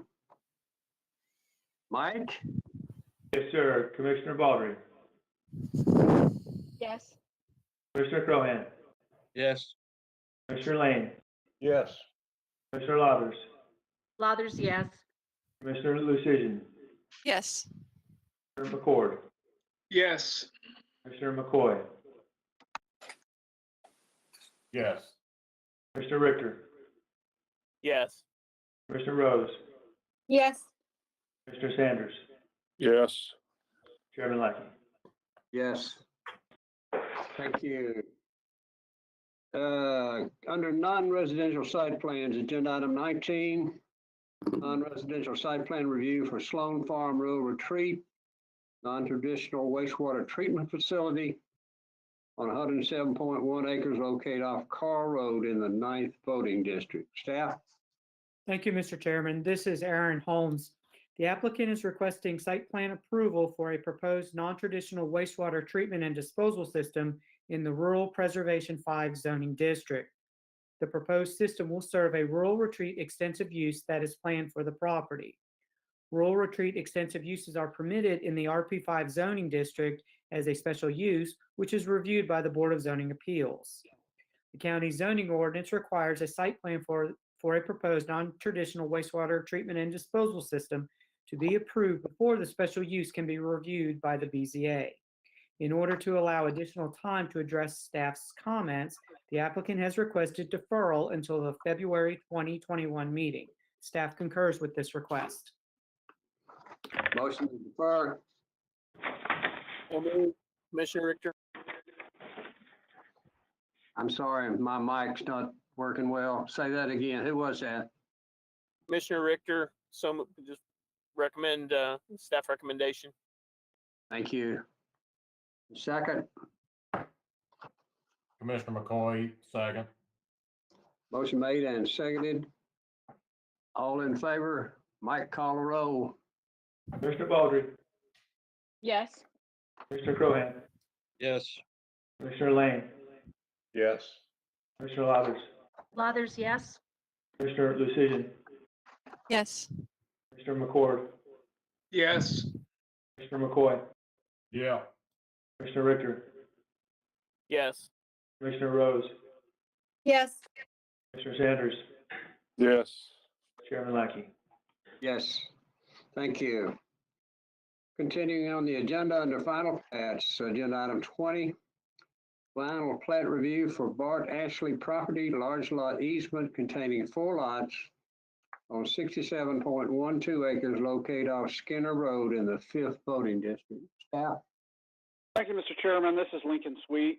The subject property is approximately 67 acres in size and is located off Skinner Road, approximately 1/2 mile south of Burke Hollow Road. The applicant is requesting approval of a large lot easement subdivision in order to create 4 lots off a new 50-foot ingress-egress utilities easement. The site contains natural resources requiring protection, including steep slopes, slippage soils, wetlands, and woodlands. There are moderately steep and very steep slopes outside of building envelopes and moderately steep slopes in the building envelope of Lot 1. Qualified professionals have confirmed that slippage soils and wetlands regulations have been met. The site is also under two-thirds tree canopy coverage. All zoning ordinance requirements, including those regarding the protection of natural resources, have been met. The applicant is proposing individual septic systems for the lots, and the Williamson County Department of Sewage Disposal Management has approved the request.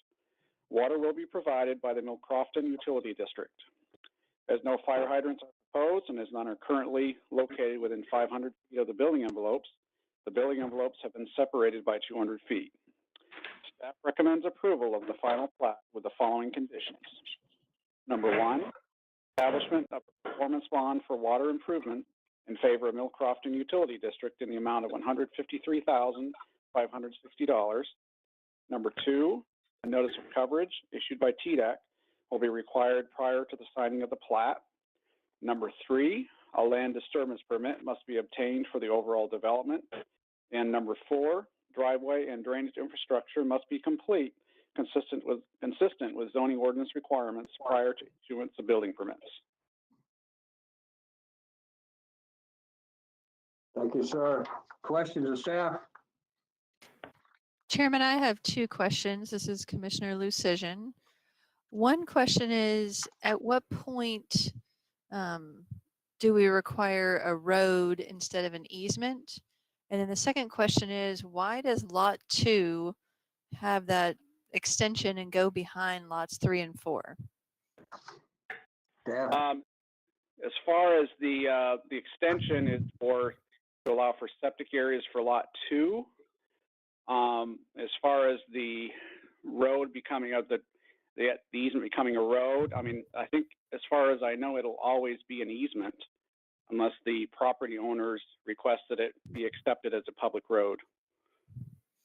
Right. I guess I'm asking, is there a threshold at which we say, oh, okay, you have 5 or more lots, they need to be on a road versus an easement?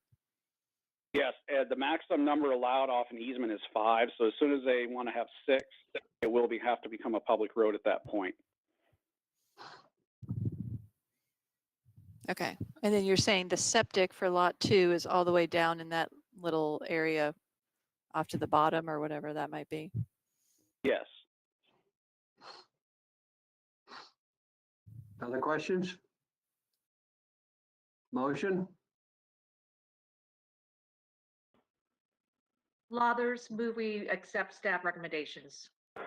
McCoy, second. Was made and seconded. Prepare to vote. Mike, call the roll. Commissioner Baldry, Yes. Commissioner Crohan, Yes. Commissioner Lane, Yes. Commissioner Lathers, Lathers, yes. Commissioner Lucian, Yes. Commissioner McCord, Yes. Commissioner McCoy, Yes. Commissioner Richter, Yes. Commissioner Rose, Yes. Commissioner Sanders, Yes. Chairman Lackey. Yes, motion carries. Thank you. Continuing on our final plats. Agenda item 21, final plat review for Nelson Creek large lot easement containing 5 lots on 26.49 acres located off of Crockett Lane in the 5th voting district. Staff? Thank you, Mr. Chairman. This is Lincoln Sweet again. The subject property is approximately 26 acres in size and is located off Crockett Lane, approximately 350 feet east of Nolensville Road. The applicant is requesting approval of a large lot easement subdivision in order to create 5 lots off a new 50-foot ingress-egress utilities easement. The site contains natural resources requiring protection, including steep slopes, wetlands, and woodlands. Moderately steep slopes are found on Lot 2. A qualified professional has located wetlands on the site, and they are shown on the plat accordingly. The site is approximately 50% under tree canopy. All zoning ordinance requirements, including those regarding the protection of natural resources, have been met. The applicant is proposing individual septic systems for the lots, and the Williamson County Department of Sewage Disposal Management has approved the request. Water will be provided by the Nolensville College Grove Utility District. Fire hydrants are proposed within 500 feet of the building envelopes of all 5 lots. Staff recommends approval of the final plat with the following conditions. Number 1, establishment of performance bonds for water improvements in favor of Nolensville College Grove Utility District in the amount of $170,000 for site work and $100,000 for Horton Highway crossing. Number 2, a notice of coverage issued by TDEC will be required prior to the signing of the plat. Number 3, a land disturbance permit must be obtained for the overall development. And number 4, driveway and drainage infrastructure must be complete, consistent with zoning ordinance requirements prior to issuance of building permits. Thank you, sir. Any questions? Chairman Lackey, this is Commissioner Lucian. Are we looking at the right site plan on our screen? Staff? Floyd, you doing that? Thank you. Thank you, Joe ma'am. said to blame it on him. He's in my office bothering me. Oh, all right. We got to share the blame. Questions? Comments? Motion? Commissioner McCoy, I move we approve per staff recommendation. Richter, second. Motion made and seconded. Mike? Yes, Take it sir. ahead. Last one tonight. Commissioner Baldry, Yes. Commissioner Crohan, Yes. Commissioner Lane, Yes. Commissioner Lathers, Lathers, yes. Commissioner Lucian, Yes. Commissioner McCord, Yes. Commissioner McCoy, Yes. Commissioner Richter, Yes. Commissioner Rose, Yes. Commissioner Sanders, Yes. and Chairman Lackey. Yes. I'll entertain a motion to go night-night. So moved. So moved. We're out of here. Thank you, ladies and gentlemen. Appreciate your diligence and thoroughness